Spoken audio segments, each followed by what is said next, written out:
Beneath a vast night sky strewn with stars like dust, a lone carriage swayed unsteadily toward the edge of a cliff. Inside the carriage, a scream was swallowed by the darkness. "Stop! What are you doing?" A rough hand tore at the delicate fabric of her dress, the sickening sound of ripping cloth echoing in the narrow space. The man's face twisted into a hideous, leering mask, malice gleaming in his eyes. When he heard she was the saintess abandoned by the king, he sneered. He wondered whether it was because she was so terrible in bed. Disgustingly, he stuck out his tongue and said he could judge that for himself. Pure terror made Meridiana tremble. "Someone, anyone, please save me." But the only answer was his cruel laughter. No one would come to save her. He grinned viciously, his words dripping with poison, because she had already been banished from the kingdom. Her wide eyes were full of fear, tears spilling endlessly as they reflected the utter despair of her situation. The man's mad laughter filled the air, followed by a vicious slap across her face. The blow knocked her sideways, and a cry of pain escaped her lips. Damn it! With the last of her strength, she tried to resist. "Stop this nonsense, you." His rough hand suddenly reached for her face, his shadow blocking her sight like the end of the world descending upon her. In the end, he shoved her hard and threw her out of the carriage. Her body tumbled through the cold night wind, her hands reaching helplessly for something, anything, before she plunged into the abyss below. Erwin, in the final moment of her life, only that name echoed through her broken mind. He was the man she had once loved with all her heart, and the man who had betrayed her completely. 3 days earlier, everything had been completely different. Colorful confetti fluttered down from the bright blue sky, and the entire kingdom was celebrating. "Congratulations on your coronation." She stood beside him on the royal balcony, his bride, the Saintess. He was dressed in royal finery, unbelievably handsome, yet his expression was solemn. He noticed that her expression was a little stiff, her bright blue eyes widened in surprise. "Ah," she stammered an apology, admitting that she was just a little nervous. She tried to calm herself, a gentle smile appearing on her lips. As the Saintess, and now his wife, she should not be nervous. His fingers gently intertwined with hers, the silent reassurance making her heart tremble. He told her she was too serious and that there was no need to worry. She gave him a grateful smile, warmth rising in her chest. The Saintesses of the Jonka Kingdom were unique. They drew divine power from love. For her, that source had always been Erwin. It was because of him that she had been able to become the Saintess. The love growing between them was the source of her power and the core of her existence. They stood side by side, like the perfect portrait of royal love and devotion. The people looked up at them, whispering hopefully that as long as those two loved each other, peace would come to the kingdom. And in that moment, she believed it with all her heart. Later, as they passed through the grand hall, a familiar voice greeted them. It was Miranda, her dear friend and a Saintess candidate. Holding a large bouquet of flowers, she offered them sincere wedding blessings on behalf of all the candidates. Miranda had been looking forward to this day for a very long time. She held the Saintess's hand tightly, tears welling in her eyes at the thought that Meridiana would be moving into the castle. Her friend gently scolded Miranda for being too improper, but our heroine only giggled, finding her friend's lapse in manners rather adorable. Then Miranda leaned close and whispered that there was one more thing she had to tell her. It was a message from the Archbishop. She whispered mysteriously, wishing her success in fulfilling her duty. The Saintess's cheeks instantly flushed bright red, her heart pounding in her chest. Of course she understood what it meant. The Saintess's first duty after marriage was to spend the wedding night with her spouse. It was a sacred rite in which a Saintess from Jonka would offer her purity to the one she loved and thereby gain tremendous power. When night fell, the maids prepared everything for her evening. Her heart fluttered with anticipation and unease. At last, the heavy doors of the bedchamber creaked open.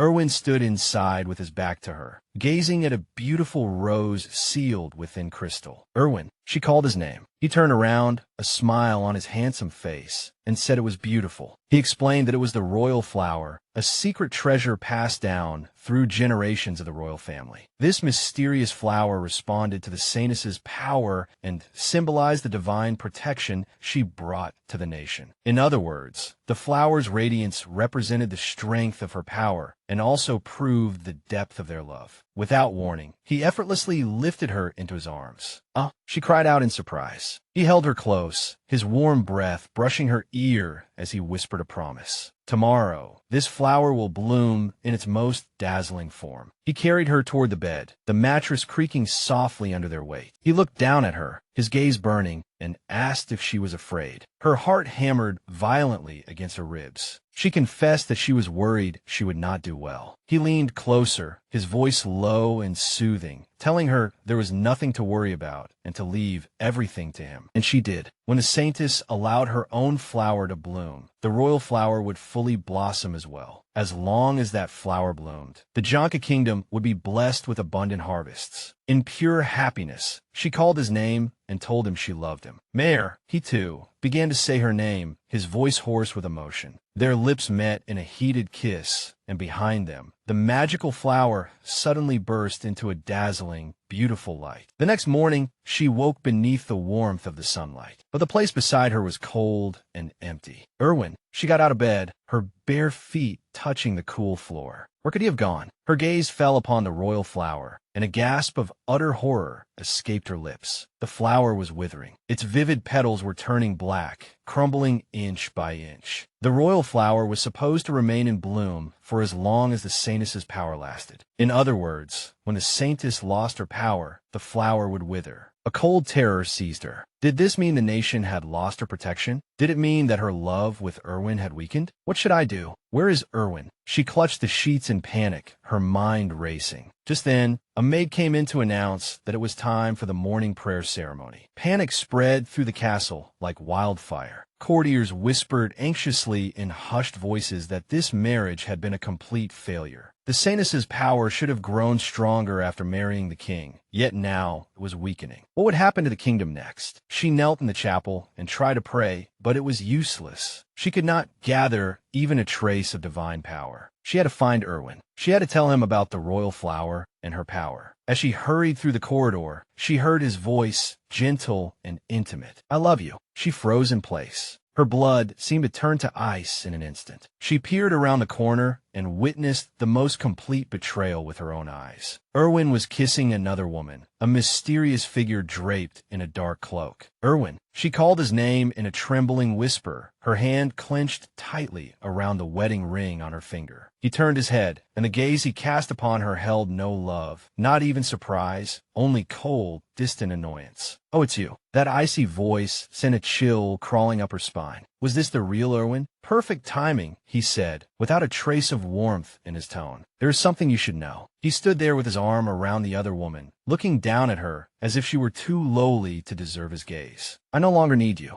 The words struck her like a physical blow. The only reason I married you, he began. The memory of that beautiful wedding flashed before her eyes, now stained with cruel filth, was because I had to marry a saintess in order to become king. He gave a mocking smile. He pulled the cloaked woman closer. The only one I have truly loved from beginning to end is my queen. What are you saying? She cried, her heart shattering into countless pieces. You love this woman more than me? His answer was swift and cruel. I never loved you. He raised a withered rose, as if it were a cruel reflection of the dying royal flower. Don't you think the withering of the royal flower is proof? It withered precisely because I married someone I do not love. I will consider our marriage to have never happened. The cloaked woman beside him gave a silent laugh of triumph, and thorny vines seemed to rise from the ground, trapping Meridiana in this living nightmare. Just then, the archbishop appeared. Meridiana, he said with concern, I heard today's prayer did not go well. She could only stare blankly at him, her mind churned into chaos by pain and confusion. From the top of the stairs, Erwin's commanding voice rang through the area. She has lost the power of the Saintess, and now she is of no use to this kingdom. He pointed at her, his face an indifferent mask. Banish her at once. Erwin, she screamed, the last shred of hope dissolving with it. The archbishop turned to her, his voice stern. Meridiana, is it true that you have lost the power to pray? She could not speak, and could only lower her head in shame. I understand, the archbishop said, his face darkening as he turned back to the new king. As you command, your majesty. Leave her to us. When the guards grabbed her arms, she cried out his name in despair. The archbishop drew close to her and whispered in a low voice, "Come to the church afterward. I will protect you. But for now, you must obey." Tears rolled down her cheeks as she was dragged away. Why did it turn out like this? And so she was placed in that carriage, creaking along a lonely road beneath the full moon, being sent toward her own end. She sat there numbly, replaying the betrayal again and again. Had Erwin been deceiving me from the very beginning? The carriage stopped, and an ominous silence fell all around. The door creaked open, revealing the leering face of the man tormenting her. "So you're the Saintess the king threw away?" He mocked. Then he began tearing at her clothes, and her world fell into terror once more. Her life flashed rapidly before her eyes. What did I do wrong? Did I become the Saintess just to suffer something like this? As his hand shoved her into the darkness, a desperate wish formed in her heart. I want to start over. As she fell, she made a vow. If I can start over, I will never believe in love again. She woke with a start, soft petals brushing against her cheeks. A gentle voice, a familiar presence. "Are you all right? Are you all right? That thing." She raised her head and saw the handsome face of the man who had destroyed her. He was smiling warmly, asking if she was tired after praying at the flower festival. Flower festival? She looked around in a daze. Couples were laughing, drinking, and celebrating beneath the clear sky. She had returned. She was alive, and he was kneeling before her, holding her hand. This was the very day he proposed to her. The world became a blur of roses and the terror of falling. But what greeted her was not impact, but a pair of strong arms around her, and a familiar voice piercing through the fog as it called her name in a whisper. "Meridiana." A hand grasped her arm, and that touch sent pure fear shooting through her entire body. Prince Erwin's figure flashed before her eyes, his handsome face surrounded by dangerous thorns, and her body began to tremble violently. It was him. He was the man who had destroyed her. She screamed desperately and pushed him away, begging in a broken voice for him to stay away from me. She turned and fled without daring to look back, leaving behind the shocked and whispering nobles as they wondered what on earth had happened to the Saintess. Prince Erwin could only watch her leave, his expression full of confusion and hurt. Meridiana ran until her lungs burned, and only then did she stop to catch her breath in a quiet corner of the garden, her heart pounding violently against her ribs. Is this a dream? It must be a dream. She reached out with a trembling hand and touched a perfect red rose, its petals soft and delicate beneath her fingertips. A thorn pricked her, making her jerk her hand back. A perfect bead of crimson blood bloomed on her fingertip and slowly spread. The pain was real, clear proof that this was not a nightmare. This was reality. She stared at the bead of blood, her thoughts churning with panic, and instinctively brought her finger to her lips. A warm golden light burst from her hand, enveloping her in a familiar divine radiance. Her power had returned. All the fragments came together with terrifying clarity. She had returned. She truly had returned to the day Prince Erwin proposed to her. Memories of that day flooded her senses. It was the annual flower festival, a lavish banquet held in the royal garden, where she, as the Saintess, was to perform the sacred opening prayer. At the time, everyone in the empire believed that she and Erwin would marry. They had once loved each other deeply, or at least that was what she had believed. She remembered those sweet moments, his arms encircling her from behind while the scent of flowers filled the air. He kissed the side of her neck, his voice a warm whisper against her skin as he told her how sweet she smelled. She told him to stop, saying they could not do this here, that anyone might see them. But he only laughed softly, possessive fire gleaming in his eyes, as if daring them to look. Back then, he had taken hold of her and pulled her into a deep, burning kiss that stole the air from her lungs. The kiss was intoxicating and overwhelming. A shiver like electricity ran through her entire body. She trembled in his arms, completely lost in that moment. The kiss left her breathless, her body leaning weakly against him. He drew back slightly and gazed at her, his own face flushed with desire. She knew he was about to do it again. He whispered her name, his voice thick with emotion, then knelt on one knee and proposed to her. With joyful tears in her eyes, she accepted, letting him place the ring on her finger and promising to spend the rest of her life with him. It had all been a lie. He had deceived her. Those once warm memories were now tainted by the cold and cruel truth. He had married her only to gain status and power. She clenched her teeth. She would not accept his proposal again. She ran to a stone, trying to put distance between them, trying to escape her fate. But a pair of polished leather boots stopped in front of her, and her heart sank sharply. Erwin. He stood there holding a bouquet of her favorite flowers, looking every bit like a considerate lover. He said softly that he had a feeling she would be here, and handed her the bouquet. She turned her face away, her voice cold and distant. She insisted she was fine and tried to leave, but he caught her wrist with a firm grip. He pressed her on what was wrong and why she was acting so strangely. She told him it was nothing, but he did not believe her. He said he wanted to become her husband and did not want there to be any distance between them. He pleaded with her, saying that if she had any dissatisfaction with him, she should tell him. The almost desperate sincerity in his eyes made her sick. So everything was about to repeat itself. No matter how hard she struggled, she still could not change this future. He was anxious because he had sensed her slipping away from him, but she knew his true heart. If she accepted, he would betray her again, abandon her, and run to that woman called the Black Rose. Her resolve hardened into steel. She no longer believed in love. She looked straight into his eyes and spoke the words that would shatter the past. I refuse. I have no intention of marrying you. Pure shock appeared on the prince's handsome face, his mouth parting slightly. Why? He stammered, utterly bewildered. She turned her back on him and delivered the final, fatal blow. Because I no longer love you. She walked away with her head held high, a silent vow echoing deep in her soul. She would not make the same mistake again. The eyes that had once been full of love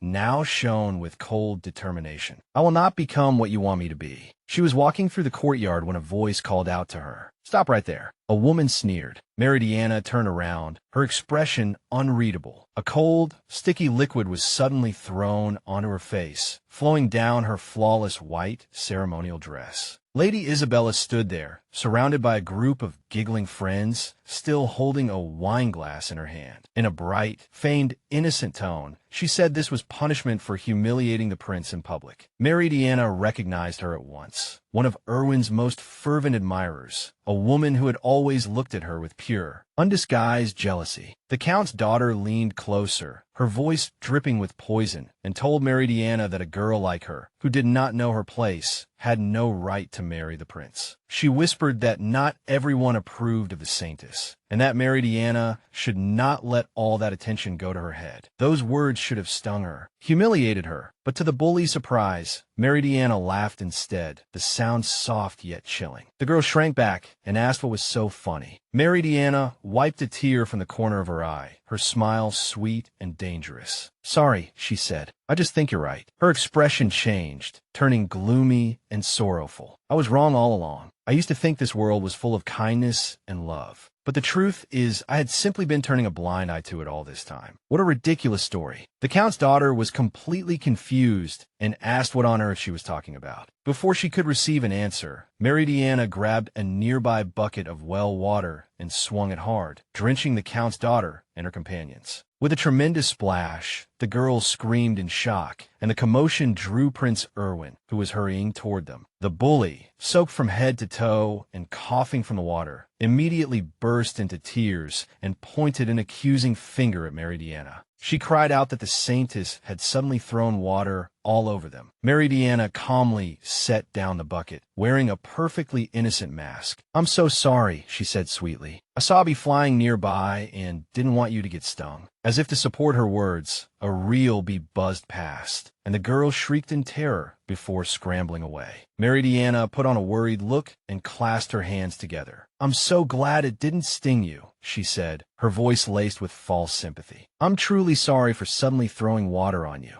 Then she leaned closer, her voice dropping into an icy whisper only the bully could hear. Whether you acknowledge my authority or not, I am still the Saintess. Her blue eyes were like shards of ice. If you do something like that again, won't you be the one punished? The girl's face turned pale, and she trembled all over. But Meridiana continued, a small, cruel smile appearing at the edge of her lips. You did make me realize something important, though. So I'll let this offense go this time. It would be terrible if you caught a cold. Now hurry and change your clothes. Leaving behind that final, veiled threat, Meridiana turned to leave and announced that she needed to change as well. Wait! Before she could take a single step, Erwin swept her up into his arms, carrying her like a princess. "I'll take you back to your room," he said, his jaw tense. Mortified, Meridiana struggled in his arms and ordered him to put her down, but he carried her in long strides through the palace. Ignoring her protests, he lowered his head and licked the side of her neck where the wine had been spilled. She let out a shocked cry. "What are you doing?" she shouted. "You smell like wine," he growled, his voice low and dangerous. "You don't drink. Did someone pour it on you?" His eyes narrowed, filled with cold fury. "It was Count Isabella's daughter, wasn't it? I'll speak with her later." Meridiana sucked in a breath. "Don't make things worse," she pleaded, desperately trying to calm the situation. "More importantly," she reminded him, "I already refused your proposal. Why are you still worrying about me?" His burning gaze pierced deep into her eyes. "Did you think one simple rejection from you would change my feelings?" he asked, his voice dangerously soft. Her heart pounded violently in her chest. A terrible realization swept over her. He would not give up so easily. "I can walk by myself, so put me down," she insisted, but his only answer was a cold no. He continued striding firmly down the corridor, holding her as if she weighed nothing. "I said put me down," she screamed, though her struggles were useless. At last, they reached her chambers. The door creaked open, and he gently set her down on the edge of the bed. She clenched her skirt, trying to regain some sense of control. "Is that all?" she asked coldly. "If it is, then get out." She tried to push him away, but his hand shot out and caught hers. "I'm not finished," he said in a low voice, his tone like a growl. He leaned closer, his face only inches from hers, his expression churning with frustration and naked desire. "Take off your clothes." And then, his voice was low as a command, cutting through the air with a chilling authority. "Take off your clothes." The blood in Meridiana's body ran cold. Her bright sapphire blue eyes widened in utter panic as she stared at the handsome prince before her, as beautiful as a sculpture. What was he trying to do? But Erwin's expression remained unreadable, his gaze intense. He explained that his only thought was for her to change clothes so she would not catch a cold. At last, a devilish smirk broke through his cold mask, and he leaned closer, his warm breath brushing lightly over her skin. "With your face that red, what exactly did you think I was going to do?" he teased in a low voice. Meridiana's face instantly flushed crimson, heat and shame sweeping over her. She stammered that she would change, so he had to leave, her voice almost as thin as a mosquito's buzz. But the prince refused to back down. With a glint in his eyes, he offered to help her. That was the final straw. A murderous aura erupted from the Saintess, and she glared at him. "Absolutely not," she screamed, her patience shattering completely. A moment later, the heavy door to her room slammed shut, leaving the stunned prince outside. Erwin stood there for a long time, a thoughtful expression appearing on his face. Inside the room, Meridiana's anger turned into a familiar, deep sorrow. If only she could turn back time, not merely to this moment, but even earlier. Much earlier. From the bottom of her heart, she wished she could return to before she had ever met that hateful Prince Erwin. Meanwhile, rumors were already spreading throughout the court because of the quarrel between the kingdom's golden couple. Everyone had assumed Prince Erwin and the Saintess would soon marry, but now things seemed uncertain. Over tea, Meridiana's dear friend Miranda sighed, lamenting that the kingdom's most perfect couple had quarreled, and gently asked what had happened. Meridiana held her teacup, its warmth barely able to soothe the chill in her heart. How could she explain? She could not reveal Prince Erwin's truly twisted nature, nor could she speak of the impossible secret that she had returned from the future. Sensing her friend's pain, Miranda took her hand, her expression full of warmth and loyalty. She promised that she would always stand on Meridiana's side, and even offered to charge straight to the prince and give him a proper scolding. A small, genuine laugh escaped Meridiana's lips. Miranda's unwavering kindness was like a balm for her weary soul. They promised to have tea together again soon, and Miranda left with a bright, hopeful smile. She sincerely hoped the two of them would make up soon.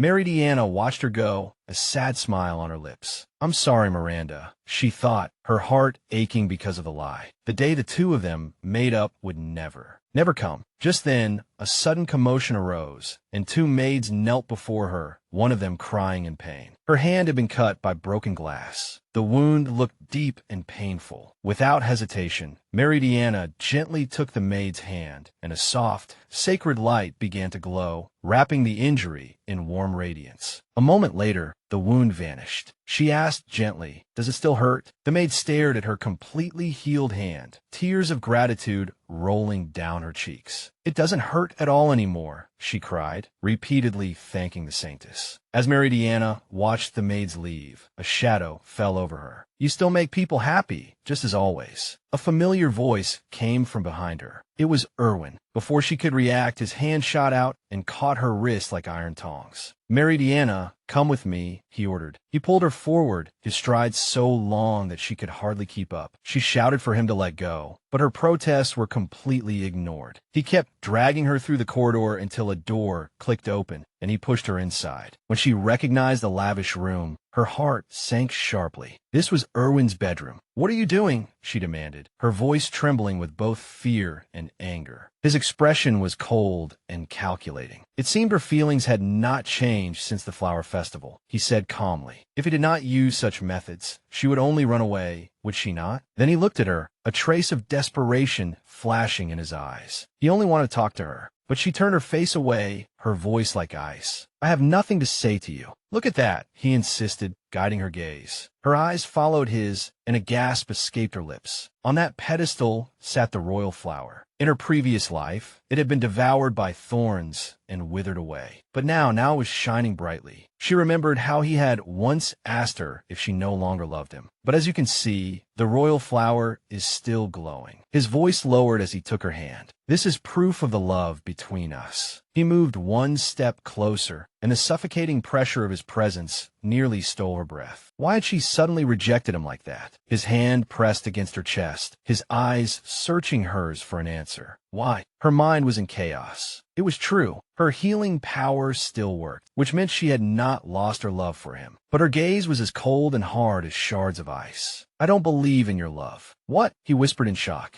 She met his eyes without flinching. "You're only fixated on me because I am the Saintess." "That isn't true," he denied at once. "Then are you saying you love me?" She questioned him. The question hung in the air, heavy and suffocating. He hesitated, his lips parting and closing, yet no words came out. A bitter smile flashed across her lips. "See, you can't say it. As expected, you don't love me." She continued speaking and turned to leave. "If you marry me, the royal flower will wither completely." Suddenly, a loud bang echoed through the room as his hand slammed against the wall beside her head, trapping her there. His handsome face twisted with despair, and he said in a low voice, "Please, don't go." Before she could react, he closed the distance between them, pressing his lips fiercely against hers in a desperate and forceful kiss. The whole world seemed to fade away, leaving only the impact of his lips against hers, his desperate attempt to possess her once more. But this time was different. When he pulled back and looked at her in a daze, Meridiana did not melt. She recoiled. She wiped her lips with the back of her hand, disgust written clearly across her face. Did he really think she was the kind of woman who would be bound by a single kiss? She gave a cold laugh, her voice dripping with ice. "Don't be ridiculous." She slipped past the shocked prince. The deafening slam of the door became her final, unmistakable rejection, leaving him completely alone. After returning to his office, Prince Erwin was like a cloud of frustration, unable to focus on the mountain of documents before him. His aides watched from a distance, whispering to one another. The prince was far more restless than usual. Normally, he was like a calm lake, but today there was a clear, palpable turbulence in the air. They concluded that it must be because he and the Saintess had not yet made up. For such famously intimate lovers, this was truly rare. A knight entered and requested approval for an expeditionary drill. Erwin impatiently waved him away, agreeing to give an answer tomorrow. Yet the knight remained there, looking nervous. "Is there something else?" Erwin asked, his patience steadily running out. The knight swallowed with difficulty before speaking. "For the sake of the nation," he said, "Your Highness should reconcile with the Saintess as soon as possible." Erwin's hand froze on the document. His knuckles turned white. "I know," he said through clenched teeth, his voice dangerously low. Meanwhile, Meridiana sought comfort in the quiet chapel, but her heart was far from calm. Memories of a gentler past flooded her senses. He had always made time to see her and bring her flowers. When she was exhausted by her duties, he would carry her in his arms. If she felt unwell, he was always the first to notice and gather her into his strong embrace. She desperately held back her tears, remembering the happiness she had felt before she knew his true nature was unbearably painful. Exhaustion swept over her. She understood this feeling. When her heart wavered, the power of her prayers weakened. If this continued, she would lose the Saintess's power once again. She had to find something worth loving, something that could stabilize her power. "Something I love," she murmured, wandering through the garden. An image of a passionate night spent with Erwin flashed through her mind, and her face instantly flushed bright red. She shook her head desperately to drive the memory away. In the past, he had filled her every thought, which was why it had been so easy for him to deceive her. "I'm so vile," she thought, nausea rising within her. A rustling sound from a nearby bush startled her. Poking its head out was a tiny puppy with dark fur, growling warily. It was covered in mud, and there was an ugly scar above one eye. The poor little thing was hurt. She reached out a gentle hand, but the fear-driven creature bit hard into her finger. She frowned, but did not pull her hand away. "Were you hit with stones?" she coaxed softly. "Some humans really are cruel." A warm golden light wrapped around her hand, instantly healing the puppy's injury. "It's all right now," she whispered, stroking its head. "I won't hurt you." The puppy stopped growling, its eyes round and wide. It gave a soft whimper, then licked the blood from her finger. "Are you worried about me?" she giggled, her heart melting. "How kind you are." For the first time in days, a genuine smile blossomed on her face. The puppy seemed to understand and barked happily, as if saying it was all right. Then she gathered the little creature into her arms and hugged it tightly. "Let me hold you for a while," she whispered, finding a small island of peace amid the storm. Later, she went to the maids and asked if they had any old cloth. The maids gladly gave her some, and she smiled as she thought that she could make the little one a comfortable bed. But when she turned around, her blood instantly froze. Erwin was standing there, his crimson eyes fixed not on her face, but on the rough bandage wrapped around her hand. A terrifying tension cracked through the air as he strode toward her. "Meridiana," he said, his voice dangerously calm, reaching out to touch her. Seeing him stare so intensely at her hand, she misunderstood his concern. "Erwin, are you hurt?" she asked anxiously. He froze for an instant at her question, his heart jolting hard in his chest. "It's nothing serious," she stammered, then gently brushed his hand away. "I was just bitten by a dog." Something dark flashed across his face. "A dog," he repeated. He turned to his attendants, his voice dropping to absolute zero. "Find it." His eyes began to glow red with menace and killing intent. "Then bring it before me," he ordered, the sentence almost pronouncing the poor creature's fate. Meridiana looked up at him, her eyes wide with sheer terror. It was only a helpless animal. What did this monster intend to do to it? Yet the prince's handsome face showed an expression of disbelief. A companion? Did she not understand what that word meant? Meridiana calmly explained that a companion was someone who could think things through together and act together. Erwin slowly let out a breath he had not realized he had been holding. Meridiana had reached her limit. The exhausting prayers and the constant pressure of protecting Label had driven the prince to push her to the brink of collapse. She turned to leave, coldly dismissing him. But he was not so easily driven away. He announced that he would go with her and demanded to see the dog. Meridiana spun around, the flames of protectiveness burning in her eyes. She would never let anyone who might hurt Label near it. The prince's expression stiffened with determination. He swore he would not do anything. Then he did something completely against royal etiquette. He held out both hands and made a shocking proposal. She could tie his hands, so he would be unable to lay a finger on the little creature. Meridiana's face flushed violently, her mind thrown into chaos. Tie up His Highness the Prince's hands. She could never do something so outrageous. He urged her not to be shy, but just then, a small black shadow shot between them. It was Label, her little guardian, barking desperately with a ferocity utterly unlike its tiny size. Meridiana froze completely and sucked in a breath. Why was it here? Erwin lowered his head and stared at the growling ball of fur, his face filled with pure confusion. A warm, gentle smile blossomed across Meridiana's face. Had her precious little knight come to save her? Label barked happily, its tail wagging nonstop. Then it turned turned back to the prince, releasing a murderous glare that crackled with dark energy. A silent war broke out between the tiny dog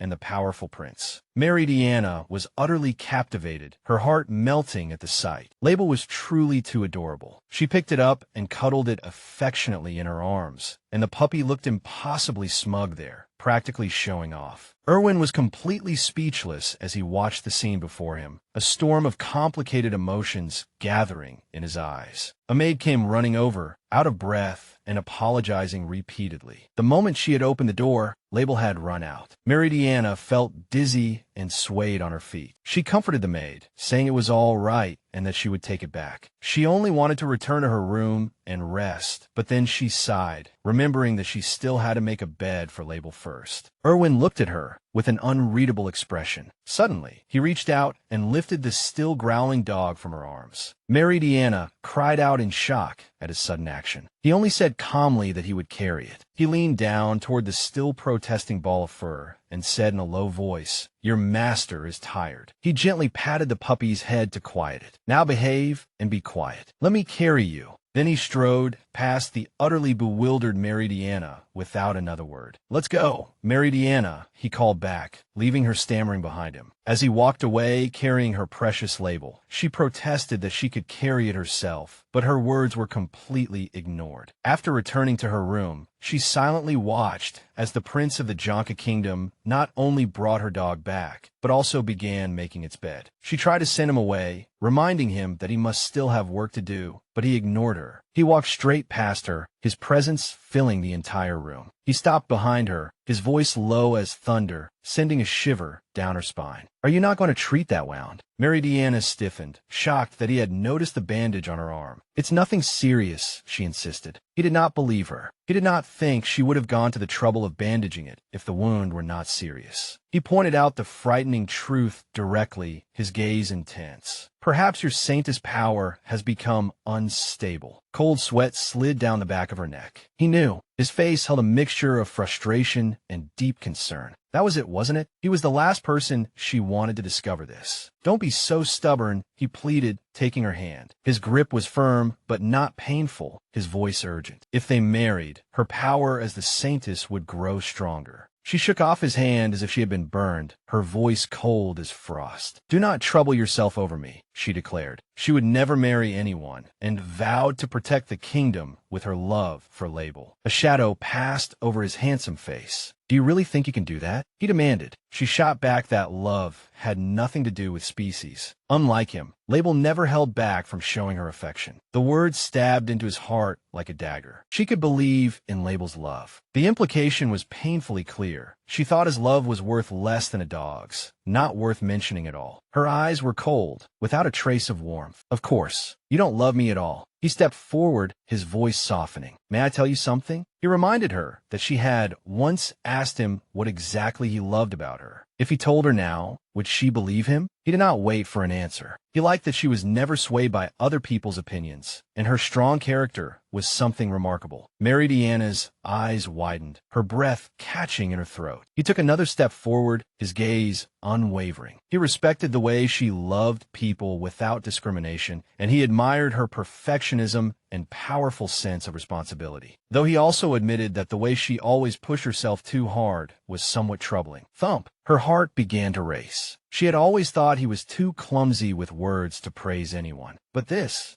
was far too overwhelming. This had to be a trick, she thought desperately. He was only trying to coax her into wavering. He reached out and took her hand, his lips brushing past her ear as he whispered, "When I am with you, I am not a prince. I am only an ordinary man." A tear slid down her cheek. He drew her into his arms, his voice hoarse with emotion. "Mel, is this still not enough?" A broken memory surfaced. In the darkness, a command rang out. "Find it, find it," that person ordered, "then bring it to me." The memory terrified her. She imagined him taking Label away, and cold fear filled her. "If you dare lay a finger on Label, I will never forgive you." "So you gave a name," he had said then. She had stubbornly replied, "Label is my companion." Back in the present, he held her tightly, his plea still echoing in her ears. Was this love? This burning emotion he was expressing? But another memory suddenly crashed into her mind, the image of a book falling. No, Her eyes flew open in terror. This was not love. He will betray me. She shoved him away with all her strength and screamed that it was enough. She scooped Label into her arms, her expression turning icy. It was impressive that he could come up with so many words of praise, but she could not believe a single one of them. She said it was time for afternoon prayers, her voice flat and lifeless. Please leave. In the solemn silence of the chapel, Meridiana knelt, her heart in chaos. She could not believe the things Erwin had said. In her previous life, she would have been overjoyed. The Archbishop's voice startled her. He mentioned that she had been praying quite often recently and asked if something had happened. She forced out a smile and assured him that everything was fine. But inside, she was falling apart. Every time her heart stirred because of Erwin, her power wavered. The Archbishop's words became a heavy burden. This country was relying on her, and if her power failed, the nation would face terrible misfortune. Yes, she understood. The weight of her duty was heavier than ever. When she left the chapel, two priestesses watched her go. Between them, they held a golden chalice. One of them had gentle green eyes and sighed with pity. Poor Lady Meridiana. The other girl glared at her, but it was already too late. The green-eyed priestess hurried after Meridiana. With a bright smile, she offered the chalice to Meridiana and suggested that she rest for a moment. Meridiana politely refused, saying she would drink it after she finished. The girls set the chalice nearby, then left. Meridiana knelt again, her resolve hardening. No matter the cost, she had to stabilize her power. Dark visions of Erwin and a cloaked figure flashed through her mind, but she forced them down and focused with all her strength. She began to pray, and brilliant light radiated from the sacred crystal, bathing the chapel in a holy glow. At last, she finished. Exhausted, she staggered to her feet and picked up the chalice. Perhaps bringing Label next time would help, she thought, and took a large drink. Suddenly, dizziness struck her. Her vision began to sway, and the cup slipped from her trembling fingers. It struck the stone floor, and from the spilled liquid, eerie black smoke began to rise. What is this? A terrible, suffocating pressure enveloped her. She collapsed, and the world gradually sank into darkness. Miles away, Prince Erwin was still working tirelessly in his study. His aide came in, looking worried. Still no progress with the Saintess? He asked, then offered a cheerful suggestion. The best way to win a woman's heart is with gifts. He remembered often seeing Meridiana reading, and a gentle smile appeared on his face. Perhaps a book would please her more than jewelry. But when he turned back, the prince was already gone. The aide stared in confusion as the door clicked shut. Erwin moved with purpose, choosing a beautiful book and tying it with a ribbon. He came to her chambers and knocked softly. There was only silence inside. He announced that he was coming in,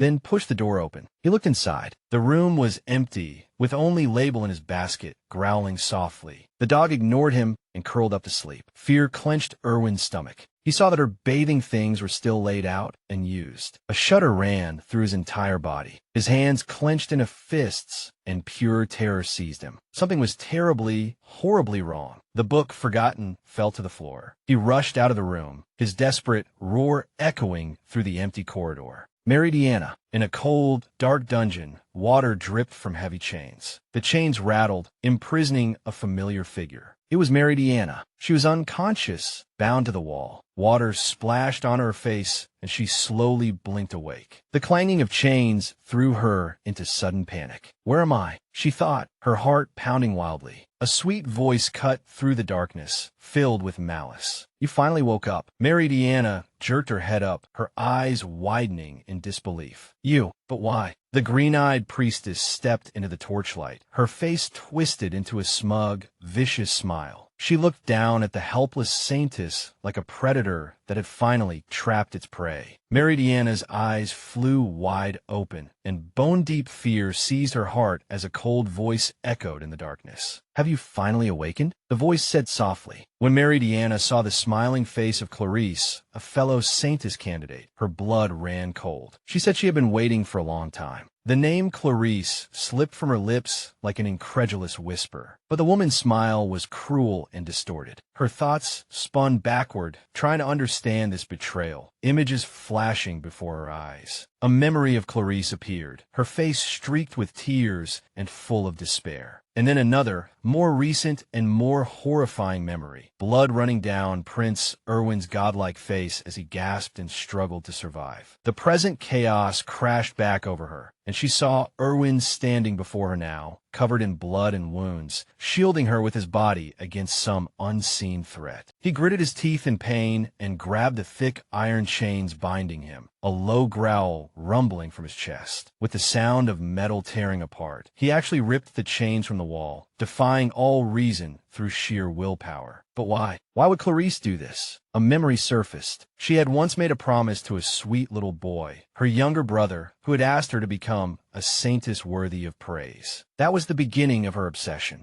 Day after day, she prayed devoutly before the sacred crystal, dedicating her life to that single goal. But the one who became the kingdom's light was Meridiana. Her sacred power shone brighter than anyone's, and every bit of Meridiana's radiance caused Clarice's heart to be swallowed by suffocating darkness. That jealousy festered and rotted, twisting into a monster. She poured a viscous black poison into the golden chalice, and her reflection in the metal looked like a mask of pure malice. Just then, another candidate peeked in, her voice bright and innocent as she asked what Clarice was doing. Clarice lied with ease, claiming it was a drink for the exhausted Lady Meridiana, a gesture of consideration, and was even praised for it. Then, with a cloying smile, Clarice manipulated the poor girl, suggesting that Meridiana would be even happier if she delivered the drink herself. The innocent girl readily agreed and took the poison cup with her own hands. Clarice simply said thank you as an eerie aura of darkness coiled around her, her plan falling perfectly into place. Now that same dark energy filled the dungeon, and Clarice stood before Meridiana. She admitted that Meridiana's power was stronger, but she had always been regarded as the next choice, the one closest to becoming a true saintess. The unspoken threat hung heavily in the air. As long as Meridiana disappeared from now on, the one who took her place would be Clarice. "Stop!" Meridiana screamed, her voice hoarse with despair, warning her that this path would only lead to destruction. But Clarice merely revealed a dagger that gleamed coldly. With a sharp tearing sound, the blade sliced through Meridiana's sacred robes, cutting an opening across her chest. Meridiana's eyes widened in pure shock. Clarice sneered, mocking her unstable power and declaring that she was nothing but an empty shell. Meridiana saw an ornament dangling from Clarice's dagger, a black rose. It was the very symbol of the shadow that had been tormenting her. Could Clarice be the woman with the black rose? Had it been her all along? The terrifying memory of Erwin meeting with that woman flashed through her mind, and she clenched her teeth in despair. Did that mean Erwin was also part of this vile conspiracy? The love between you and the prince is not true love. Clarice spat viciously, her words dripping with poison, declaring that she would become the kingdom's true light. Though the blade was pressed against her throat, Meridiana found her voice again. She understood the desire to become the saintess, but she asked Clarice whether she truly believed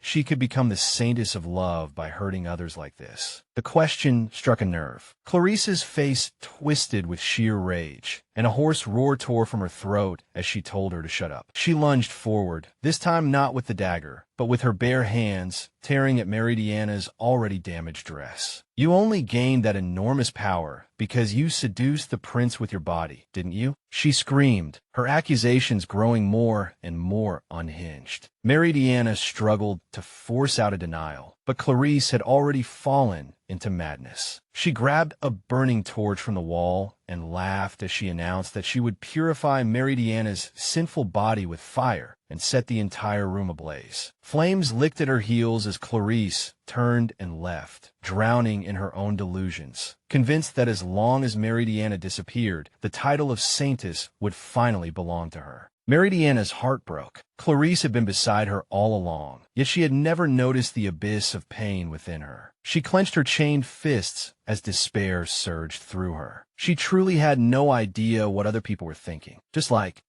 her strength ran out and her hands fell limply. No, her power was connected to understanding love, and at this moment, there was nothing in her heart but confusion and despair. Smoke poured into her lungs, and tears streamed down her face. Was this the end? Was she destined to die again, abandoned and betrayed? Yet through the roar of the flames, a voice was calling her name. It was Erwin. He charged into the fire, his eyes wild with panic, swearing that he would save her. Her heart leaped in her throat. Why? Why did you come for me? She whispered, her mind in chaos. Hadn't he joined hands with Clarice to kill her? As he struggled to break the chains, her doubts screamed in her mind. Didn't you want to marry me only because I am a saintess? If I die, Clarice will become the next saintess, and you can easily get what you want. His gaze collided with hers, filled with raw, desperate pain that nearly stole her breath. At a time like this, stop saying such stupid things, he roared. With one final earth-shaking pull, the chain snapped in two. No one can replace you, he shouted, his voice breaking with emotion. Meridiana was too shocked to speak. Was this possible? Could the man who had used her so carelessly in her previous life really have rushed into a burning building without regard for anything, trying so desperately to save her? He staggered toward her and pulled her behind him. Just then, he shouted for her to be careful. The ceiling was collapsing, rubble pouring down from above. Meridiana squeezed her eyes shut, bracing herself for the crushing impact, but the pain never came. She slowly opened her eyes. It did not hurt. Erwin was bent over her, shielding her from the full force of the falling debris with his own body. She froze in place, staring in shock as he protected her, fresh crimson blood running from a new wound on his head. He coughed, his voice strained as he asked if she was hurt. Her heart clenched hard. Erwin, she cried, just as she had in her broken memories. But his answer was the same too.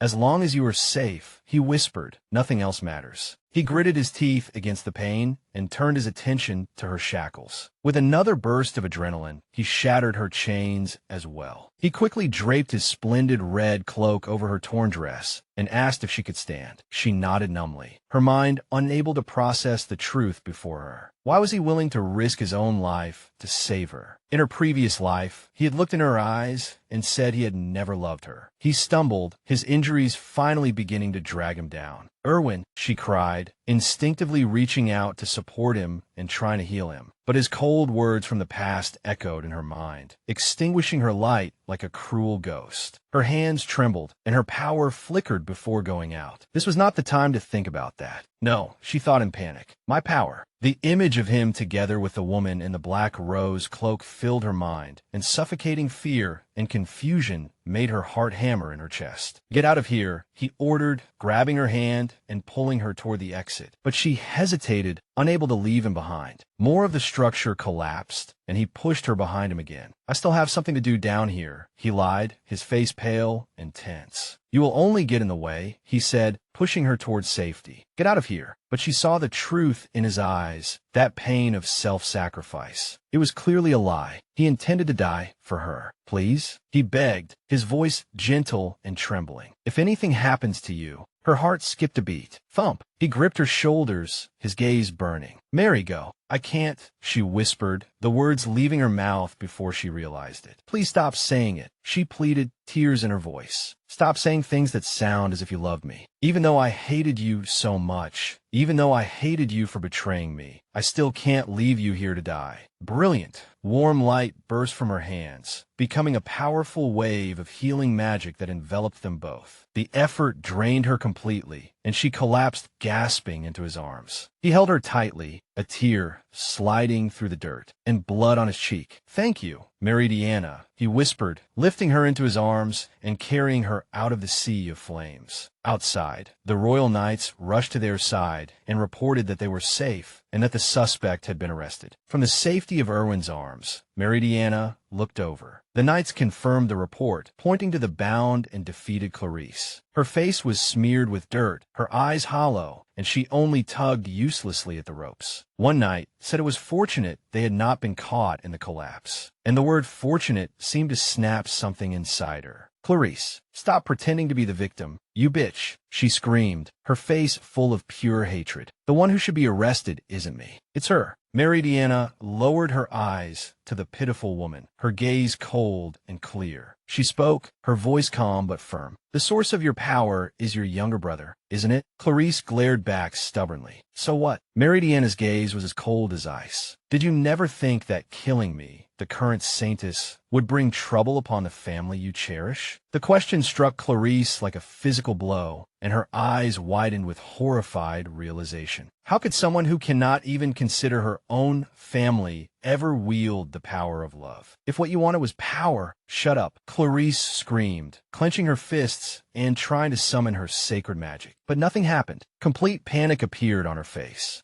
Why can't I feel anything? My power of love, my power. Meridiana gently took Clarice's hands, and a soft light shone between them. Selfish love, Meridiana said firmly, can never be called true love. As the last of her strength faded, Clarice let out a heart-wrenching scream of despair, collapsed to the floor, and broke down sobbing. Erwin's voice cut through the air, cold and merciless. Lock her in the dungeon. Meridiana's eyes widened in surprise. She had thought he would remain silent, but he did not defend Clarice at all. He turned to a knight with a grim expression and gave another order to put out the fire. Meridiana watched as the guards dragged the broken Clarice away, and a terrible thought began to take shape in her mind. If Clarice was not the woman holding the black rose, then who was? A sinister cloaked figure flashed before her eyes, that person's face hidden in shadow. The true villain was still out there. Soft light spilled down, casting long shadows across the room. Prince Erwin sat beside Meridiana's bed, holding a small medicine box. In a voice as weak as a breath, she thanked him for bringing her back, and his deep, steady gaze met hers. He gently corrected her, insisting that he was the one who should be thanking her. After all, only she could have healed his wound like that. The scene was carved deeply into her mind, her desperately holding him, covered in blood, pouring her very soul into him just to save his life. Her hands clenched the fabric of her nightgown. When she thought back to that terrifying moment, the only thought in her mind had been to help Erwin. It had been instinct, a power she could not control. He lowered his eyes, a deep thought passing over his handsome face. Could the source of her incredible power be her love for him? The same thought surfaced in Meridiana's mind, and a deep blush spread across her cheeks. As that impossible truth sank into her heart, she weakly reached out a hand, trying to stop him from treating her wounds. She insisted she could deal with her injuries herself, her pride faintly stinging. But his movements were firm, and he gently pressed her back down onto the pillow. He said she was too tired to use her power anymore, his tone leaving no room for argument. She made one last attempt, saying she could at least apply the medicine herself, but he quickly moved the medicine box away. Her hand fell limply to her side, and her body suddenly felt as heavy as lead. The extreme exhaustion from using her power came crashing down on her all at once. As he drew closer, her heart began to pound fiercely in her chest, beating out a frantic rhythm in the silent room. Thump, thump. With him this close, he had to be able to hear her heartbeat. She tried hard to calm herself. He was only going to apply some ointment to her. It was nothing serious. He asked in a low voice if she was hurt anywhere else, and before she could even understand his words, his hand had already moved, pulling down the blanket near her collarbone. She sucked in a startled breath and shrank back, stammering that no, she was fine, and she would heal the other injuries herself later. He was not convinced. His expression grew serious as he told her that if her wounds were not treated in time, they would leave scars. He shifted and climbed onto the bed, drawing closer. The rustle of fabric sounded deafening in the tense silence. He was clearly shamelessly taking advantage of her weakened state. His fingers closed around her wrist, his expression filled with pure concern, yet the air between them was thick with an unspoken tension. Was she the only one who realized how dangerous this situation was? Suddenly,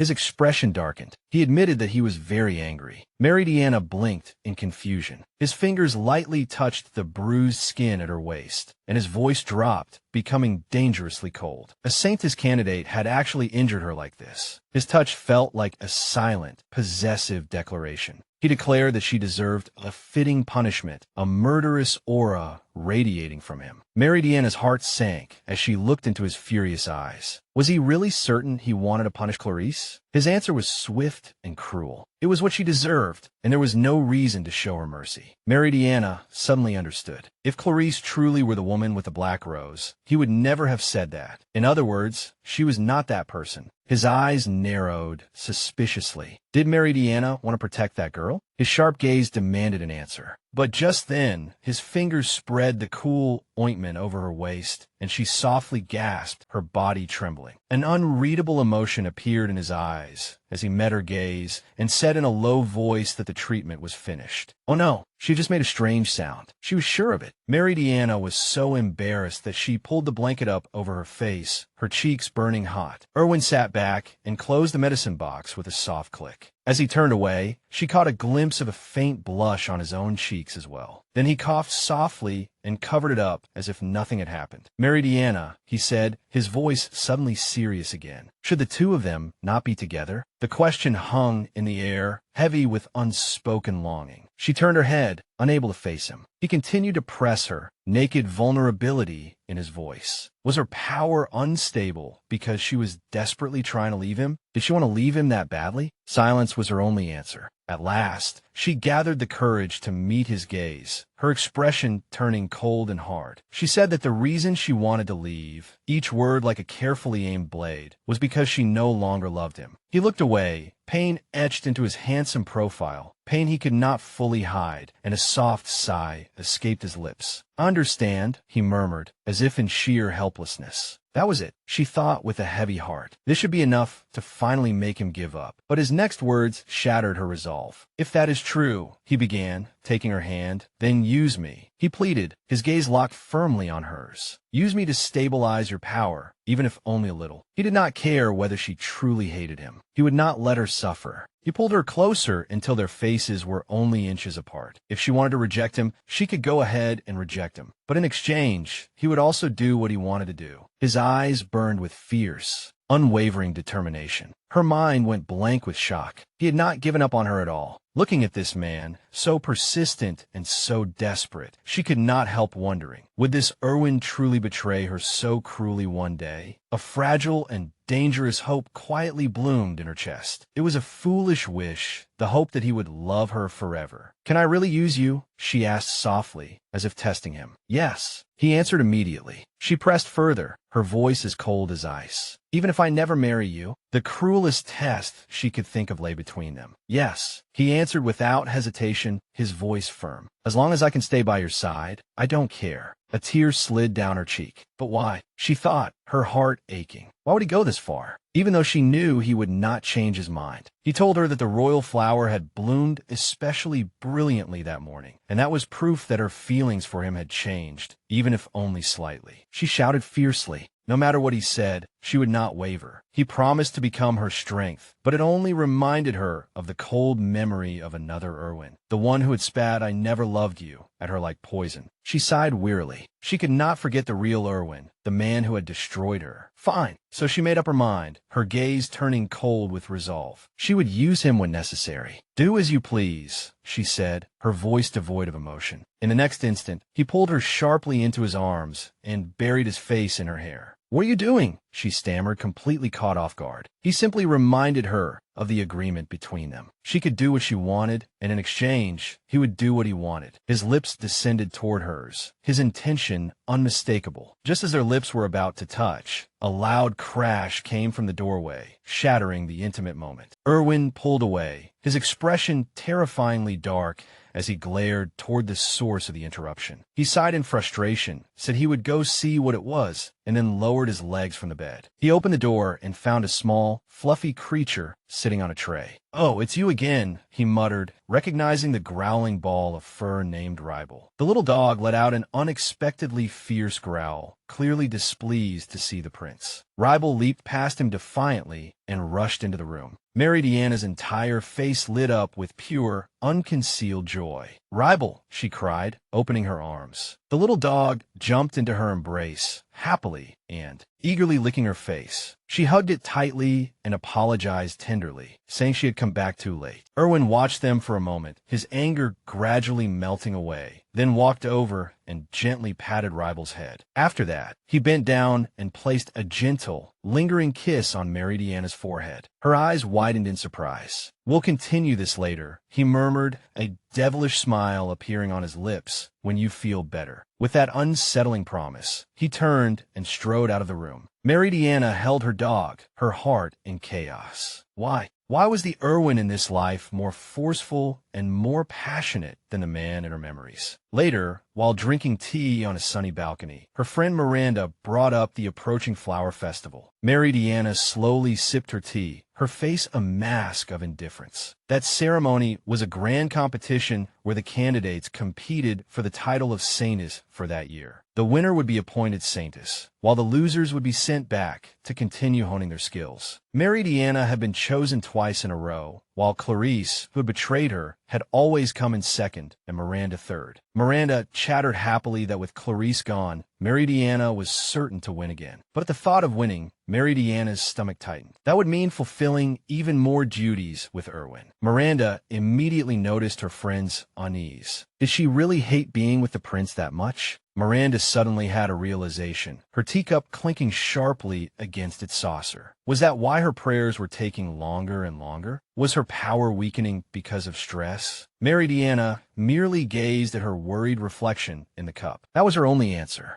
Miranda looked thoughtful. Well, she mused, if Meridiana doesn't become Saintess, she won't have to work with Erwin anymore. The idea was tempting. With Clarice gone, Miranda would take her place, and she would become an excellent Saintess. But was it truly right to abandon her duty just to escape Erwin? Meridiana remained silent, struggling with her conscience, while Miranda watched her with a detached expression. She casually broke a cookie in half. Just then, the sound of approaching footsteps announced the arrival of Erwin himself. Miranda stood in a flustered mixture of panic and awe, but Erwin's gaze was as cold as ice. If she had business with him, she should keep it brief. Miranda gathered her courage and said there was something about Lady Meridiana that he had to know. At the sound of her name, Erwin stopped, all his attention falling on the nervous girl. "What is it?" he pressed. Miranda dropped the bombshell. Meridiana intended to lose on purpose at the festival so she could give up her position as Saintess. Why would she do that? Erwin asked, his voice dangerously low. "It seems," Miranda said with false sympathy, "that it is to get away from you." In the blink of an eye, whispers spread through the sacred corridors of the church like a plague. Lady Meridiana's days as Saintess are about to end. They murmured, their voices carrying cruel schadenfreude. One blond man looked smug as he leaned in, as if sharing a secret, saying he had heard the rumors that her power had weakened considerably. But their gossip was cut off by suffocating pressure. A voice as cold as a winter blade sliced through the air, asking whether they were so idle that they had time to enjoy such pointless chatter. Prince Erwin stood there with his arms crossed, his handsome face full of pure contempt, murderous intent radiating from him. The three of them immediately turned deathly pale, trembling as they stammered apologies, utterly terrified by the prince's fury. In the quiet solitude of the prayer room, Meridiana knelt before the altar, where a sacred rose was enshrined, shining like a beacon of holy light. After her prayer ended, she rose with a gentle smile and told her small, fluffy, familiar rival that it was time to go back. But a low voice suddenly called her name, and she froze in place. Erwin? Why was he here? He stood before her in his royal uniform, his figure as upright and intimidating as a statue.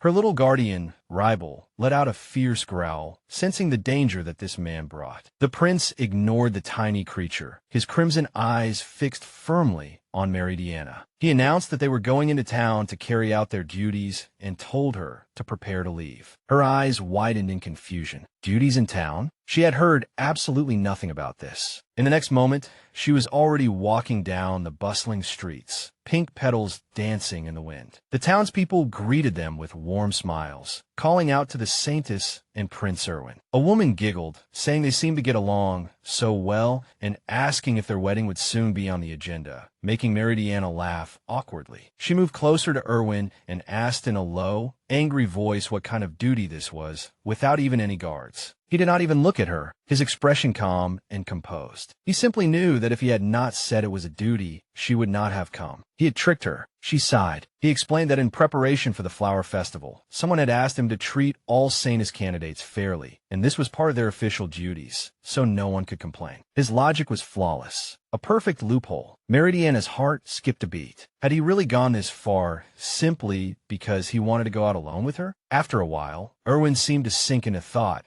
his gaze lingering on the display window of a jewelry shop. Suddenly, a little girl in a blue dress bumped into him. She cried out in surprise, staggered, and fell to the ground with a dull thud. Erwin immediately bent down, his voice unexpectedly gentle as he asked if she was all right. The little girl apologized, explaining that she had only wanted to give flowers to the Saintess. Just then, Meridiana noticed that the girl's hand was scraped. "Let me see," Meridiana said softly, her expression full of concern. She took the small hand in hers and closed her eyes, and a warm, sacred light began to glow around them. The little girl's eyes widened in wonder. "It's so warm," she whispered. The scrape vanished without a trace, and she thanked the Saintess again and again. "Here you go," the girl said, a smile of pure joy blooming on her face as she handed her a small bouquet of forget-me-nots. "I love you, Lady Saintess. Please do your best at the flower festival." Meridiana's heart swelled, and a sincere smile brushed across her lips as she accepted the precious gift. "Thank you." The warmth of the healing light reminded her of long ago, when she had once been saved after being gravely injured by the beautiful, warm light of a Saintess. It was after that fateful day that her own holy power awakened, and she was accepted by the church. Along with other girls, she began training as a Saintess candidate. She remembered that day when the other trainee candidates had chattered excitedly and screamed that Prince Erwin was coming to the church. But she had not cared at all. She only wanted to become someone like the Saintess who had saved her, so she devoted herself entirely to training. Day after day, she ignored everything else and focused on her holy power, pouring her entire heart and soul into prayer. So when the day finally came for her to become Saintess, she was so happy that her whole body began to tremble. She knelt there as Prince Erwin himself placed the sacred flower crown upon her head, her heart filled with a sense of duty. Standing on the balcony overlooking the vast city, watching the golden sunset dye the sky orange-red, she remembered that day clearly. It was the day she was entrusted with the duties of a Saintess. She swore to herself that she would use her power to protect and save as many people as she could. She looked down at the flowers in her hand and gently tightened her grip. She wanted to continue being the Saintess. Just then, Erwin's voice interrupted her thoughts. "Meridiana, give me your hand." She looked up in confusion. "Why?" He extended his hand, and in his palm lay a stunning necklace, a large crystal and blue gemstones chiming softly. Her breath caught in her throat. He had seen in the shop they had passed and wanted her to have it. When on earth had he? The color of the gemstone was just as bright and radiant as her eyes. Speechless, she stammered and asked why he was suddenly giving this to her. It was too unexpected. Erwin never did such thoughtful things. But his next words nearly stole her breath. He told her that there were many people in this kingdom who wanted her to be their Saintess, and he was one of them. He wanted her to remember that every time she saw this necklace. His fingers gently brushed her cheek, the touch sending a shiver down her spine. Her thoughts raced, and a blush quietly crept up her neck. Had he asked her out today only to encourage her before the festival? But a dark memory surfaced. The woman holding the black rose, her voice steeped in poison, had said that he did not need Meridiana to become Saintess. A sudden gust of wind swept across the balcony, snatching the delicate bouquet from her hand. "Ah!" she cried, reaching out in vain. But before they could fall, Erwin's figure flashed, one hand catching the flowers while the other wrapped firmly around her waist, pulling her tight against his hard chest. The world seemed to stop. Her heart hammered against her ribs like a drum gone wild. He was too close. She could feel his body heat and smell his scent. "Let me go," she stammered, her cheeks burning bright red. "If I could," he murmured right beside her ear, his voice low and dangerous. "I would rather keep you by my side forever." Her eyes widened in shock. "What?" He drew back just enough to look at her. His gaze was burning and searching. "Until before the holy flower ceremony, I thought you felt the same way I did." In his voice was a vulnerability and naked honesty she had never heard before. "Were you only playing with me?" No. She was just about to refute him when she suddenly let out a very unladylike sneeze, cutting herself off, and her face turned even redder. The heavy tension shattered in an instant. Erwin's expression softened slightly. "It's cold," he said, his voice returning to its usual calm. "Go back." After returning to the safety of her room,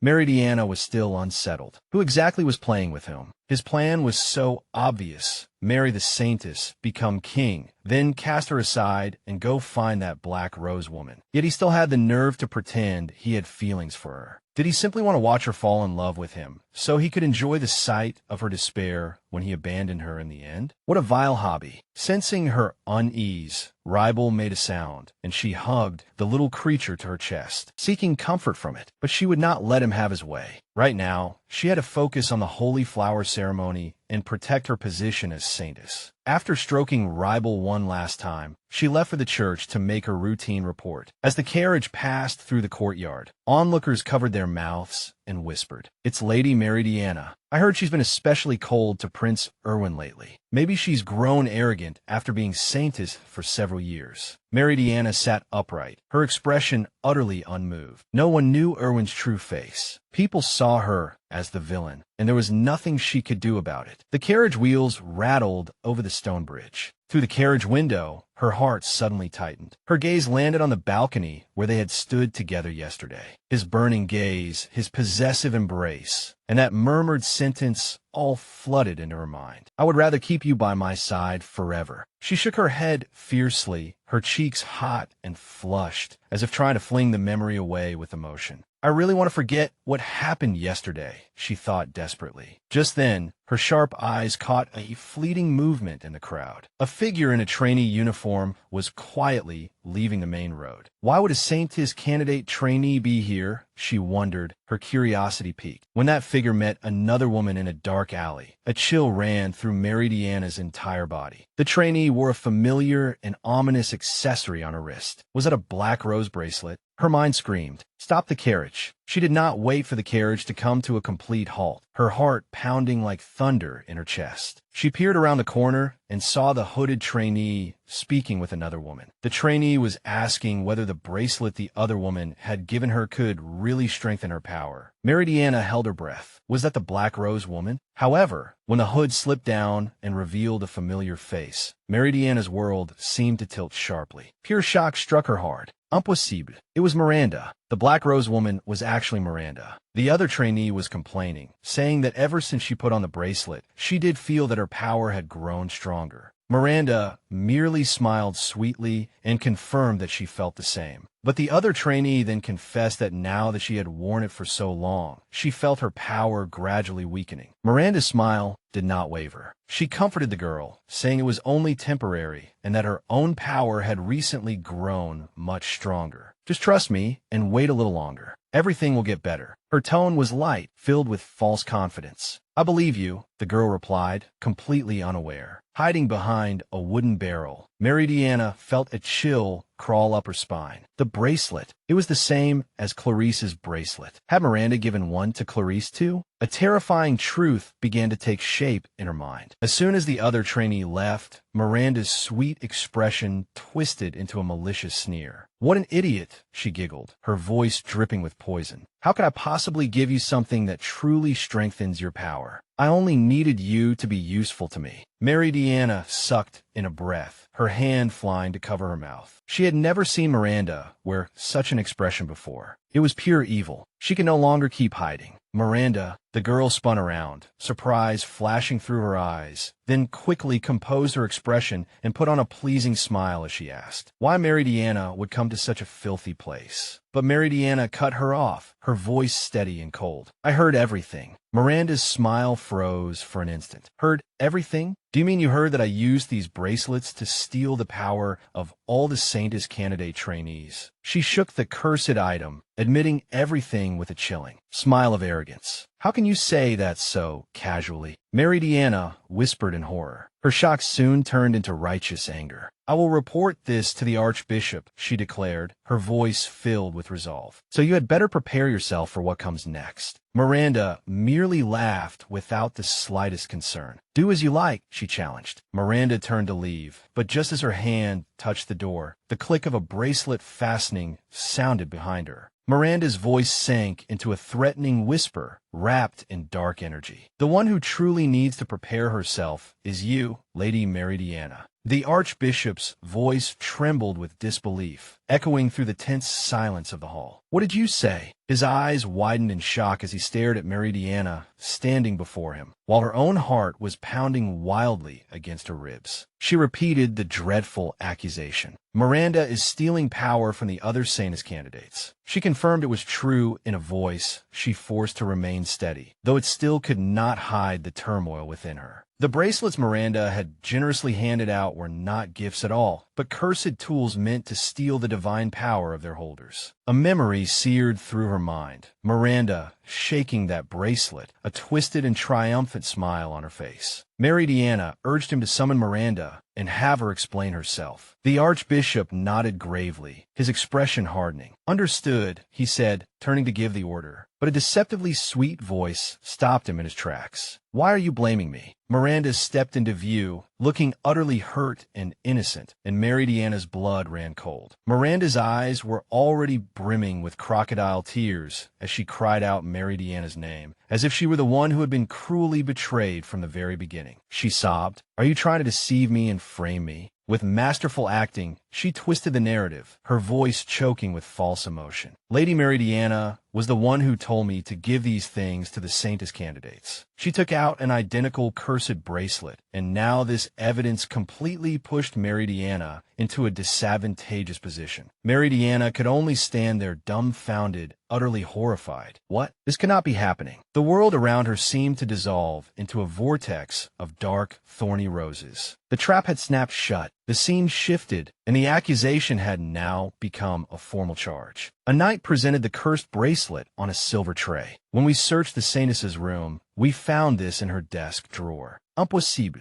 Meridiana forced out in a suffocated voice, staggering backward. Her hand flew to her mouth, her eyes wide with fear. "I know nothing about this." But the Archbishop's gaze was filled with cold disappointment. He knew her power had been unstable recently, but he had never thought she would sink so low as to steal another's power. She pleaded with him in a desperate voice, "Please believe me." But all she could see before her was Miranda's vicious, knowing smile. The horrifying truth pieced itself together. Had she planted it then? Was all of this a carefully planned trap? Was it all to destroy her? "I have never stolen anyone's power," she cried, her voice trembling. "If I had done something like that, my power of love would disappear. I could still use it now, and that proves my innocence." But her pleas were drowned out by the venomous whispers of the other Saintess candidates, who now all saw her as the villain. The Archbishop crossed his arms, unmoved. "But it is also possible that you're using a hidden tool to replenish your power." His suspicion pierced her heart like a dagger. How could a mere tool possibly support daily prayers? That was simply impossible. Miranda seized the opportunity, quietly moving close to the Archbishop, her voice whispering like poison. "Lady Meridiana once said that she found Lord Erwin unpleasant. She must have lost the ability to love, causing her power to weaken, and then she became desperate." "That isn't true," Meridiana protested, but her voice was drowned out. The bishop cut her off, his tone sharp and merciless. "Meridiana, your excuses are far too poor. Your power has indeed weakened, has it not?" The whispers grew louder and louder. The other Saintess candidates recalled every slight they believed they had witnessed. She pushed the prince away. No wonder she lost her power. The shadows of her accusers pressed down on her, their judgment suffocating her. She felt as though she were drowning as she cried that it was not true, that they had all been deceived by Miranda's angelic appearance. But no one listened. When she was forced into a corner, a fire of desperation ignited in her heart. Then she spoke, declaring in a voice filled with rekindled determination, "Please allow me to use the flower of truth." A wave of gasps sounded through the room. The flower of truth. Her eyes were no longer filled with fear, but burned with firm light. She explained that in the special botanical garden reserved for the royal family, grew a unique plant, the legendary flower of truth. This flower was a living lie detector. If someone with malicious intent touched it, it would wither and die on the spot, making it an extremely precious tool in national trials. Meridiana staked everything on this final hope. If I touch it and the flower does not wither, then that will prove I am telling the truth. The archbishop hesitated over the proposal. That flower only bloomed once every 10 years, and risking its use when the culprit seemed so obvious was simply unthinkable. He did not believe her. He thought she was guilty. Fine, she thought. Then there is another way. Take back that bracelet and monitor me. If I can display a power of love stronger than anyone else's at the Holy Flower ceremony, then that will prove my innocence, correct? The archbishop stared at her, weighing his options, and finally gave a curt nod. Very well, we will do that. His gaze was like ice as he delivered the ultimatum. If you are chosen as Saintess again, we will acknowledge your innocence and find the true culprit. A wave of relief, mixed with exhaustion, surged through her. Thank you very much. For now, that was enough. When the archbishop called Miranda over, that hateful girl drew close to Meridiana. The corners of her lips twisted into a malicious and victorious sneer. How pitiful. Even as the Saintess, you have no support at all. No matter what, no one is on your side. Meridiana's eyes widened, and the pure malice in Miranda's whisper chilled her to the core. Meridiana's resolve was tempered into steel. The Holy Flower ceremony. No matter what, she would prove her innocence. She watched them leave, gripping the pendant at her chest tightly. Yet Miranda's mocking words still echoed in her mind. How pitiful. A shudder ran through her entire body. In that moment, she felt utterly alone.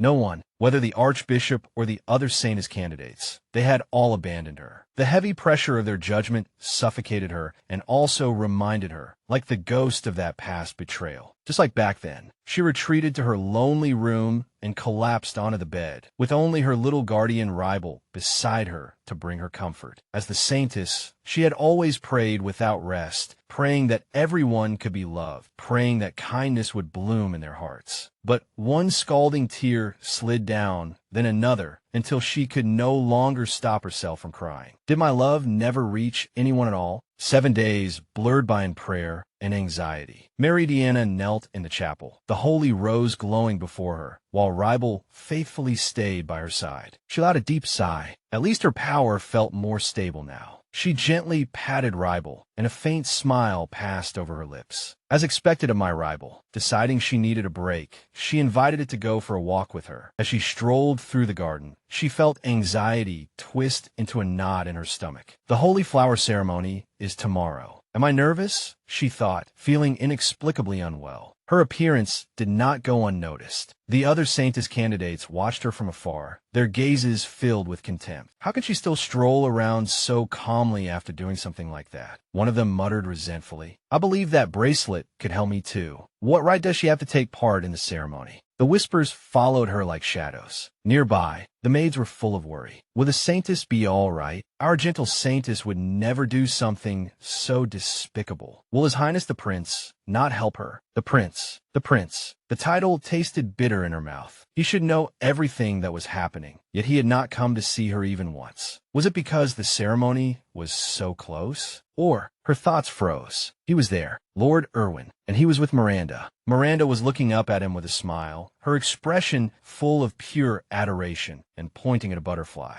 A nauseating realization surged into Meridiana's heart. He was not worried about her at all. Not just Erwin, but Miranda too. Both of them had deceived her. Had those two been meeting privately all along? Dark illusions of them together flashed through her mind, their faces obscured by malice. Her world seemed to tilt sharply. I knew it. Everything made terrifying sense. Both of them want to get rid of me. Miranda really is the Black Rose woman. The air was pulled from her lungs, her chest tightening until she could not breathe. Betrayal crushed her like a tangible weight. With a soft sound, she collapsed to the ground. The sound startled Erwin, and he spun around to see what had happened. A knight cried out in panic, "Lord Erwin, Meridiana!" She had already fainted, and Ribel barked anxiously beside her pale form. What happened? Erwin asked sharply, rushing to her side. He gathered her into his strong arms, his handsome face filled with worry. She suddenly collapsed. The knight stammered behind them. Miranda watched from the side, irritation flashing in her eyes. Did she overuse her power? Erwin ignored her, his attention entirely fixed on the fragile woman in his arms. The flowers in this garden can help her recover. Take her back to her room. Miranda tried to stop him. Please wait, Lord Erwin. He walked past her as if she did not exist. Lord Erwin, she called again, her voice sharp with anger. He had already left. She clenched her teeth, tore up a nearby plant, and crushed it in her palm. Erwin gently laid Meridiana on the bed, his gaze softening as he looked at her pale face. She looks terrible. Has she been pushing herself this hard all along? A strange emotion flashed through his crimson eyes. He bent down, his fingers gently brushing her cheek, his lips only inches from her as he softly called her name. Meridiana. At that very same moment, in the chapel miles away, the holy rose burst forth with dazzling sacred light. Angelic wings formed from pure energy spread out from the flower. A divine power surged forth, filling the entire sanctuary with radiant heavenly brilliance. Warm sacred light seemed to surround them like a blessing. In the stillness of morning, Meridiana found herself encircled by the powerful arms of a man who was enough to shatter her resolve. Prince Erwin. A faint sound escaped her lips as her consciousness slowly returned, a pale blush coloring her cheeks. Her beautiful sapphire blue eyes gently opened. Still hazy with sleep, her gaze fell on the handsome, statue-like man beside her. His dark hair formed a stark contrast with her silver strands. "Owen," she murmured, her voice barely audible. He leaned closer, too close. She could feel his breath brush over her skin. Then his lips covered hers in a gentle yet shrieking kiss. Her heart slammed fiercely against her ribs. He drew back slightly, his expression tense. He explained that she had fainted because she had overused her power, and he only wanted to help her recover, even if just a little. She raised a hand to touch her lips, and a tingling sensation spread through her. It was true. She could feel her divine power recovering. But this felt too wrong. She pulled away, her thoughts racing. They were already on the verge of the holy flower ceremony. Was it really all right for him to favor only her like this? But he simply pulled her back into his arms, his voice firm and reassuring. He reminded her that she was the current saintess. What could possibly be wrong with responding to an emergency involving the nation's saintess? He urged her to rest a little longer and not push herself too hard. She rested against his chest, but her mind was in chaos. Whose love was she feeling right now? His or her own buried emotions resurfacing? Her hand trembled slightly against the fine fabric of his uniform. Even after suffering such a cruel betrayal in the past, even after swearing never to love again, did she still harbor some kind of feeling for Erwin? A surge of determination rose within her, and she pushed him away, her expression resolute. She had to complete this on her own. She wanted to face the holy flower ceremony without relying on his power, no matter how tempting it was. Erwin stood there, his expression unreadable. Before leaving, he still had something to say. He let those words hang heavily and coldly in the air. Someone suspected her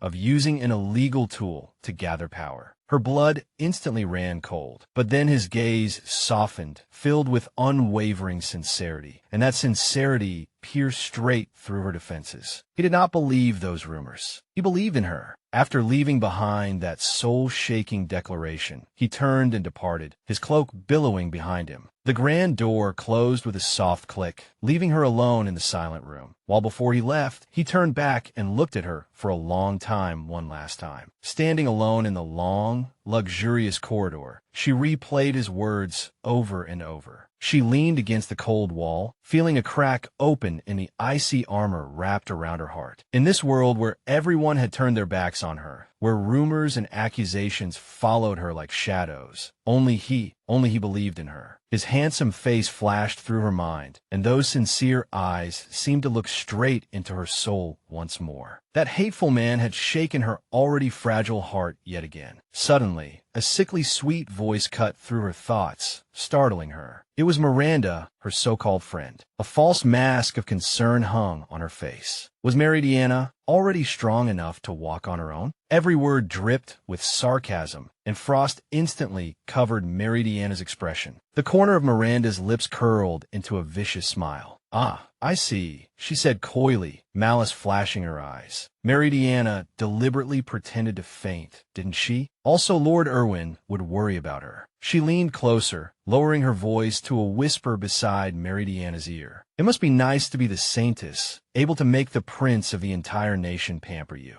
Meridiana's eyes narrowed into cold slits. Her patience was rapidly running out. At last, she turned and faced her tormentor directly. "Hey, Miranda," she asked, her voice dangerously calm. "Why do you want to become the Saintess so badly?" Miranda laughed, but there was not the slightest warmth in that clear sound. "Isn't it obvious? Because if she became the Saintess, she would be the most beloved person in the entire nation." Meridiana let out a scoff. "That doesn't sound like a noble goal at all. It only sounds like a pathetic craving for recognition." The lovely mask shattered, revealing the twisted obsession beneath. "Don't you know?" Miranda hissed, her smile turning deranged. "Cuteness is a kind of power too, and love gathers around cuteness. If cute little me becomes the Saintess, this country will be filled with so much love." Meridiana looked at her without expression. Love gained with that kind of mindset has its limits. That's why you had to rely on the black rose bracelet. The instant the forbidden object was mentioned, Miranda's disguise completely cracked. "You," she screamed, her voice shrill and ugly. "Someone like you, who is only a little stronger but has no charm at all, is not worthy of becoming the Saintess." The insult pierced Meridiana sharply and painfully. Miranda thrust out an accusing finger, her face twisted with jealousy and rage. "I will take both the position of Saintess and Lord Erwin from you, and then I will have you exiled from this country." Her words grew even more vicious, full of contempt. "You would be better suited to becoming some vagrant's plaything in a back alley." She grabbed Meridiana's sash, her knuckles turning white. "And then you will be thrown away and die miserably." She gave Meridiana's robe one last mocking pat, triumph gleaming in her eyes. With one final chilling laugh, Miranda turned and left, leaving a trail of darkness behind her. Meridiana stood frozen in place, her face shrouded in shadow. That girl's hatred was so heavy it suffocated her. She had never imagined that behind those smiles, behind those softly spoken promises of "I will always be on your side," Miranda had harbored such deep, rotting hatred. In that moment, Meridiana understood. To stop Miranda, to stop the Black Rose Woman's rampage, she had no other choice. She had to win tomorrow's Holy Flower ceremony. The trial arrived, and the air was filled with tense anticipation. The priest's voice echoed through the grand cathedral, announcing the beginning of the trial that would decide this year's Saintess. The task was simple, yet profoundly meaningful. Fill the cathedral's crystal with the power of love and bring blessings to the nation. Therefore, the person who filled her trial crystal the fastest would be chosen as the new Saintess. The candidates, all dressed in white, stood before their respective pedestals as the crowd watched with bated breath. Miranda leaned close, her smug whisper meant only for Meridiana to hear. "Have you thought of an excuse for when you lose?" The corner of her lips curved into a confident and spiteful smile. Meridiana did not even fully glance at her. Her gaze was as cold as a winter storm. "There's no need. If I win, you will atone for your crimes. Just wait." Miranda's face twisted into an ugly scowl. "You really aren't cute at all," she spat. From the royal seats, the king and queen watched intently. The priest raised his hand high. "Begin." The candidates immediately placed their hands on their crystals, closed their eyes, and focused deeply. Faint light began to radiate from each crystal. The audience murmured among themselves, most believing the current Saintess would win easily. This year will probably be Lady Meridiana again, right? But the next moment, a cry of surprise rippled through the crowd. "Hey, look over there. So fast." Even the visiting king of Jonka noticed. "Erwin, who is that?" He pointed at Miranda, whose crystal was already emitting an unnaturally intense glow. Erwin explained that she was a Saintess candidate. A relieved smile appeared on the king's face. At last, someone with the power of love stronger than Meridiana's has appeared. That truly puts me at ease. Erwin himself watched the scene before him, his expression carefully hidden beneath a mask. Meridiana could feel her power draining away. She frowned and focused. Too fast, she thought, fear twisting into a knot in her stomach. Miranda was using the stolen power she had absorbed from everyone. Meridiana gritted her teeth and gathered all her willpower. "I can't lose." Miranda cast her a look of utter contempt, a victorious smile on her lips. Oh my, even Lady Meridiana can only manage this much without Erwin's love? You were so confident just a moment ago. The mockery was meant to break her, and for one instant, doubt covered Meridiana's heart. She forced it down. I can't panic. She steadied herself and focused on what truly mattered. The love in her heart, the love that wanted to protect everyone, and the burning desire to answer the feelings of those who believed in her and loved her. Her pure, selfless love was completely different from Miranda's twisted, selfish desire for recognition. Miranda believed that as long as she was cute, she could fill the nation with love, but that was nothing but false love. A collective gasp echoed through the cathedral. Incredible. Even Lady Meridiana isn't backing down. A dazzling, pure light burst from Meridiana's crystal, growing brighter and brighter until it was enough to rival Miranda's glow. Miranda stared at her in disbelief, beads of sweat forming on her forehead. She really is stubborn. Where's she getting that kind of power? The crowd broke into an uproar. The rumors about her power weakening were false. Miranda's hands trembled with anger. This still isn't all she has. She gritted her teeth inwardly, her face showing nothing but pure, undisguised malice. I will raise your hopes with despair. She moved stealthily, her hand reaching toward the black rose bracelet hidden beneath her sleeve, activating its dark power. Then the audience began to stir uneasily. Hey, what is that?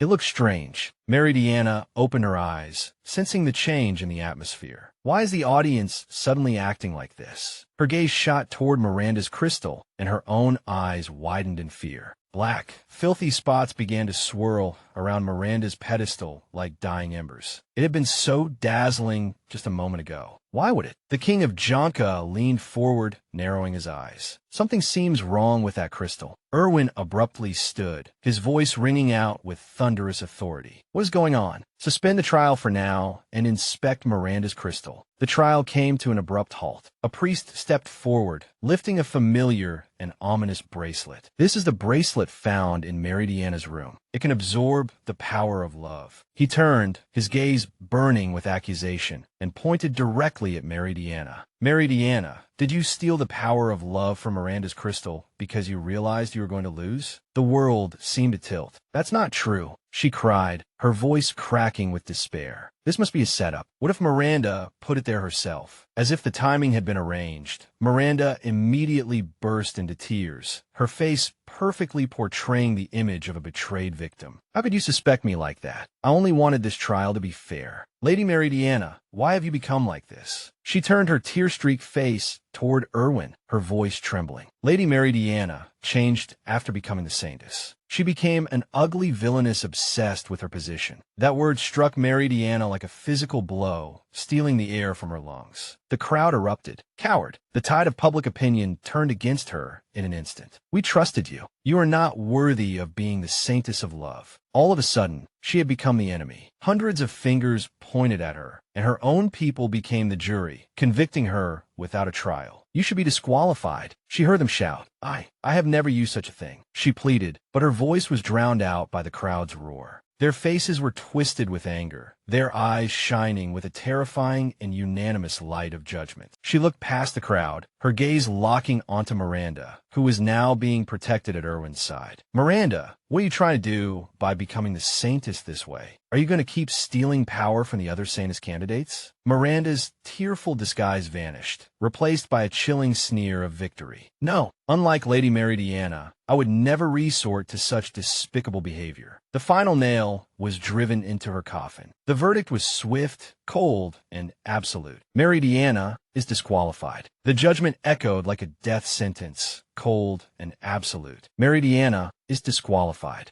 Her bright sapphire eyes trembled with shock. The order to take her away had already been given, a command without the slightest mercy. Suffocating despair began to spread from the edges of her vision like the tangible shadow of her ruined fate. Held between indifferent nights, she was taken away like an ordinary criminal, her hands clenched as she offered desperate and useless prayers. Her mind was a vortex of panic. She could not think of any way to prove her innocence. All her struggles flashed before her eyes, as if time itself had rewound to the day of the flower festival. She had used all her strength and gritted her teeth to come this far, only to return once again to this hopeless nightmare. Had everything been meaningless? A bitter realization sank into her heart like a stone. No matter how she fought, she could never win against that hateful Black Rose woman. But just as the last thread of hope was about to go out, a low and commanding voice cut through the hall. Wait, it was Erwin. His handsome face was as stern as a stone carving as he stood beside Miranda, who had suddenly gone rigid,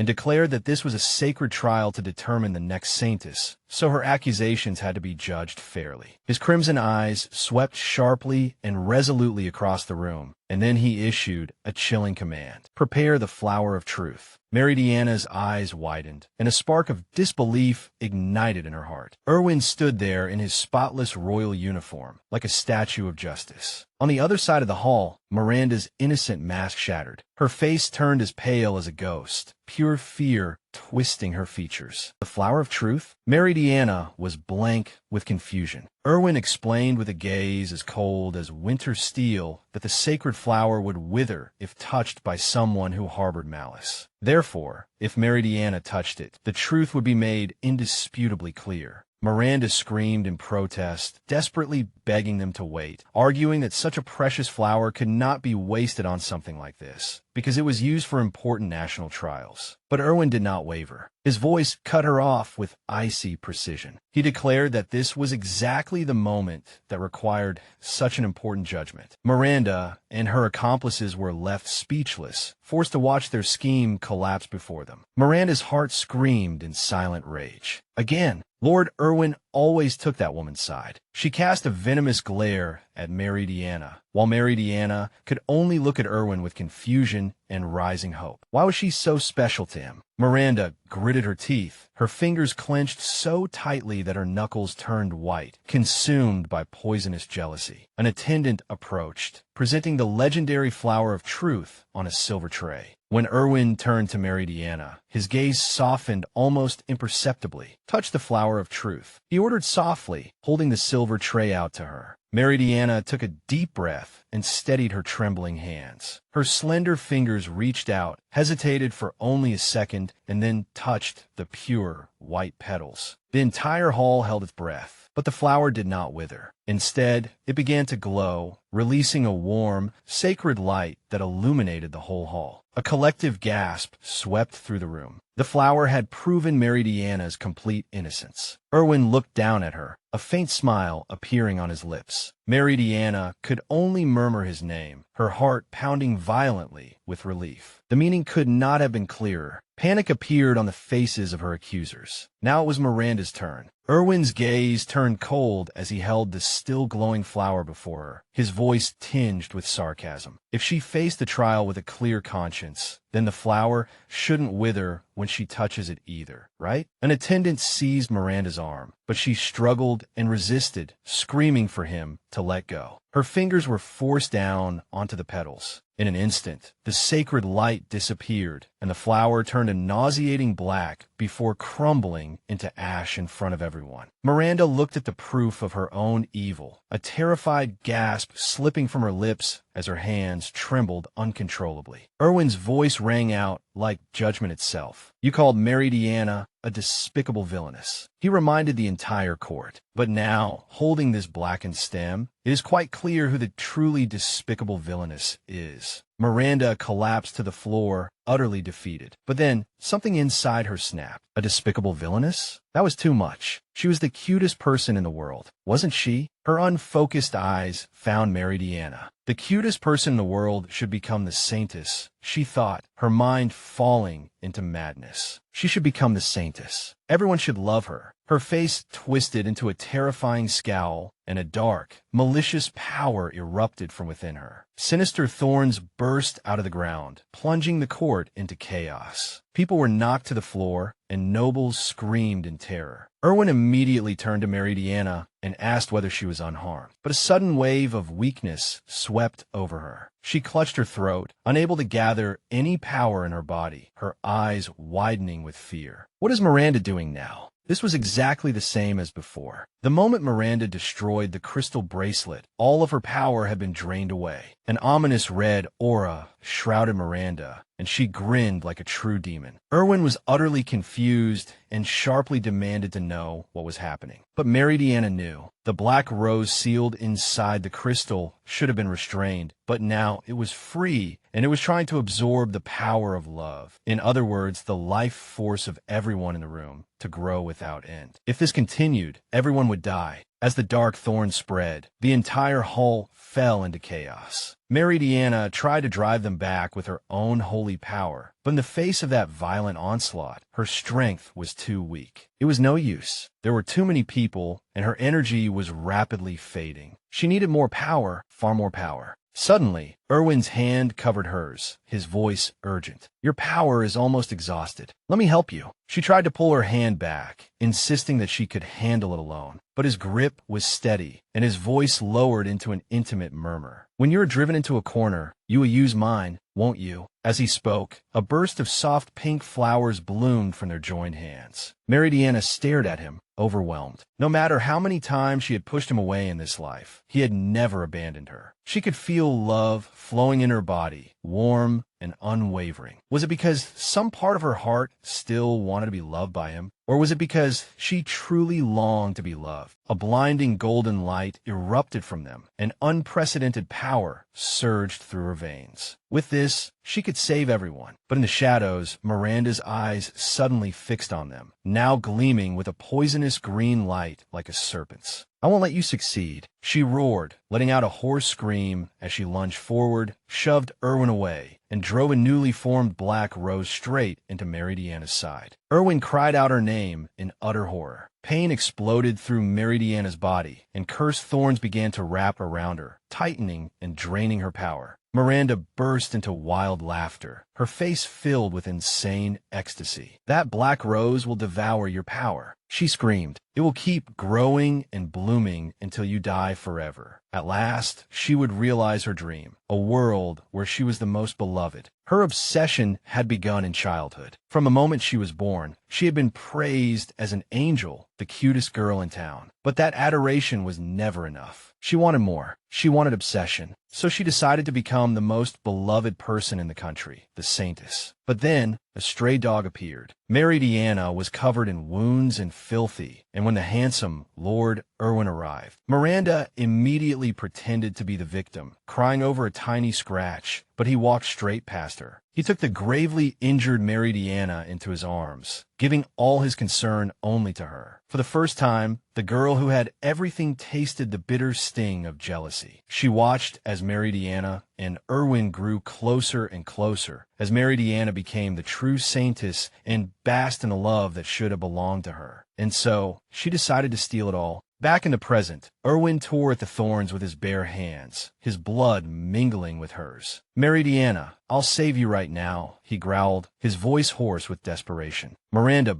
burst into crazed laughter. "Foolish. The black rose will grow without end. It will drain her dry until nothing remains but an empty shell." Meridiana watched in terror as the thorns sliced into his skin. "Stop, Erwin," she pleaded weakly. "If you keep this up, you really will die." But he did not stop. His beautiful face twisted with pain and determination, willing to sacrifice his own life to break her curse. The vicious thorns tightened around her, like a crown woven from agony, coiling around Meridiana's slender neck. Her breath caught, her lovely face contorting in pain as she pleaded with the man before her, begging him with desperate, hungry sorrow. Her voice was barely a whisper. "If you keep this up, you really will die." Erwin gritted his teeth, his handsome face streaked with blood, sweat rolling down his forehead. He clutched the cursed vines tightly, both hands torn into a bloody mess. Yet his eyes burned with fierce, unwavering resolve. The thorny vines pulsed with dark energy, wrapping around his arms like a living nightmare. From the shadows, a sinister voice dripped with cloying poison. Hee hee, what a lovely expression. Miranda sneered, her eyes gleaming with malicious delight. The black roses adornment suits you, doesn't it? The cursed roses bloomed in the darkness, their thorns piercing deeper into Meridiana's flesh, trapping her in a cage of despair. She looked utterly helpless, bound fast by wicked magic. Enough! Erwin, step back, she cried, her heart breaking for him more than for herself. You'll die too. But he only stared at her, his gaze blazing. I won't die, he declared,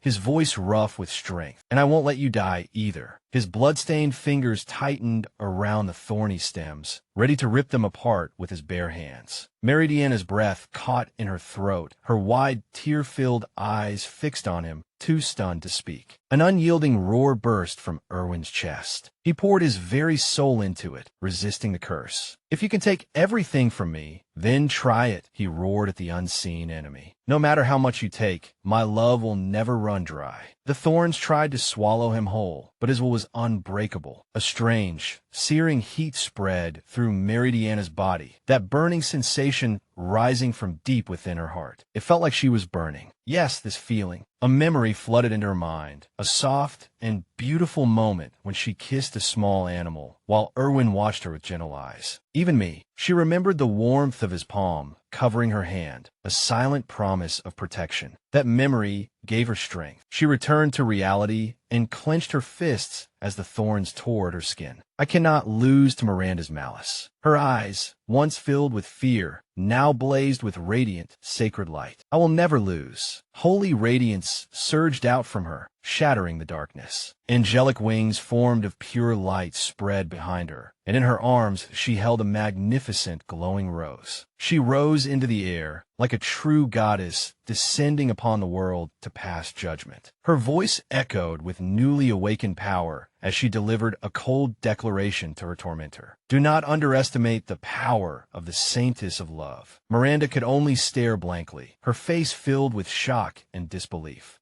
The cursed black rose trembled violently, cracks spreading across its pitch-black petals. At last, a blinding flash of light erupted, and the curse shattered into thousands upon thousands of pieces. Meridiana and Erwin watched as the darkness dispersed, their gazes meeting in a moment of shared victory. Miranda collapsed to the floor, her face pale with fear. Impossible. The crowd, which had been dazed and confused, began to stir. What happened? A wave of golden light swept over them, and their minds suddenly cleared. I feel so weak. My consciousness. I remember that Saintess candidate holding a black rose. Look at the crystal. Everyone turned their eyes toward the holy crystal. It now pulsed with bright, purifying light, every trace of corruption gone. Wasn't it Lady Meridiana who saved us? Thank you so much, Lady Meridiana. Voices of gratitude rose and fell throughout the hall. She is the true Saintess. Miranda's world collapsed completely. Why? I can't accept this, she screamed, clawing at her own head in utter madness. I was supposed to become the Saintess, marry Lord Erwin, and become the most beloved person in this country. What? Meridiana looked down at the pitifully screaming girl, her expression holding no joy of victory, only sadness. Miranda, you were consumed by the desire for death, and you forgot how to truly love another person. Forcing love on others and expecting something in return is nothing but coercion in the name of love. Nonsense. Miranda spat, her eyes filled with mad fury. Even Lord Erwin has always loved that woman because he wanted to be loved in return. Hasn't he? Erwin's expression instantly turned as cold as ice. I love Meridiana, not because I expect anything in return, he said, absolute sincerity echoing in his voice. As long as I can stay by her side and protect her, it doesn't matter if my feelings are never answered. Meridiana's heart skipped a beat. Those words brushed across her wounded soul, and her sapphire eyes widened. He turned his cold, unforgiving gaze back toward the girl curled up on the floor. Miranda, your crimes are exceedingly grave. Therefore, he raised his hand,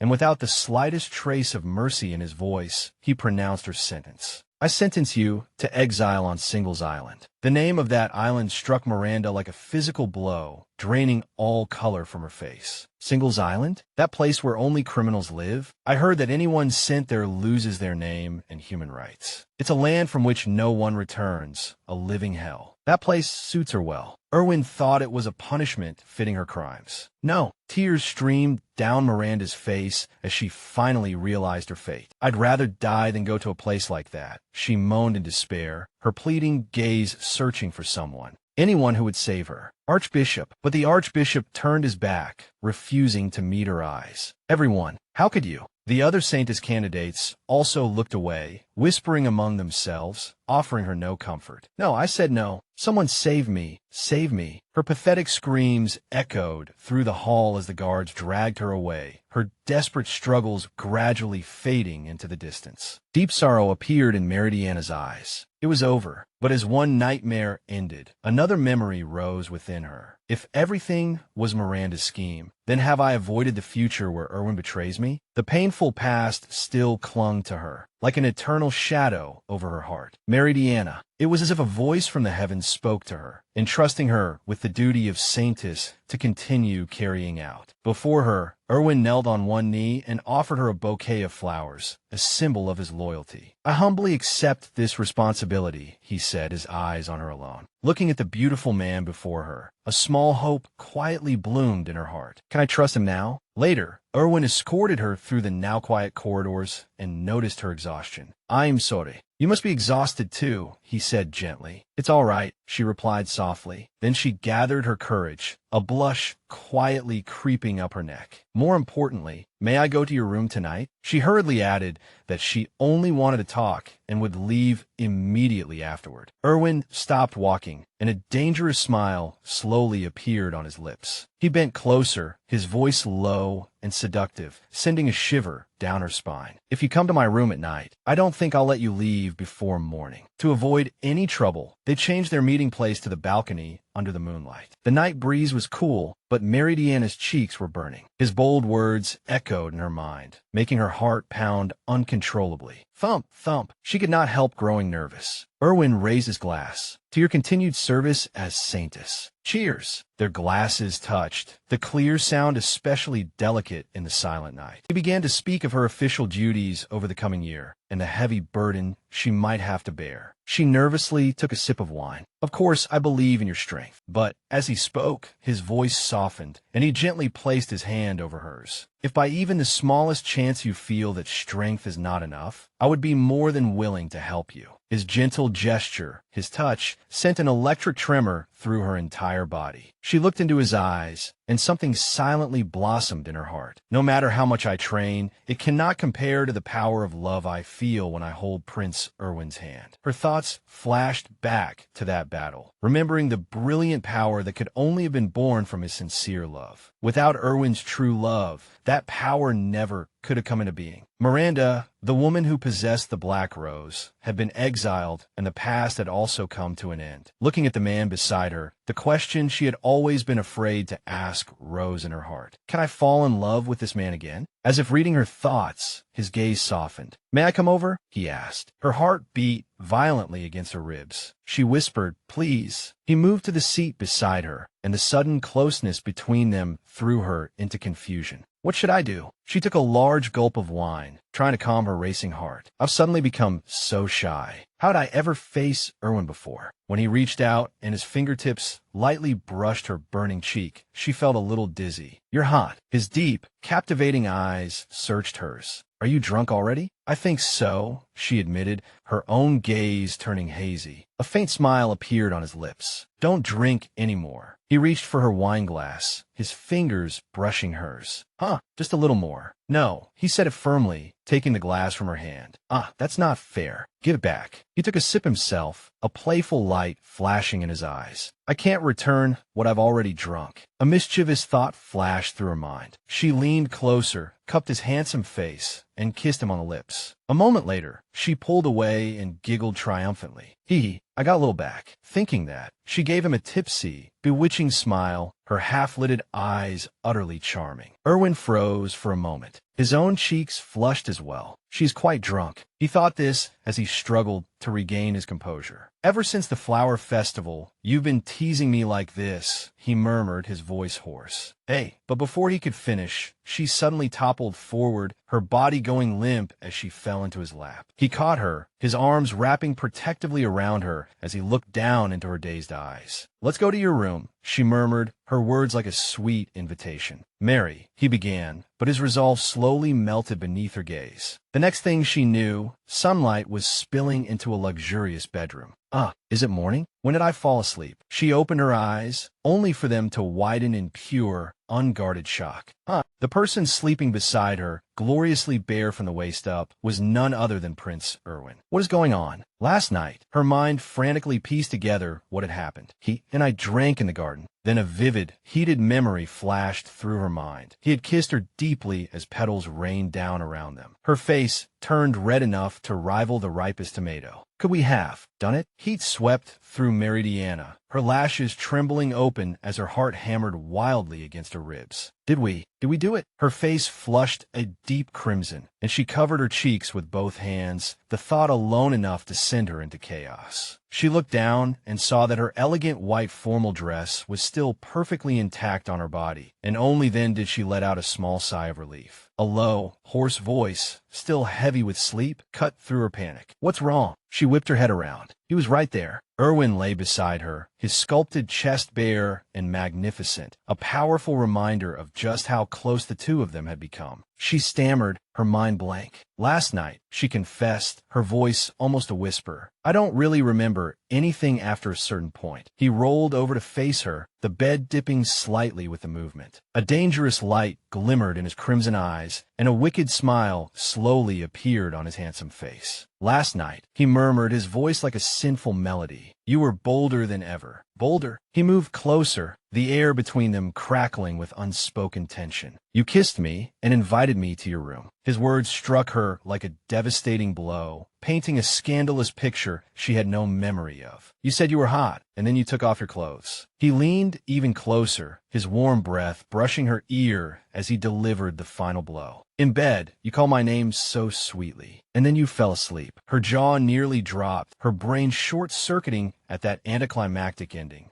His hand slid up and gently cupped her chin, his thumbs stroking her reddened skin. If you had stayed awake a little longer, he whispered, his gaze impossibly dark, I might have been able to give you what you wanted. She became incoherent, utterly flustered. Could he be teasing her, making her think they had done something? But beneath her embarrassment, warmth spread through her chest. He never used to tease her like this. She had never known Erwin could be this gentle. It was as if a radiant, holy flower had bloomed in her heart, showing that her mission was succeeding. Yet that sweet moment shattered, and she fell into the cold abyss of a nightmare. The face of a lecherous man loomed close, his words dripping with contempt. You're the saintess abandoned by the prince, aren't you? Let me have a taste. The scene shifted to the prince himself, the Erwin of her previous life. His face was as cold as a mask as he kissed another woman's hand, cruel words echoing in the darkness. It's all because I married a woman I never loved. He raised a crushed, withered rose. Of course the royal flower would wither. A choked gasp forced its way from her throat, and she jolted back to reality, her eyes wide with remembered fear. That dream again. The faint sound of carriage wheels pulled her back to the present. She was safe, sitting beside Erwin, while he calmly stroked the cat on his lap. She took a deep breath, reminding herself that this was a new reality. Miranda had been exiled and was now a prisoner in chains, while Meridiana had reclaimed the title of Saintess of Love. The threat of the Black Rose had disappeared, and she prayed that she had finally avoided the tragic future in which Erwin betrayed her. And yet, the ghost of that withered rose still clung to her. Those dreams of her previous life were cruel, enduring reminders of the pain she had suffered, pain she must never forget. Erwin's worried voice pulled her back from her dark thoughts. What's wrong, Meridiana? Is the carriage making you feel unwell? She admitted that the long journey had made her feel somewhat ill. He gently patted her head, the gesture unexpectedly reassuring. He told her they would soon reach the Cornelia Royal Palace, so she should try to relax. She leaned into his touch and thanked him softly, her heart gradually calming. They were on a diplomatic visit to the allied nation of Cornelia. She thought of the kingdom's rulers, King Kamar and Queen Rosa. The couple was famous for their righteous rule and for the deep, enduring love between them. As the grand palace came into view, she reflected on their unbreakable bond. A pang of envy rose in her heart. A handsome man with bronze skin and a dazzling smile greeted them when they arrived. "Welcome, Prince Erwin and Meridiana." It was King Kamar himself. Meridiana's eyes widened. A serpent-shaped tattoo coiled around his neck. He was completely different from the person she had met last year. After Erwin gave his formal greetings, Kamar waved away the pleasantries and eagerly brought up the banquet he had prepared. When he turned and called for his queen, Rosa, his voice suddenly grew sharp. The queen visibly flinched. "Don't just stand there. Lead the guests inside, Queen Rosa." Queen Rosa's face was hidden behind a veil, and she obediently lowered her head in a bow. "Yes, Your Majesty." As the quiet queen led everyone inside, Meridiana still could not recover from her shock. She could not believe that King Kamar, who had loved his wife so deeply, would speak to her in such a vicious tone. Rosa looked terribly dejected, as if she had been shrouded in grief for a long time. But more importantly, as she watched the royal couple walking ahead, cold fear filled her. She could not sense any love between them at all. At the banquet, dancers filled the hall with life, yet the atmosphere felt heavy. Kamar and Erwin talked at length, and he even said he had known Meridiana would become the Saintess again. "No one can compare to her," he said with a broad grin. Sitting beside the silent queen, Meridiana noticed that Kamar even refused to look at his wife. It was a chilling contrast to last year, when he had hardly been able to bear leaving her side. What on earth had happened between them? She leaned closer to Rosa, her voice gentle. "Rosa, Kamar seems a little different from last year." The queen's hands clenched in her lap. "Not a little," she whispered, her voice fragile with pain. "For the past 6 months, he has been with another woman." Rosa's eyes were hollow with despair. "He has become violent, and he even got that vulgar tattoo." Meridiana was horrified. "Then are you all right, Rosa?" Even someone as affectionate as Kamar could change completely. That thought triggered a terrible flashback to her own past, reminding her of Erwin's cold, betraying eyes and that crushed rose. A person's heart could change so easily. In her memory, his voice, tainted by black magic, called her name, making her shudder violently. "No." Her hand shot out, knocking away a cup that had been offered to her. The cup fell to the floor, its contents spilling into a silvery puddle. Her heart leaped in her throat.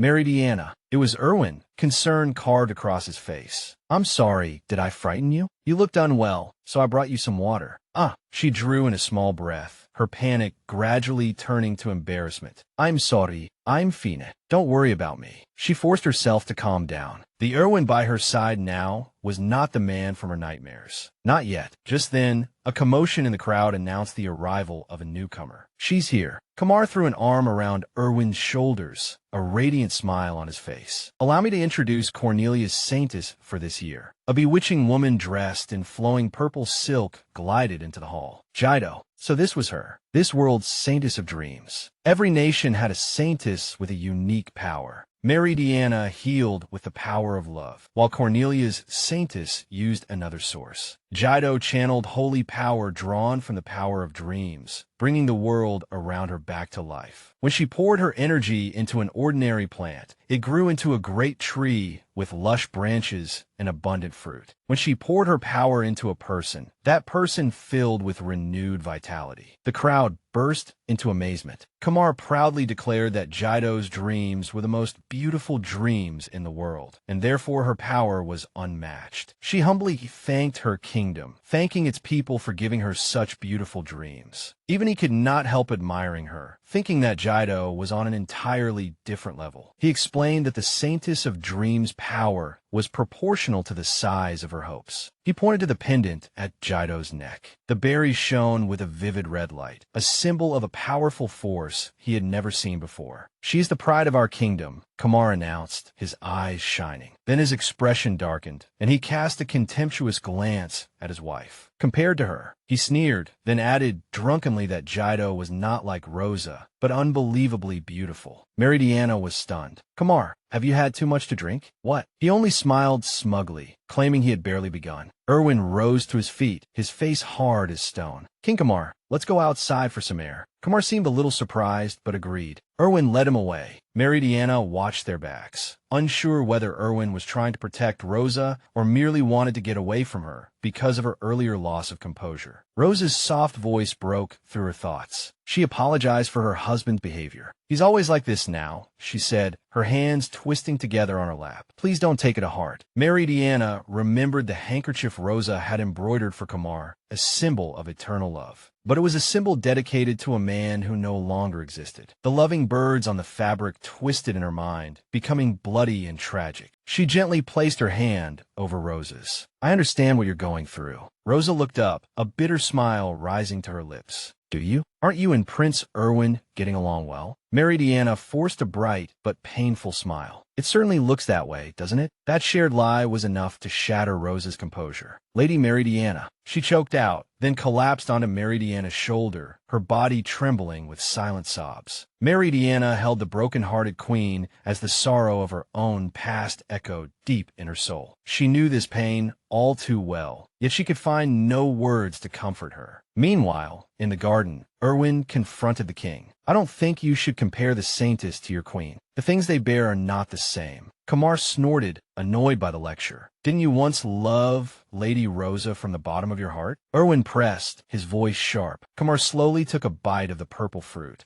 "I can't remember," he said, his voice devoid of emotion. Later, as they returned to the room, a heavy sense of failure weighed on Meridiana's heart. She had not helped Rosa at all. She did not know what Erwin and Kumar had discussed. As they passed a window bathed in moonlight, a movement caught her eye. Her whole body went cold, and she drew in a sharp breath. She covered her lips in horror. No, how could? In the shadows of the garden, King Kumar was passionately kissing Saintess Jido. Kumar and Jido. The naked, shocking betrayal nearly stole the air from her lungs. Her thoughts churned, shock and disbelief forming a storm in her heart. Impossible. Absolutely impossible. An image flashed before her eyes, searing and repulsive, the passionate, stolen kiss between two people she thought she knew. Kumar and Jido. Her heart plunged, the cold, hard truth settling in her stomach. This was not a recent crossing of the line. This had been going on for 6 whole months. For half a year, he had shamelessly carried on with another woman, an indulgent and cruel betrayal. Could this really be possible? The thought was so terrible, it chilled her blood. She froze in place, covering her mouth in sheer horror. Had Rosa known about the two of them all along? Before that dreadful possibility could spread any further, they were led to their lodgings for the night. "Please rest well here tonight," their host said, unaware of the suffocating tension in the air. They were shown into a luxurious, splendid room, its refined decorations a stark contrast to the ugliness churning inside Meridiana. The little dog, like an innocent symbol within this nest of vipers, followed faithfully behind them. Once they were alone, the silence was deafening. Meridiana turned to the prince, who stood like a statue, his silver brows drawn with concern. "Hey, Erwin," she began, her voice barely more than a whisper. She could not understand what had changed King Kumar so drastically, turning him into such a cruel and unfamiliar person.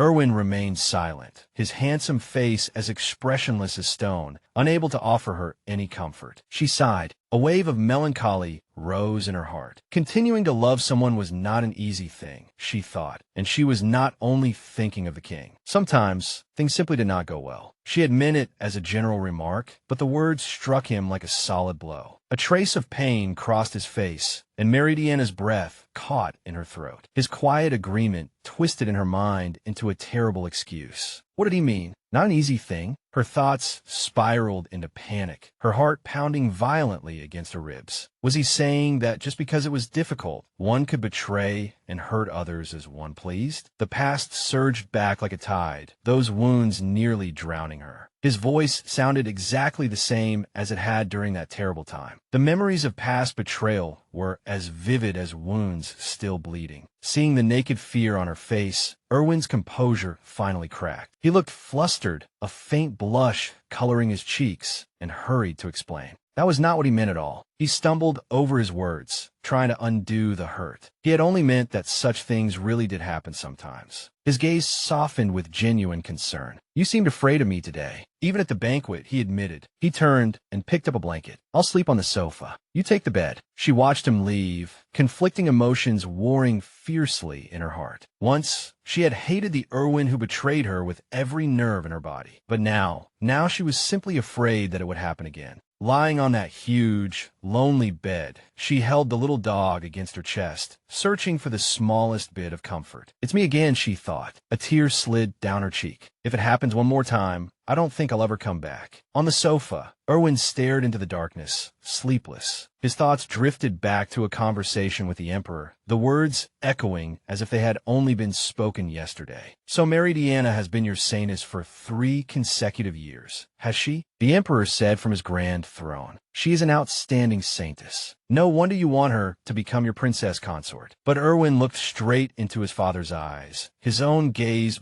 burning with unwavering conviction. "None of that matters," he declared firmly. He did not care whether she was a Saintess or not. "I am drawn to her as a person." What had captivated him was her soul, her very essence. The memory gradually faded, and he shifted on the sofa, the furniture's faint creak the only sound in the night. The next morning, the tension at the breakfast table was unmistakable. King Kamar leaned back with a smug, predatory smile. "Was your room satisfactory?" he said in a low voice. "It seems preparing a bed sturdy enough for passionate lovemaking was worth it." He added, malice flashing his eyes, "So, how did it feel to get Meridiana in a bed here in Cornelia?" A chorus of gasps rang through the room. Meridiana and Erwin stared at him in shock, thoroughly offended. "King Kamar, isn't that rather rude?" Rosa gently admonished. "Rude?" Rosa tried to smooth things over, saying that although she did not mind, it was inappropriate to say such things to honored royal guests. That became the final straw. Kamar clicked his tongue harshly, his face twisting into a mask of pure rage. "Who do you think you're talking to?" he roared, his voice cracking with fury. "You wretched woman." The dull sound of his palm, striking her face, echoed through the dining hall. He slapped her to the floor, her chair crashing over with a clang. She crumpled and fell to the ground. She was dazed from the blow, blood seeping from the corner of her mouth. "Lady Rosa," Meridiana cried in horror, rushing to the fallen woman's side. She asked whether she was hurt. Erwin grabbed the enraged king, trying to stop him. "King Kamar, calm down." But Kamar had lost his reason, panting like a beast. "I can't stand this anymore," he snarled, an ominous red light flashing in his eyes. "You and I are finished." He clenched his fists, and a snake-shaped tattoo on his neck seemed to swell as if it had come alive. Rosa looked up at him in complete devastation, a drop of blood falling from her lips before tears poured down. What happened to you?" she cried. "You aren't the Kamar I knew." He let out a piercing, mocking laugh. Until now, I've only been enduring it. I am the king. The king. I don't have time to worry about useless people who haven't even inherited a throne yet." Suddenly, a sharp pain shot through his head, and he groaned, clutching it. He gasped in pain, his hand jerking to his neck. "King Kamar," Erwin shouted, struggling to restrain him. Meridiana's eyes widened, and she inhaled sharply. His snake-shaped tattoo was glowing with a sickly green light. A tattoo should not be like that. Something had to be wrong with it. A desperate thought formed in her mind. "Maybe I can." She stepped forward and stretched out both hands, holy power beginning to radiate from deep within her body. The jewel at her chest blazed with dazzling holy light, engulfing the cursed mark. The sickly green glow struggled for a moment, then vanished completely beneath her purifying radiance. She panted, nearly drained by the exertion. Clearly, his expression had changed. The rage was gone, replaced by dazed confusion. He murmured, touching his head as though waking from a long nightmare. "Meridiana, what did you do?" Erwin asked, awe and concern mingling in his voice. She caught her breath and explained her guess. "I think King Kamar's change in character may have been because of that tattoo." Now freed from the curse, the king looked at his hands, then at Rosa. Rosa shrank back in fear. Terror rose on his face as the memories of his monstrous behavior flooded back.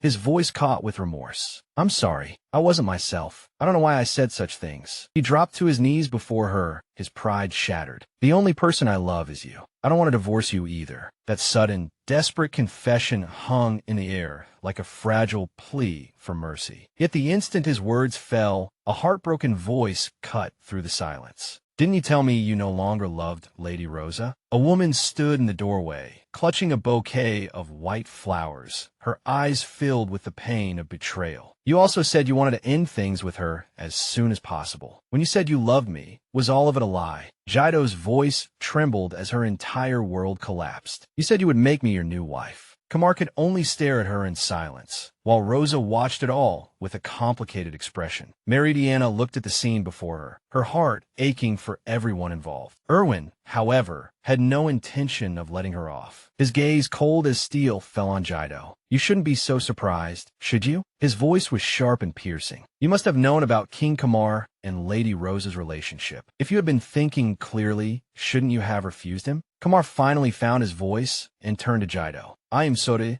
Jido. I don't know why I said those things myself. You don't know? She screamed, her grief turning to anger. You must remember saying them, don't you? No. Blaming your change in personality on the appearance of a snake tattoo is far too convenient an excuse. Appearance? Meridiana cut in, confused. Do you mean he didn't get tattooed himself? I never saw him go get a tattoo, so that's why I said it that way, Jido admitted, before anger swept over her again. In any case, I loved you, King Kamar. I was a fool for believing you. She cried out in pain, threw the bouquet to the floor, crushed the delicate white flowers under her heel, and then stepped out of their lives forever. The crushed flowers became a gloomy testament to their ruined romance. Rosa, Kamar said softly, turning back to his fiancée. I am truly sorry. He lowered his head to the floor, a king bowing in utter shame. I don't know what I did, but I was unfaithful to you. There is no excuse for my actions, but please forgive me. Even now, the only person I love is you. Rosa looked down at him, her expression unreadable and icy. After everything you've done, you think one apology will earn forgiveness? You should first take a good, hard look at what you've done.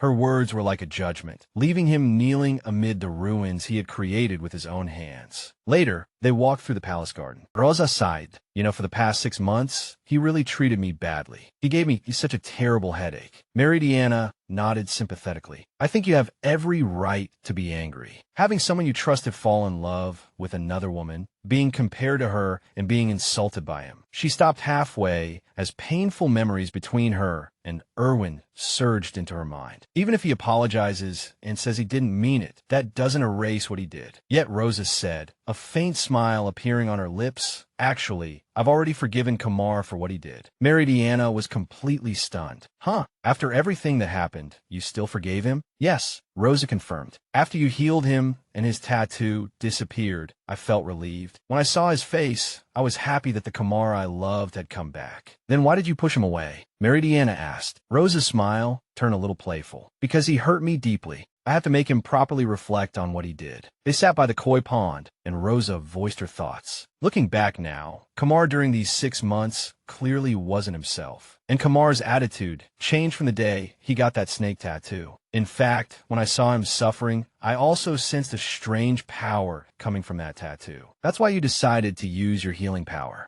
HM? Rosa smiled as her theory gradually took shape. If that's the case, then Kamar's change of heart must have been caused by that tattoo, don't you think? I believe in the Kamar he is now. Meridiana's heart filled with admiration. Rosa had easily crossed the barrier she herself had never managed to overcome. But was it really all right to trust someone so easily? It will be all right, Rosa said, taking Meridiana's hands. Meridiana, you should believe in Prince Erwin too. I can tell something happened between you two, can't I? Though I don't know the details. And, she added with a wink, compared to making men feel uneasy, don't you think they'll behave better if you trust them and rely on them? A blush crept up Meridiana's neck. Maybe you're right. Rosa is so strong. If only I could become like her too. With fresh resolve burning in her chest, Meridiana went to find Erwin. She called out to him, her voice steady and clear. I have something I want to talk to you about. Before he could absorb her words, she closed the distance between them and embraced him suddenly and sincerely. The air grew thick with unspoken words as Meridiana hugged Erwin's legs tightly, her heart pounding in her chest. There was something she had to discuss with him,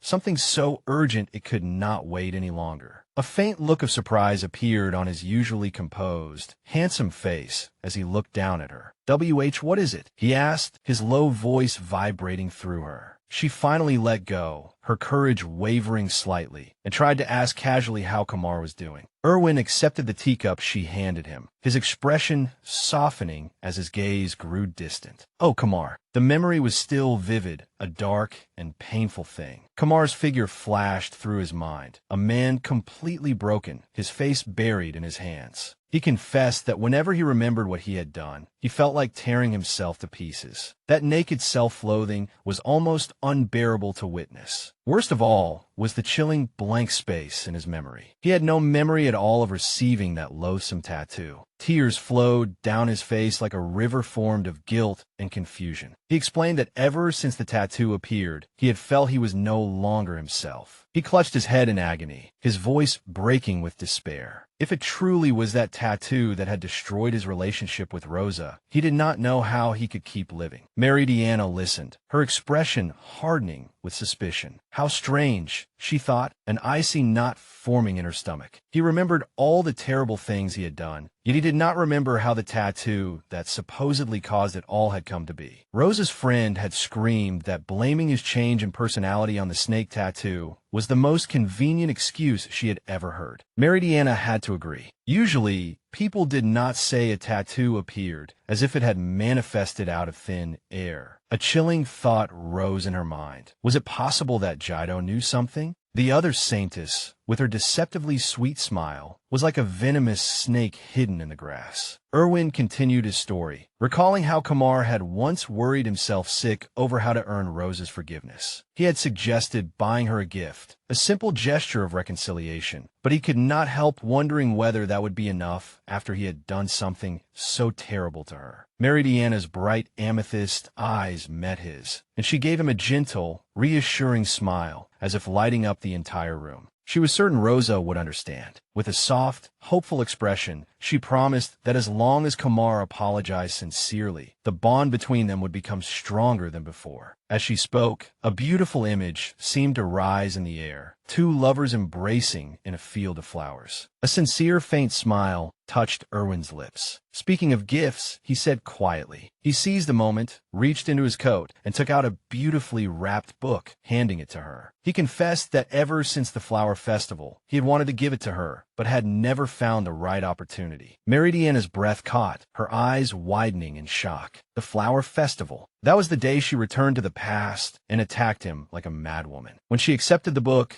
their fingers brushed lightly, and a shiver ran through her entire body. She jerked away as if burned. The abrupt movement did not escape his eyes. "Are you afraid of something?" he asked, concern in his voice. She immediately shook her head and forced out a smile. "You are not frightening at all now," she insisted, but her trembling hands betrayed her. He gently placed his hand over hers where it rested on the book, his touch warm and steadying. He knew she had been worried about something for a long time, hadn't she? She drew in a sharp breath, startled by his perceptiveness. He looked at her with such genuine sorrow and apologized for failing to understand her feelings. Her mind was in chaos. Was all of this an act? Was he only trying to get close to her heart so he could shatter it again, just as he had in her previous life? The image of that cruel tyrant with a sadistic sneer flashed before her eyes. Or did he truly care about her? He tightened his hold on her hand, his gaze deep and resolute. "Meridiana," he said, his voice like a solemn vow. "If you feel uneasy, call me. I will be here. No matter where you are, I will come to your side without hesitation." A smile so gentle it stole her breath appeared on his lips. "Because my place is beside you." Her resolve collapsed. Ever since she returned, this Erwin had placed her before everything else. She wanted to believe him. A tear slid down her cheek. She would believe in the Erwin standing before her now. That way, she would never face a sorrowful future again. Meanwhile, in a distant temple, Jido knelt in prayer, bathed in ethereal green light, sacred power spiraling around her like vines. Her maids watched in awe.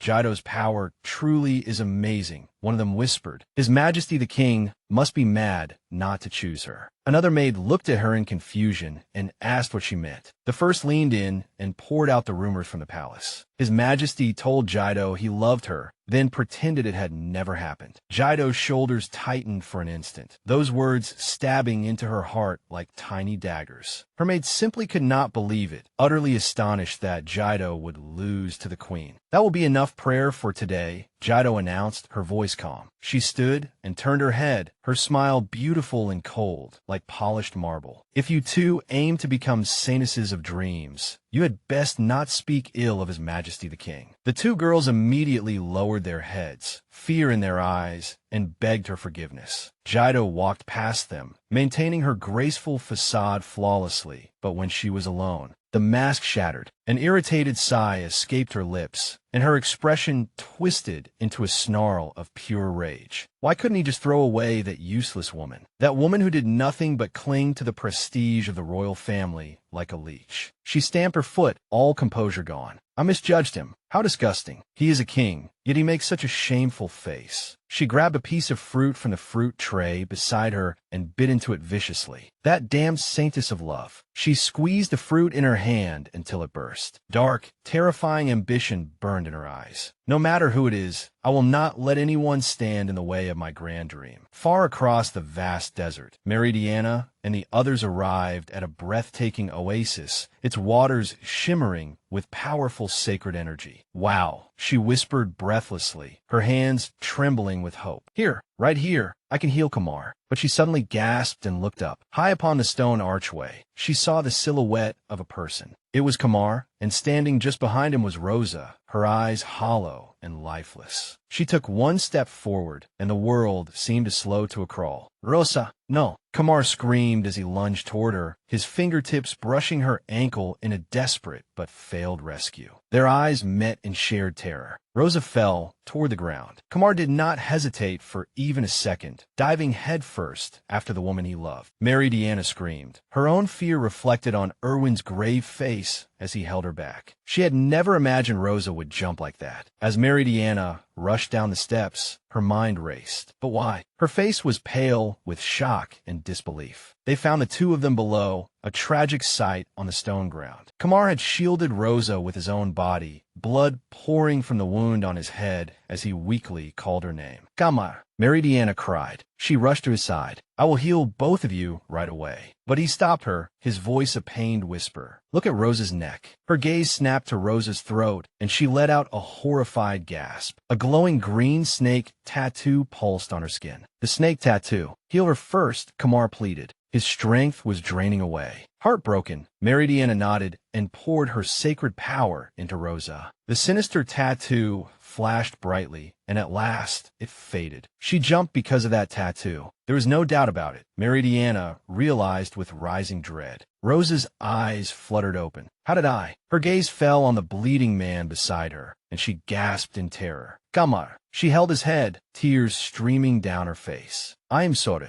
I didn't mean to, she sobbed. He gave her a weak, blood-stained smile. His hand lifted feebly and touched her cheek. As long as you are all right. More importantly, this. He pressed an exquisite brooch into her hand, a pair of bluebirds made from gemstones. I wanted to give this to you. If you're willing to forgive me, I want to spend the rest of my life with you. It was the bird from Cornelia's legend, destined to have only one mate for its entire life. A memory rose in her mind. He had once sworn by this bird and promised he would love her. Her alone. I have already forgiven you, she cried, clutching the gift tightly to her chest. I have already forgiven you, so survive and live with me. Stay by my side. Rosa, he whispered, his eyelids trembling shut, his body convulsed with one final, painful groan. Kamar, Meridiana screamed, her hands immediately reaching for him to heal him. The reason Rosa jumped was that snake tattoo. Without it, their fate would never have been so cruel. Her heart suddenly slammed hard against her chest. No, her own power was fading. She had used too much erasing Rosa's tattoo. At this rate, she could not heal Kamar's injuries. Meridiana, a calm voice sounded beside her. Erwin's hand covered hers. Stay calm. He drew her into an embrace that steadied her. Believe in your power. She drew a trembling breath, closed her eyes, and focused on his words, on her trust in him. Golden light began to radiate from her hands, but it flickered once, then went out. She gasped. Her eyes widened in panic. I did believe. Why will my power appear? Erwin's expression was grave. Rosa's tear-streaked face suddenly spoke. I heard there is a sanctuary in Cornelia that can strengthen a saintess's power. Could you take us there? And so they headed deep into a lush, overgrown jungle. But they were not alone. In the shadows, a pair of crimson eyes watched their every move. A sinister smile hung on her lips, and in her hand she held a gleaming golden lamp. Jaido had been waiting all along. They crossed the blazing sea of sand like a desperate caravan searching for a miracle. Then it appeared, like a jewel in the wasteland, the oasis. It was lush with greenery, shining with sacred power, so dense it almost felt tangible. Meridiana stood before the glittering holy water, and hope surged through her heart. Wow, she thought, her chest swelling. This is it. In this blessed place, she could finally heal Kamar. The terrible image of him, lying wounded and unconscious, flashed through her mind, a constant, painful reminder of her failure. Along with it came the memory of the mysterious woman, Jaido. Her dark eyes were unreadable, and in her arms she held a strange golden lamp, evil tendrils of smoke curling around her. They had brought Kamar all the way here, his life hanging by the thinnest thread, and this oasis was their last chance. But just as hope began to bloom, Meridiana's heart suddenly tightened, and a violent, painful blow struck her chest. A suffocating pressure descended on her, and instinctively she clutched the necklace at her throat, her eyes widening with sudden, inexplicable fear. A tearing cough burst from her lungs. She staggered, her vision blurring. Strong arms caught her before she hit the ground. It was Erwin, concern carved across his face as he called her name. She could not answer. She could not breathe.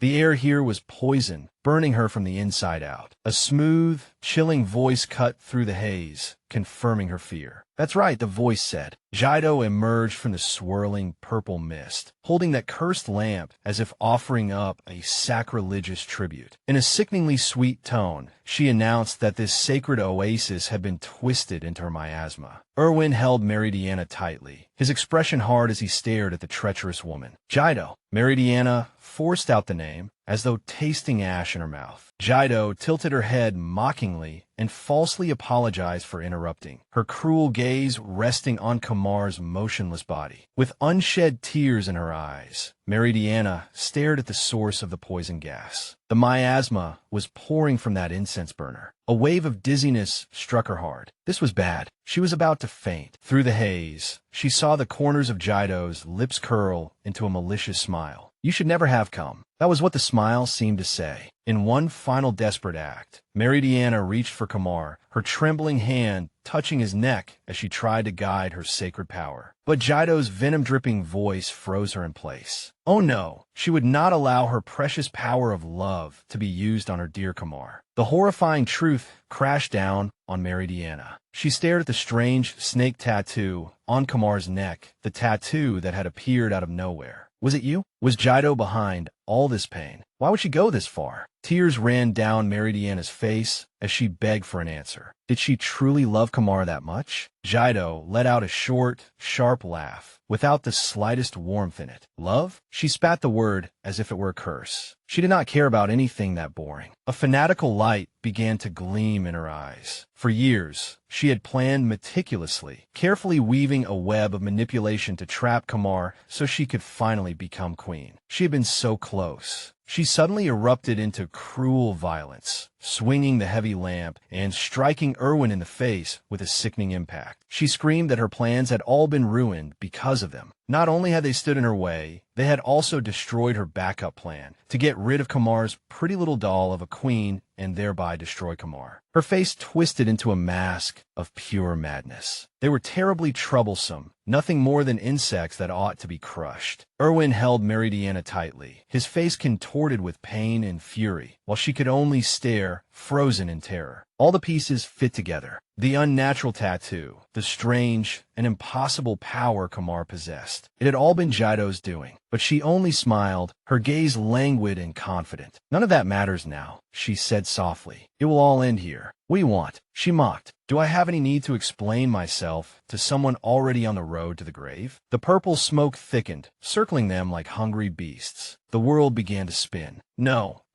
Meridiana's thoughts cut off, and her strength left her. Erwin cried her name in panic, but it was already too late. With a soft sound, she collapsed into his arms, her body going limp in his embrace as she fell into darkness. Jido looked down from above, a victorious sneer on her lips. "Farewell, Saintess of Love," she whispered into the poison-filled air. Erwin drew in a sharp breath and opened his eyes. He was in his own room. He must have fallen asleep. He propped himself up and clutched his head, a sharp throb stabbing behind his eyes. It felt as though he had just awakened from an impossibly long dream, a nightmare. The details were blurred like a distorted painting, the silhouette of a silver-haired woman. Beyond that, he could remember nothing, and yet one name echoed through his soul. Meridiana. As if summoned, she was standing there, quietly beside his bed. She greeted him softly, and ethereal rose petals began to fall through the air as she announced that the time had finally come. Erwin's eyes widened in extreme terror. The royal flower, the sacred symbol of a saintess's power, was withering. But Meridiana's expression held a profound calm. She smiled gently and explained that she had lost her power as a saintess. Now, at last, she was free from him and from her duties as a saintess, and she felt relieved. Erwin jolted as if the word had stung him. Relieved. The word tasted like poison on his tongue. He strode toward her, his eyes narrowing with suspicion. The Meridiana he knew took pride in being a saintess. He leaned close, his oppressive presence suffocating. After losing her power, she could never smile like this. "Do not defile her name," he growled, his palm crushing the illusory rose into dust. "Imposter." The woman's calm mask shattered into shock. "Impossible," she screamed, her form dissolving into nothingness. He knew it. It had been an illusion from the beginning. The throbbing pain in his head returned violently. Flashes of memory assaulted him. The desert, Jido's treacherous face, the oasis consumed by poison. That was right. He had been with Meridiana. A faint, desperate whisper echoed in his mind. "Save me." He gasped and pressed a hand to his chest. Meridiana. He did not hesitate for even a second. He rushed out of the room, the only thought in his mind to save her. But Meridiana was trapped in a prison of the mind. How could this be? Why am I? She had returned to the flower festival. That happy memory had now twisted into a terrifying scene. A voice called her name, and she saw Erwin. But his arm was around another woman, whose face was hidden beneath a black mourning veil. His voice was colder than a winter grave as he announced the end of their engagement. "Leave his place at once," he commanded, then contemptuously poured red wine over her head, the liquid dripping like blood. The world dissolved. Suddenly, she was bound in chains, and the air was filled with smoke that choked her. An underground dungeon. Footsteps echoed through the silence, and she raised her head to see him. Erwin stood before her, his eyes filled with chilling amusement and contempt. "Useless," he said softly. "However, this is just as well." A slow, sadistic smile spread across his handsome face. "Now die here for me." Flames erupted from the ground around her. "I don't want to see any more," she cried. Her nightmare became a whirlpool of her deepest fears. The elders condemned her. Erwin chose someone else and demanded her expulsion. And after Kamar fell, he looked at her with accusing eyes. "I have no need for someone like you." His voice boomed like thunder. "Stop," she screamed, clawing at her own head. She collapsed to the ground, sobbing helplessly as cruel whispers surrounded her. "I never loved you. You are utterly useless. I was only using you, foolish girl." A soul-rending scream of pure agony burst from her throat. In reality, Meridiana and Erwin lay unconscious, both their faces masks of pain. Jido watched from above. "Those who inhaled the miasma smoke," she whispered, "are trapped in a world made from their greatest fears, and then they collapse." A sick, triumphant smile appeared on her lips. "Isn't it wonderful to die in your own nightmare? What would that feel like?" Because she was the saintess of dreams, she possessed the power to grant sacred energy to others. But sacred energy had two forms, positive and negative. Positive energy bestowed vitality, while negative energy could alter a person's body, mind, and even their most fundamental nature. She had learned how to use it. She remembered giving Kamar the dark fruit grown from that negative energy. When the cursed snake tattoo glowed on his neck, she whispered her command. "Break things off with Rosa and love me instead." She remembered confronting Rosa. With a false apology, she offered her a poisoned drink, and Rosa shattered the cup. Jido seized her chin. You want to be free from this pain, don't you? She said softly. That had been a miscalculation, she thought to herself. She had not expected her power to be erased. But all's well that ends well, wasn't it? Dark, victorious energy swirled around her. There is nothing, she declared to the poison-shrouded sky, that I cannot achieve. And this world had once been filled only with the monotonous, simple dreams of a poor girl. Ah, even wearing a beautiful dress just once would be enough, she thought, or being able to eat delicious food every day. To most people, this world was nothing more than a canvas for such fleeting wishes, a place where they did nothing but dream. But she was different. With a sly, self-satisfied smile, she was convinced that she was unlike everyone else, that this world was hers to seize. Other people dreamed, but she acted. She surrounded herself with muscular servants and basked in the glow of stolen gold. Her philosophy was simple and cruel. If you wanted something, you had to take it with your own hands. Why dream of jewels and delicacies when you could simply steal them? The weak existed to be used. Their fear was nothing more than a stepping stone. When the crack of her whip echoed through dark rooms long past, why struggle to become beautiful when you could force others to adorn you with precious, rare tools and make them suffer for your vanity? In her dark world, anything could be obtained as long as one worked at it with enough cold ruthlessness. And yet, there was one thing that always remained painfully out of reach. When the royal couple paraded through the streets, waving to the subjects who adored them, she watched from the shadows, consumed by bitter, burning jealousy, social status, and bloodline. That was the one prize she could neither steal nor beat into submission. A scorching thought took root in her soul, and that whisper gradually became a roar. If only she could take the entire nation, then she could have everything. Absolutely everything. It was an impulsive, insane dream, a fantasy born of greed and resentment. But then a miracle occurred. As she knelt and pretended to pray, holy light burst from an ordinary potted plant, bathing her in sacred radiance. A wicked, knowing smile appeared on her lips. This was it. She let out a wild, triumphant laugh, her eyes widening with mad joy.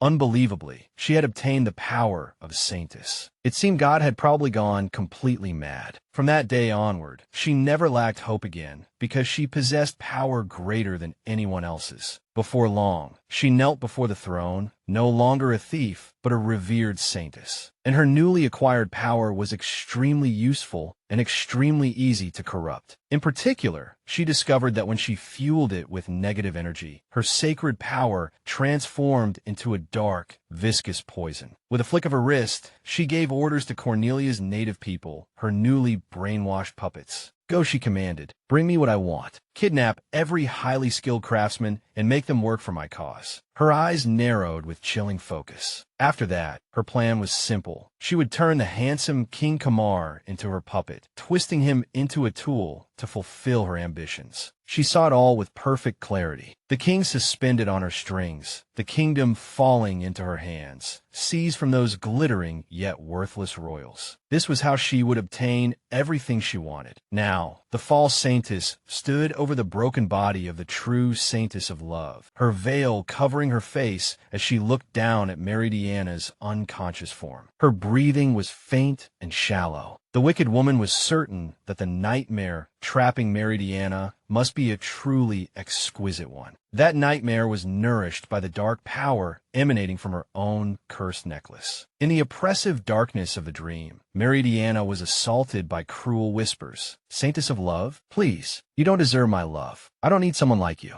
The words cut deeper than any blade. She clenched her skirt as desperate tears slid down her cheeks. Footsteps echoed through the void, and a cold, familiar voice wound its way through the darkness. Do I frighten you, Meridiana? Meridiana sucked in a breath and snapped her head up. Looming over her was a twisted version of Erwin, his eyes gleaming with demonic red light. You should be even more afraid of me, he hissed, a cruel smile on his lips. Tremble in fear, the nightmare commanded. But after a moment of stunned silence, Meridiana's spirit found its strength again. No, she answered. Her voice was soft but firm. A warm and gentle memory pierced the suffocating darkness. The real Erwin had once asked her the same thing, his own eyes filled with far more fear than hers, terrified of her answer. Back then, she had told him he was not frightening at all, and the pure, untainted look of relief on his handsome face was something she would never forget. Tears streamed down her face, and within the nightmare, she was utterly certain. This Erwin with her now was not him. Her defiance enraged the phantom, and its crimson eyes flared with malice. Her body began to tremble, her hands clutching the fabric of her skirt tightly. This has to be a nightmare, she told herself. A trick of the miasma. She knew it. She just knew that the real Erwin must also be trapped somewhere in a nightmare of his own. I have to help him, she thought, staggering to her feet despite the suffocating weight of despair. Her hand instinctively reached for the necklace he had given her. Suddenly, the ground beneath her feet vanished, and she fell into a pitch-black abyss. The nightmare Erwin sneered down at her from above, his voice like a poison whisper. This is how he betrayed you, because you trusted him too much. Shadowy hands burst from the darkness, grabbing her and dragging her downward. No, she cried, struggling desperately against their icy grip. Just as she was about to be swallowed completely, a dazzling light burst from her chest. The necklace, the one Erwin gave me. The light pulsed, forcing the shadows back, and his words echoed in her mind. His face, full of warmth and sincerity, rose in her memory. There are many people in this country who hope you will become a saintess, he had told her, and I am one of them. If you feel uneasy, you can call for me at any time. That was it. She grasped the glowing gem, which shone like a beacon in the oppressive darkness. A blazing resolve steadied her heart. Even if you betrayed me in 99 other worlds, she thought, gripping the gem tightly, her faith absolute, you would never, ever betray me in this one. The light grew brighter, becoming a shield against the encroaching darkness. The shadows clawed at her, but they could not pierce the light. She reached out into the void, a desperate plea on her lips. Erwin, with one final blinding flash, the necklace shattered the darkness. From within the light, a hand reached out and grasped hers firmly. Suddenly, she was pulled into a strong embrace. Flower petals swirled around them as he held her tightly, his face only inches from hers. The shadows are gone, she whispered, her voice trembling with disbelief. In the real world, a faint wisp of black miasma evaporated from Meridiana's body as she trembled in the true Erwin's arms. The false saintess watched the scene, her eyes widening in shock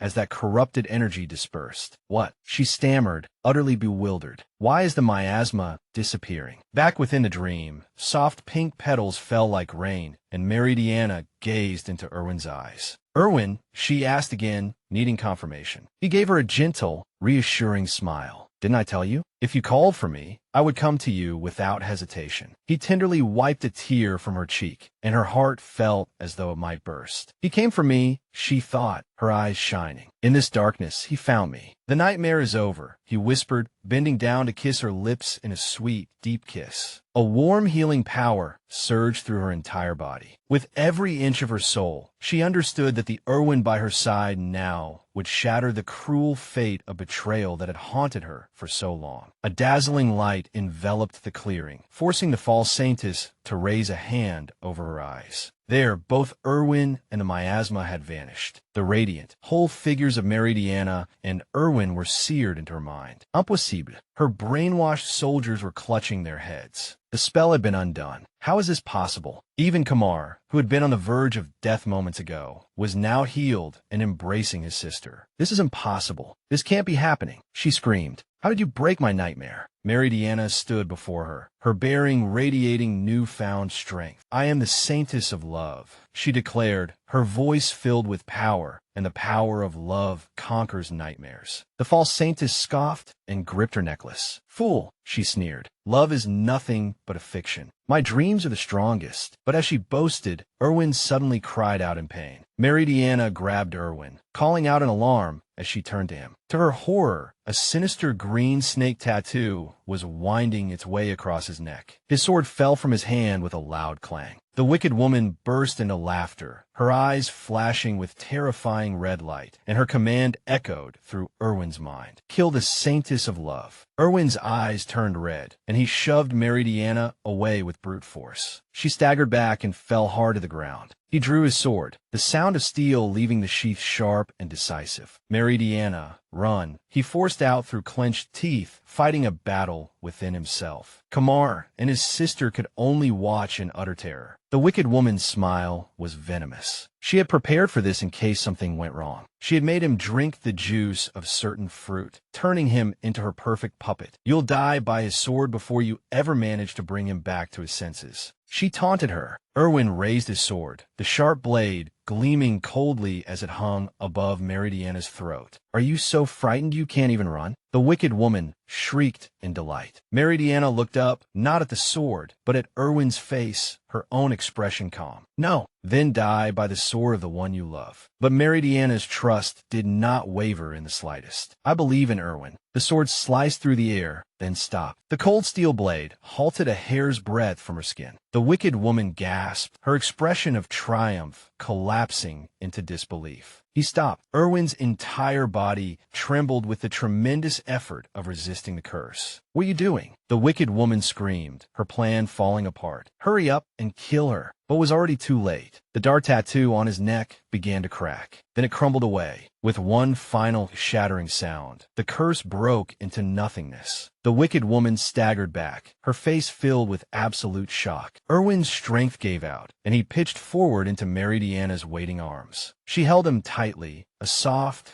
relieved smile flickering over her lips. I knew I could trust you, she whispered. He looked up at her, his own gentle smile returning. It seems I finally earned your trust. Impossible, the false saintess whimpered as her world collapsed around her. She clutched her necklace as dark power escaped from her body. My power. I am afraid. Erwin helped Meridiana to her feet and looked at the defeated wicked woman, his gaze colder than a winter storm. Your dream, he said, his voice brooking no argument, ends here. With her back against the wall, Jido's eyes widened with desperate fury. This is not over. Her dream, her ambition, had not been destroyed. She swore it silently in her heart and brought a small golden whistle to her lips. A sharp, piercing sound cut through the tense air. Erwin frowned in confusion. What was that sound? Suddenly, the ground began to tremble with the rhythmic pounding of hooves, and a troop of mounted warriors emerged from the jungle, their faces twisted with rage. Cornelia's native people. Kamar's eyes widened in disbelief. He knew there was a non-aggression treaty between the royal family and them. So why were they here, looking ready for bloodshed?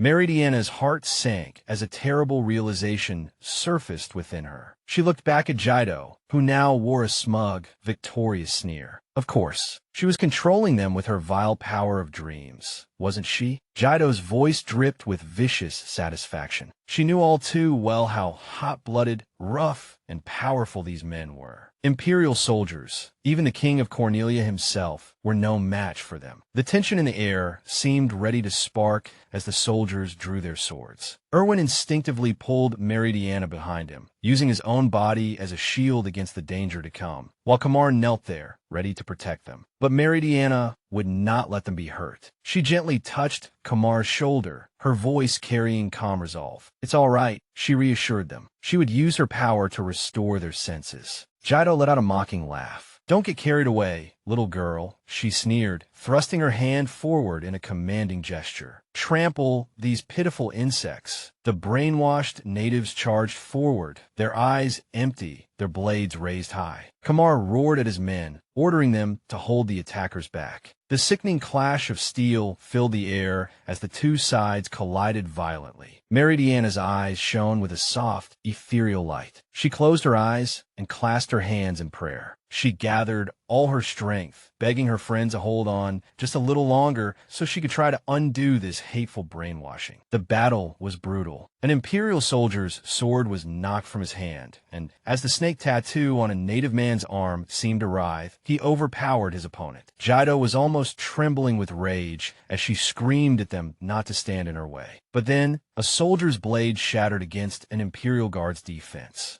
Meridiana's face turned pale from the strain. Her power was wavering. They could not lose, not now. Jido's laughter was cruel and piercing. She knew it. She cried triumphantly. Meridiana's so-called power of love was fragile. After people hurt one another, it would eventually break. After all, love was nothing more than a fleeting, trivial emotion. The word struck Meridiana like a physical blow, and her eyes widened in despair. Just as doubt began to creep in, a warm, steady hand covered hers. It was Erwin, his voice low by her ear, soothing her. There is no such thing as love that never hurts anyone. He told her gently that people worried and argued only because they loved each other. Even so, they still try to understand one another. That, he said with certainty, was love. Meridiana looked at him, her heart swelling with emotion. She still did not know what had changed his heart in her previous life. But with this Erwin, the Erwin who had saved her from the dream world, she knew they would surely be able to understand each other. New strength surged through her entire body. Even if they had problems, even if they argued, their love would prevail. Brilliant golden light burst from her, pushing back the darkness. Jaido took a step back, her eyes widening in disbelief. Damn it, she had to increase her power. In desperation, she tore the red fruit from her necklace and bit down hard, the strange sound of chewing echoing through the silence. She could not lose to the power of love. People can live without love, she screamed, her voice cracking with madness. But without ambition and dreams, no one can survive. Under the new onslaught, another soldier's blade snapped. Dreams. Dreams are humanity's most fundamental power. Yet just as she was intoxicated by her own power, a flash of silver cut through the air, followed by searing pain, and warm blood splashed across her face. What? Her eyes widened in shock as she looked down at the wound on her arm. You, she stammered, raising her head to see the native warriors surrounding her, their eyes no longer clouded, but burning with pure, untainted rage. Every one of their swords was pointed at her. The curse on the chief's neck crumbled into dust. Do you know who you're pointing your sword at? He roared, his voice shaking with fury. He kicked her in the side, knocking her to the ground. She fell into the dust with a choked gasp. Her dream fruit, the source of power that had turned such a vivid red, rolled from her hand. A wave of icy fear swept over her as she stared at it. Had she lost her Saintess power? The native people showed no mercy. A swift kick landed on her face, leaving her dazed. They surrounded her, their faces masks of contempt, kicking and stomping the fallen Saintess. How dare you? The chief roared, his voice filled with hatred. Use us as toys for your ambition. A shadow fell over her, like a dreadful omen. He grabbed her by the collar and lifted her effortlessly. Tears rolled down her face as she begged him for forgiveness. Please. But his eyes were as cold and hard as stone. You trampled on our dignity, he growled. Do you really think a simple apology can make up for that? He raised his enormous sword, ready to deliver the final blow. Please wait, a clear voice rang out. A dignified woman with short black hair stepped between the warrior and Jaido. It was Cornelia's Saintess. Facing the furious native chief without fear, she declared that she would not tolerate any more violence against her. Both Meridiana and Jaido, who lay on the ground, watched in shock. The chief narrowed his eyes, his gaze locking onto the woman who dared to intervene. Hand that piece of trash over to us, he demanded, his voice low like a growl. Otherwise, our anger will not be appeased. The Saintess was silent for a moment, her expression unreadable. Then she turned to Jaido, a small, knowing smile on her lips. A wise decision, she said ambiguously, and hope instantly sprang up in Jaido's heart. Jaido immediately began trying to save her own life. Jewels, clothes, delicacies, she cried desperately. I gave all of those things to you. You people can't lay a hand on such a talented Saintess. The new Saintess looked at the native chief. She is right, she said calmly. We must protect our Saintess. Confusion flickered across the chief's face. The Saintess's gaze turned as cold as steel. For that very reason, she announced, extending her hand, you will be expelled from the position of Cornelia's Saintess. What? The single word was forced from Jaido's throat like a strangled gasp, and her world collapsed around her. The Saintess turned to Kamar and asked if he agreed. He nodded, his expression grim. She has already lost her power, so there is no longer any need to protect her. The Saintess looked down at the terrified woman on the ground. Since she is no longer our Saintess, she said, then turned away with finality. Do whatever you want with her. Wait, Jaido sobbed, her last shred of hope shattering. Don't you understand how much this country benefited from my power? She said incoherently. The Saintess let out a sharp, mocking laugh. Benefited? She repeated, her voice full of contempt. Isn't what you really mean how much you benefited? You drank every sweet drop of prosperity for yourself. Don't make me laugh. Jaido was speechless. How? How can you say that? Meridiana watched silently, a faint sadness in her eyes. Perhaps only a saintess knew how difficult it was to become one, but no one would follow such an arrogant dream. You should pay for everyone you hurt, Meridiana said firmly. A rough hand seized a handful of Jaido's hair and yanked her back. No, she screamed, reaching out in despair. I'll never cause anyone trouble again. No, you can't do this. But no one listened to her pleas. She was dragged into the jungle. Kamar watched her go, a troubled look on his face. To think that someone so ambitious could have been given the power of a saintess made him wonder whether the gods truly had wanted her to use that wisdom and power for the people's benefit. Meridiana looked at him, then at Queen Rosa and the true saintess, now finally reunited and holding each other. If that was so, then even if the ending was regrettable, she was glad they had at least protected a precious love. Later, on a beautiful balcony, Kamar expressed his heartfelt thanks. Thank you very much for everything you have done for us, he said, a warm smile on his handsome face. He could not bear to imagine what would have happened if they had not been here. Erwin only smiled in return, happy that he had been able to help. Kamar sighed and admitted that they still had much to do, but he was determined to make Cornelia shine again. Erwin believed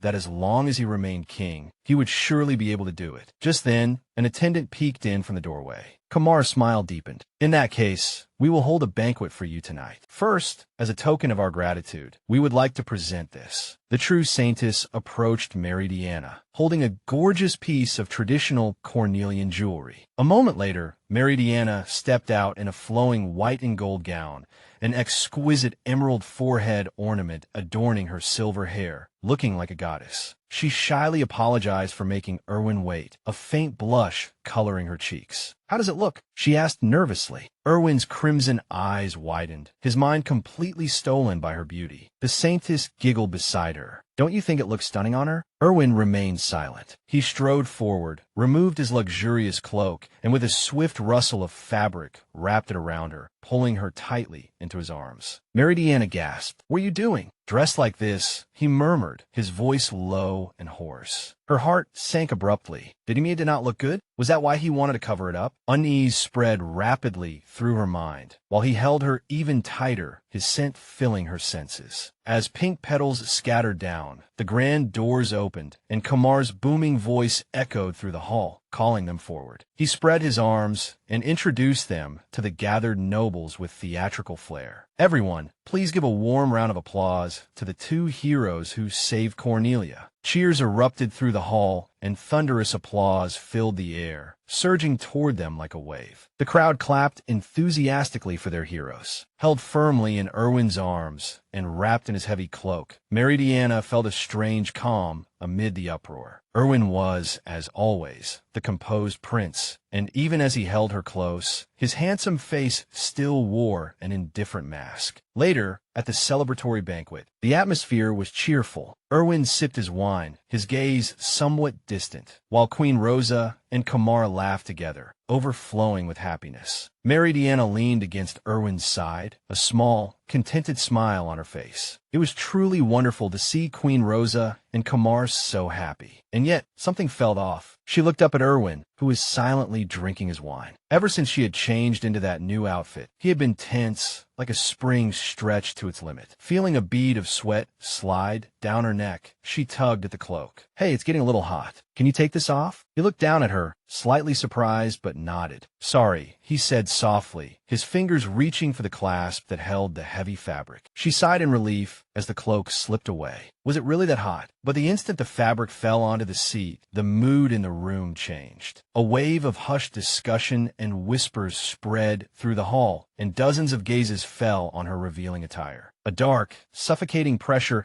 suddenly erupted from Erwin's side. He flinched as if struck, his expression terrifyingly grim. She understood at once. This had been a bad idea. Before she could comprehend the murderous aura surging from him, she felt herself being lifted.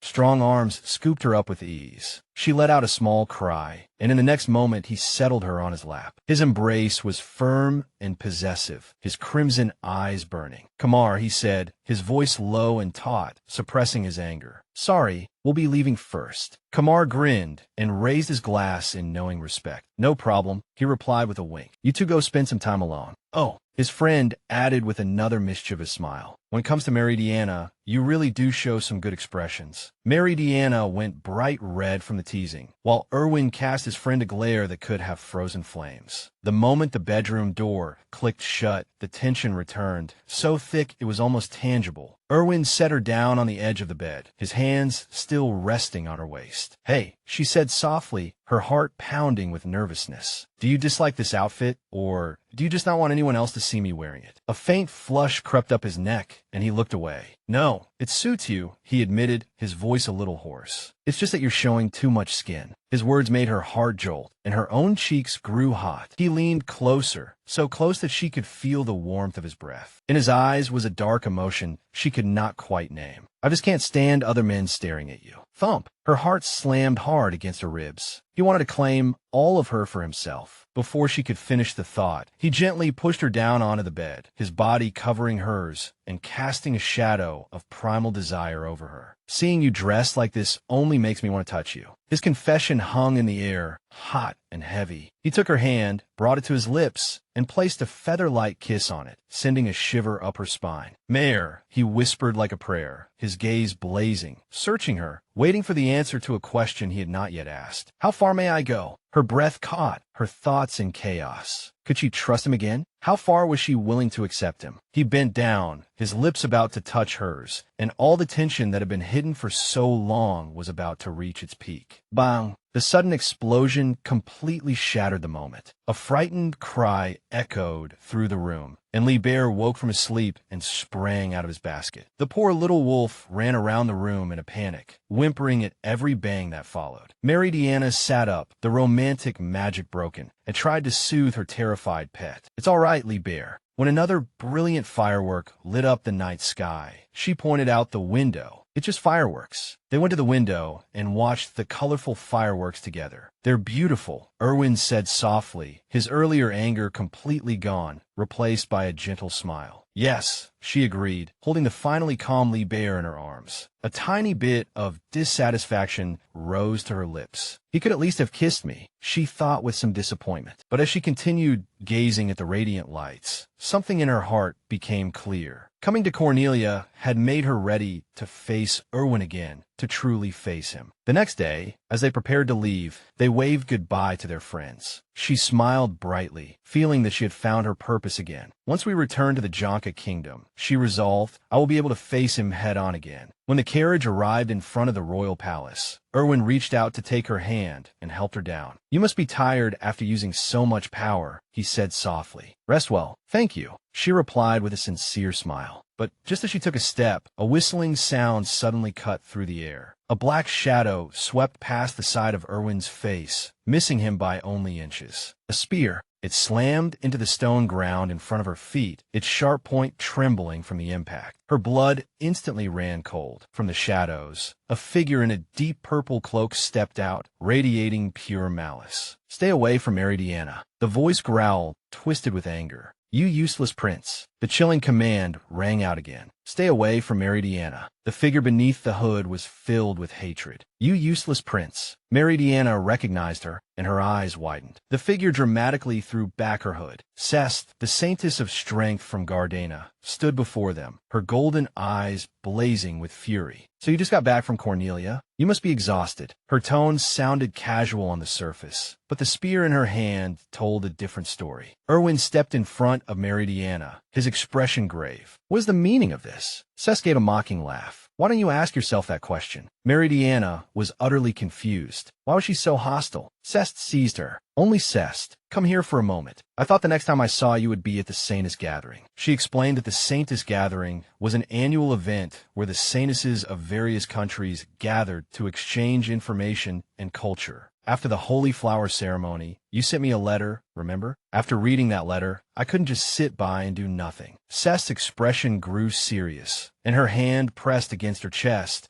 as if covering an invisible letter. I could feel all your unease and pain toward the prince. Meridiana's heart skipped a beat. She remembered writing a letter, looking forward to seeing Sest again. But I never wrote anything like that in the letter. Sest raised a hand. The power of prayer is the power of the spirit. I knew at once that something was wrong. As she spoke, she showed a simple ring hanging from a thin cord around her neck. I came to fulfill the vow I made to you back then. Meridiana's eyes widened as she recognized the ring. That ring. Seth's voice was firm and full of conviction. The vow that if anything ever happened to you, I would come to save you at once. Meridiana stared at her, speechless. Seth, her friend's expression softened, and she cupped Meridiana's cheek. Tell me, take your time. No matter what it is, I can bear it. For a long time, Meridiana had carried this terrible secret alone, believing that no one would ever understand. She had never imagined that anyone would believe her if she told them about her previous life. But perhaps she took a deep breath and decided to trust her. Actually, I experienced something strange and frightening. They went to a quiet garden to talk. Seth listened with a grave expression. What happened? Are you all right, Meridiana? When Meridiana began to tell her about the horrors of her previous life, tears somehow streamed down her cheeks, startling even herself. Huh? Why am I? I wasn't trying to cry. Before she could wipe away her tears, Seth pulled her tightly into a protective embrace. Cry if you want to, she whispered, her voice like balm on a wound. It must have been so hard to bear all of this alone. The dam finally broke. Meridiana clung to her and cried uncontrollably until at last she choked out. Finally,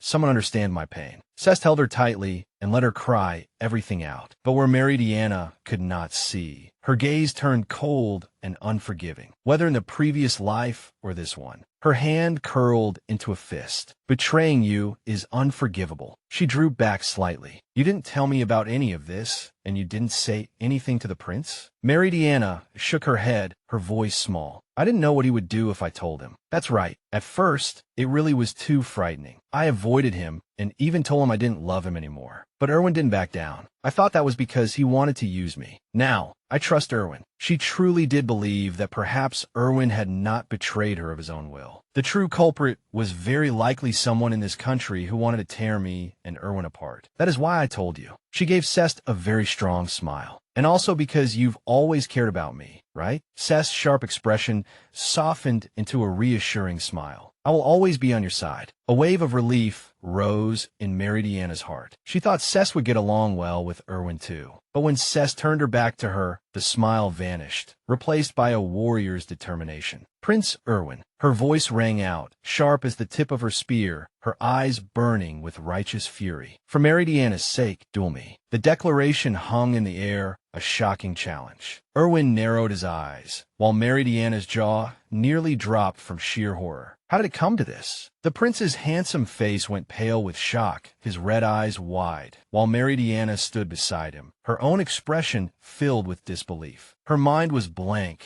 with only one panicked thought echoing again and again. How did things turn out like this? It all began with a heavy burden placed upon Sest, the duty of the Saintess of Strength. This sacred title was given to one who could strengthen the physical abilities of others, a power that came from the strength of her own powerful spirit. For generations, this duty had been passed down from one Saintess to the next. To become the Saintess of Strength meant becoming a pillar, a fortress, someone who had to possess an unshakable spirit at every moment. People looked up to her with awe and gratitude. Men praised her because her blessings made their hard labor easier. Women admired her even more, whispering privately that she was stronger than any man, never cried, never complained, and was truly impressive. And Sest, the Saintess of Strength, accepted that duty with a confident smile. Yes, I am strong. She would think that, the words echoing deep in her soul like an unchanging reminder. She had to stay strong forever, so as not to disappoint everyone's expectations, heavy enough to suffocate her. One afternoon, her mother's gentle voice interrupted her thoughts, asking whether she was ready for the Saintess gathering the day after tomorrow. Cest nodded, her own worries fixed entirely on her mother's frail body, insisting that her mother was the one who should be resting. But her mother merely brushed a hand gently across her cheek, the touch soft and knowing, seeing through the exhaustion her daughter was desperately trying to hide. Cest forced a bright smile, trying to become the pillar everyone needed. "Mother, I am the Saintess of Strength," she reminded her softly. "You know what that means, don't you?" Her mother's smile was warm, filled with a love that could look past titles and into her daughter's heart. "Don't push yourself too hard," she pleaded softly. And Cest would never forget those words. Because she was the Saintess of Strength, she had to be strong forever, even in front of her own family. But that carefully constructed facade was as fragile as glass, and it would soon shatter. When she left to attend the gathering, a single piece of paper destroyed her world. A notice arrived, informing her that her mother had suddenly passed away. She had been Cest's only family, the only person who had ever truly worried about her. The creed of the position she bore sounded like mockery amid her grief. The Saintess of Strength must possess an unshakable spirit. Yet as she stood there, her hands clenched into fists and her face twisted with pain, her spirit had already collapsed completely. A gentle voice called to her. "Cest, you dropped this." Cest lifted eyes wide with shock and grief and saw a girl with dreamlike silver hair. The girl introduced herself with a radiant, kind smile. She was the new Saintess from the Jonka Kingdom, the Saintess of the Kingdom of Love. Her name was Meridiana. After noticing the letter, Meridiana's expression filled with concern, but before she could ask anything, Cest snatched the letter back. "Sorry," she whispered, her voice taut. She tried to brush it off and raise the walls around her heart again. "Don't worry, I am the Saintess of Strength. You should know what that means." But Meridiana's gentleness was not so easily turned away. She gently took Cest's hand, the touch bringing unexpected comfort. "Even the sturdiest door will crack if it bears too heavy a burden," she said softly. "Complaining or crying will not change how strong you are. So please, don't try so hard to keep everything bottled up inside." Those words were like a key, opening the floodgates of grief. Tears filled Cest's eyes, and for the first time in years, she allowed them to fall. The strong, unshakable Saintess broke down,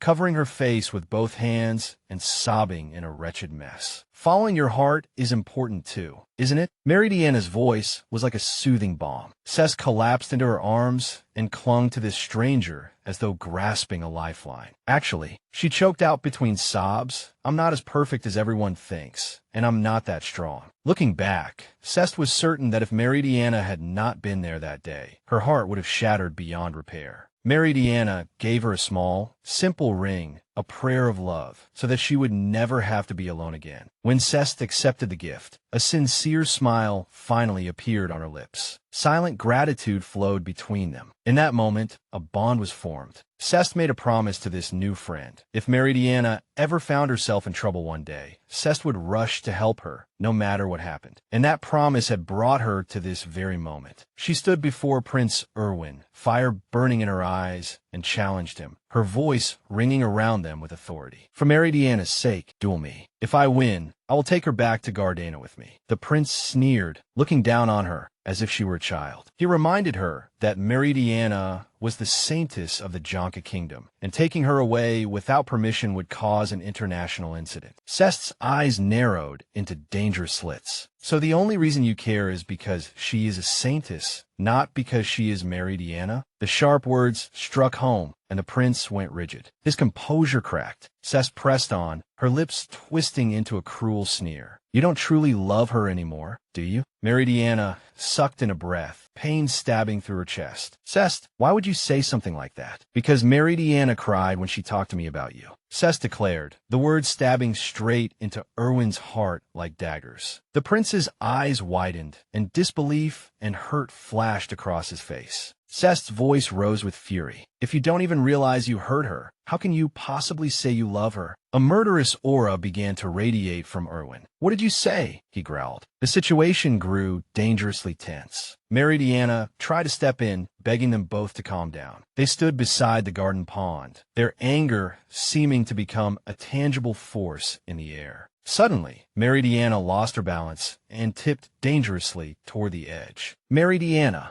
Erwin shouted in panic. A tremendous splash echoed through the garden. But when the water settled, it was Cest who was holding Meridiana safely in her arms, a smug sneer on her face. That was close. Are you all right? Meridiana could only stammer her thanks. But Cest's gaze fell on the soaked figure in the pond. How clumsy, she said with biting sarcasm, looking down at Prince Erwin, drenched and miserable. Meridiana was just about to ask if he was all right when Cest yanked her back. From where you were standing, Cest scolded. Even if you had caught her hand, both of you would have fallen into the pond together. Contempt flashed in her eyes. Your rescue was just as superficial as your love. Erwin's face darkened terribly with anger and shame. He pushed himself up, water streaming from his clothes. Don't presume to judge my feelings, he growled through clenched teeth. Anew, fierce resolve burned in his eyes as he met her gaze. I accept your challenge. He clenched his fist, his voice filled with unwavering conviction. I will prove that my love for her and my determination to protect her are both real. The duel was set to take place in the grand arena, where the air was filled with the murmurs of nobles. Cest sat calmly on a wooden crate, ignoring the whispers of the crowd around her. They simply could not believe that such a slender, thin-armed girl was going to duel the prince. What kind of joke was this? Cest remained cold and unreadable. The sound of approaching footsteps caught her attention. Prince Erwin had arrived, wearing a splendid blue uniform and looking every bit like a royal warrior. A worried Meridiana stood beside him. Sorry to keep you waiting, he said, his voice steady. Cest gave a contemptuous chuckle. I suppose you deserve praise for not trying to run away from this, she mocked. Then let's discuss the details of the duel. The rules were simple. Whoever destroyed the 3 badges on the other person first would be the winner. The only weapons allowed were whatever was hidden inside the wooden crates scattered around the arena. It was a game of luck. Even the organizers did not know what was inside the crates, and some of them might even contain junk. Once the badges were pinned on, the match would begin. An attendant presented 3 ornate badges to Erwin, but he turned to Meridiana.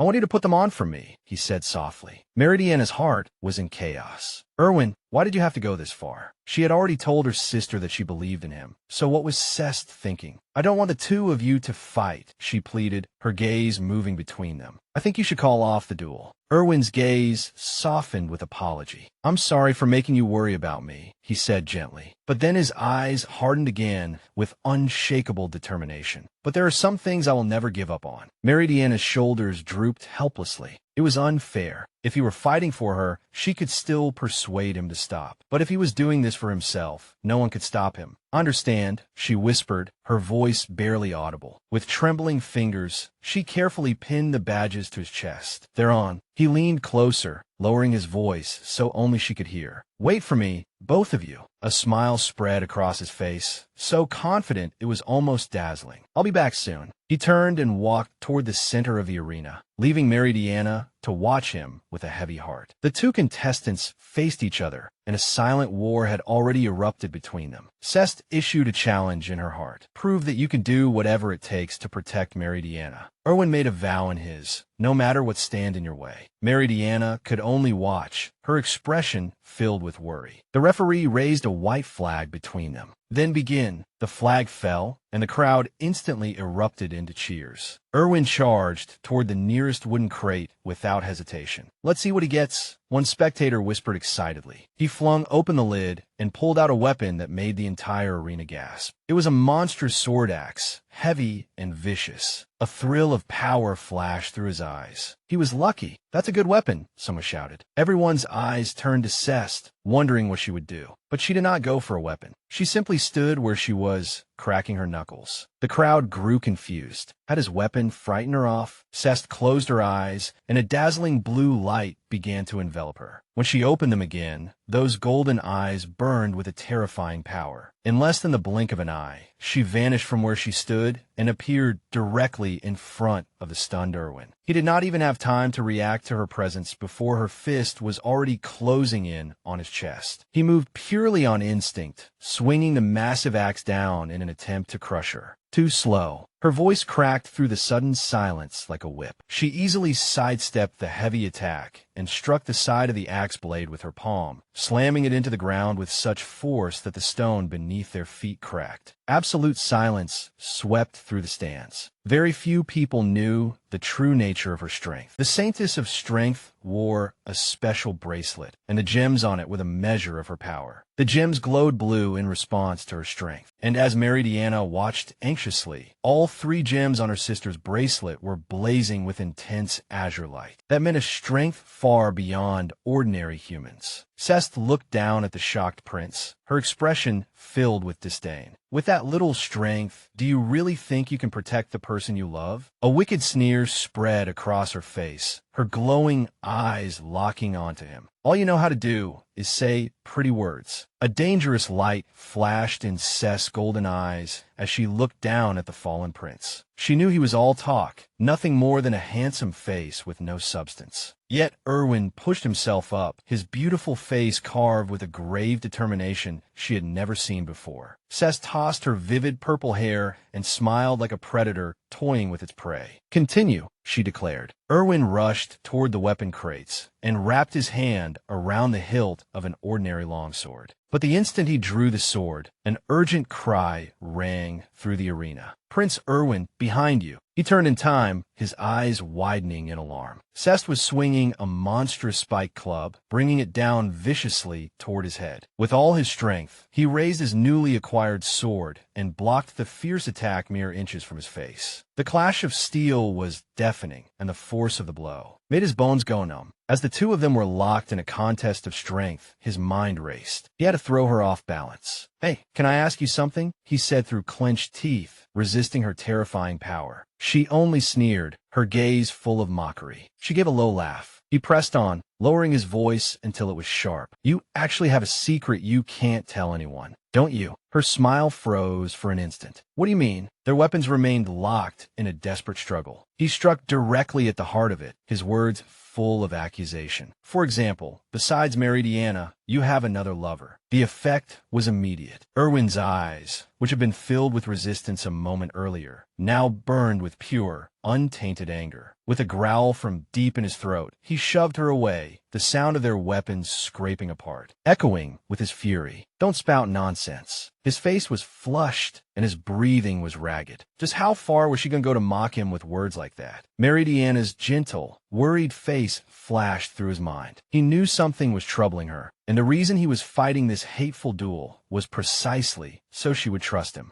But Sest's words seeped into his resolve like poison. She said he did not even know what Meridiana was truly worried about. So how could he win her trust? Hadn't he simply been waiting for her to speak to him first all this time? Sest's voice lashed at his insecurity like a whip. "That isn't the right way to do it at all," she screamed, her own frustration finally boiling over. With one final earth-shaking crash, her club struck his blade, and Erwin's sword snapped in two. He stared at the broken hilt in his hand, his mind blank. As if that humiliation were not enough, the impact had also cracked one of the badges. The crowd gasped. Prince Erwin shattered one of her badges. Now it's 1-1. Meridiana watched from the stands, her heart pounding wildly with a mixture of fear and hope. The spectators, however, were thrilled. Maybe he can fight Sest to a draw, get a powerful weapon, and take her down. Urged on by the cheers, Erwin rushed toward the weapon crates again. He reached inside and pulled out an enormous, perfectly white radish. His face was filled with pure shock. Meridiana's jaw nearly dropped. "What a strange weapon." Sest burst out laughing, her voice full of ridicule. "Your luck has run out." She lunged at him, but Erwin quickly recovered and actually swung the vegetable with astonishing skill, thrusting it forward like a spear. With a dull thud, he successfully deflected her attack. She struck again, but he was ready, blocking her blade with a high kick. Seth's smile was as sharp as a blade. "You're running out of badges." The score was now 2-2, and each of them had only one badge left. The tension in the stands was suffocating. One lady whispered in terror that if Prince Erwin lost, Meridiana would have to go with Seth to Gardena. The thought pierced Meridiana's heart like a shard of ice. Being separated from him was simply unimaginable. If he truly did not love her, perhaps that would be all right. But she could not bear to watch him leave. She could not bear to become someone who could accept his absence from her side. In the arena, Erwin opened another crate. This time, he pulled out a pair of nunchaku connected by a heavy chain. Meridiana steeled herself. She wanted to believe in him. A burning pain shot through his wrist, but he ignored it. Now, he swung the chain with powerful, elegant movements. Meridiana rose to her feet, her voice ringing through the entire arena. Don't give up. He skillfully wrapped the chain around Seth's weapon and yanked hard, throwing her off balance. He struck quickly, and a crisp crack rang out. Her second badge shattered. The crowd erupted in approving cheers. It's 1-2. The tide is turning in Prince Erwin's favor. He felt victory surge through him, but his wrist was protesting fiercely. Suddenly, the pain became unbearable. With a heavy crash, the nunchaku slipped from his hand and fell onto the dusty ground. Meridiana gasped, her blue eyes widening in shock. The crowd fell into confused silence. What's wrong with him? He dropped his weapon. A terrible realization rose in Meridiana's heart. Now that she thought about it, Erwin had been worried about his hand ever since the duel began. No, Seth saw the opening, and a victorious sneer spread across her face. What's wrong? Did you use up all your strength just now? She drew a dagger and rushed forward, her voice becoming a cry of triumph. Victory is mine. However, before she could deliver the final blow, one forceful word stopped both her and her attack. Enough! It was Meridiana.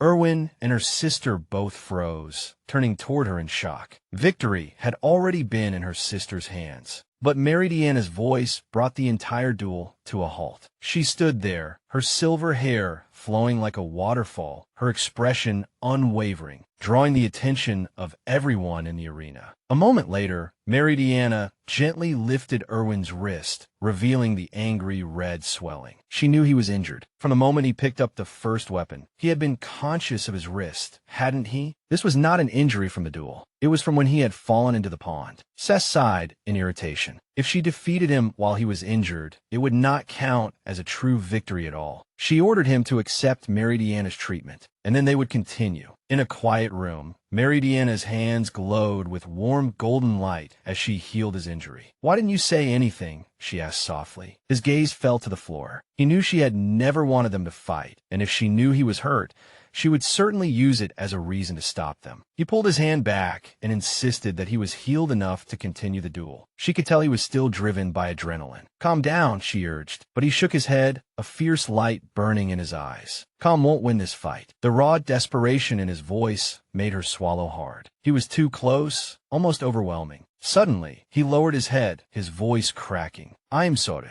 I was too desperate. If I don't win, your sister won't acknowledge me. Meridiana froze. Why did he need her approval? His answer stole her breath. Because she is your important friend. He held both her hands tightly, his voice hoarse with emotion. How else could he prove that his feelings for her were real? He always said the wrong thing and was always misunderstood. If he could show her everything inside his mind, he knew her worries would disappear. He had nothing he wanted to hide from her. Her heart ached for him. Without hesitation, she pulled him into a warm embrace. She could not believe he had been this concerned about her sister's doubts all along. She apologized softly, saying she had made him worry too. Mary, he murmured against her shoulder. At last, she understood. I think I can trust you standing before me now. She pulled away and placed a gentle kiss on his cheek. So win, she told him, her eyes shining. And with that victory, make my sister believe in you too. A radiant smile spread across Erwin's face. It was the first true smile she had seen from him that day. Her words healed him more than anything he had ever heard. He stood up, his posture now confident and strong. I will win this duel. Meridiana let out a breath she had not realized she was holding. Thank goodness. He was back to his usual self. When he reached the door, he stopped. After I win this duel, will you finally tell me what you're truly worried about between us? Meridiana stiffened, the color draining from her face. The image of that hateful future king flashed through her mind. What I'm truly worried about. He returned to her side and gently cupped her cheek. He had planned to wait, but he needed to know. He promised that no matter what she said, he could bear it. Just think about it before the duel ends. She wavered. She believed him now. She truly did. But could she really tell him about her previous life? When they returned to the arena, Cest was waiting with her arms crossed. When Erwin came back, she paused slightly, surprised by the change in him. "If you lose to me now, you can't blame your injury," she provoked him. Erwin's gaze was clear and steady. "I never intended to make any excuse for losing." Cest narrowed her eyes. It was not just that his injury had healed. The entire air around him had changed. The referee stepped between them. "Then begin again." The crowd erupted into cheers. Erwin met Cest's gaze once more, a new flame burning in his own eyes. "Let's settle this." The tension in the arena was so thick it could have been cut with a knife. Below, the referee prepared to resume the duel, and the crowd waved their fists and shouted, eager for the grand spectacle to continue. Prince Erwin's expression was like a mask of cold determination. His gaze locked firmly on his opponent. He placed a hand over his heart and silently swore to decide the outcome. The white flag was raised high, then fell sharply, and the duel began. The instant the signal was given, Cest burst forward, becoming a blur of blue and gold across the sand. A wicked, confident smile played on her lips as she rapidly closed the distance between them. "Let's make this clear," she called, her voice like a challenge. "Which one of us truly deserves victory?" Their swords collided with a piercing metallic clang, and sparks burst from the impact. The battle became a whirlwind exchange. Cest wielded her sword with skill and ease, but Erwin blocked every attack, his defense flawless. She could hardly believe it. He had improved so much that it was as if he had become a completely different person. His strength had grown too. The man crossing blades with her now was no weakling. She narrowed her eyes and demanded to know if he truly intended to defeat her. Unshakable determination burned in Erwin's crimson eyes. Of course, he would never lose to her, especially when this concerned Meridiana. Cest scoffed at his words, her voice full of mockery. If he was truly doing this for Meridiana, then he should step aside obediently. After all, she owed Meridiana her life. The memory of being saved ignited her anger, and their swords clashed again and again. The ringing crashes echoed without end. "She saved me," she roared, her voice resounding through the arena. That was why she would be the one to protect Meridiana. Her words were sharp, meant to wound. "My protection," she sneered, "isn't just a disguise like yours." The words struck home, and Erwin's face darkened. The accusation hit deep within him. For a moment, he wavered, but then an unexpected calm settled over him. "You're right," he admitted, his voice low and firm. Until now, he had only been pretending to face Meridiana directly. Cest laughed triumphantly, so he was finally admitting that he was weak. But Erwin tightened his grip on his sword. Now that he had realized it, he could finally truly face her. He suddenly unleashed his strength, breaking their stalemate, a new clarity shining in his eyes. "Thank you, Cest," he said, a small, sincere smile appearing on his lips. "Thanks to you, I realized something important." Cest clenched her teeth as she watched the change in him. There was no longer any confusion in his eyes, only pure, unwavering resolve. She had to understand that no matter what anyone said, his deep-rooted love for Meridiana would never waver. Would it waver? Their swords crossed again, the clash of steel bearing witness to their conflicting wills. Cest's golden eyes burned with a fierce obsession of her own. His feelings might not waver, but neither would hers. At the edge of the arena, Meridiana watched it all, her heart pounding wildly against her ribs. She held Liebert tightly and prayed with all her might. "Erwin, hold on. Make her believe in your feelings for me." The duel reached a fever pitch. Cest swung her sword down from above. Carving a powerful arc, Erwin did not retreat a single step. Their blades locked together in one final, desperate contest of strength. The pendant on Cest's chest flashed in the sunlight. Just before a deafening clang announced the end of the clash, they broke apart and stood in the dusty arena, both panting heavily from overexertion. Suddenly, a crisp crack echoed through the silence. The ornate brooch on Erwin's chest split open and shattered into fragments. Meridiana's breath caught, her blue eyes widening in disbelief. Prince Erwin had lost. Cest glared at him, her face twisted with shock and anger. "You weren't taking this fight seriously?"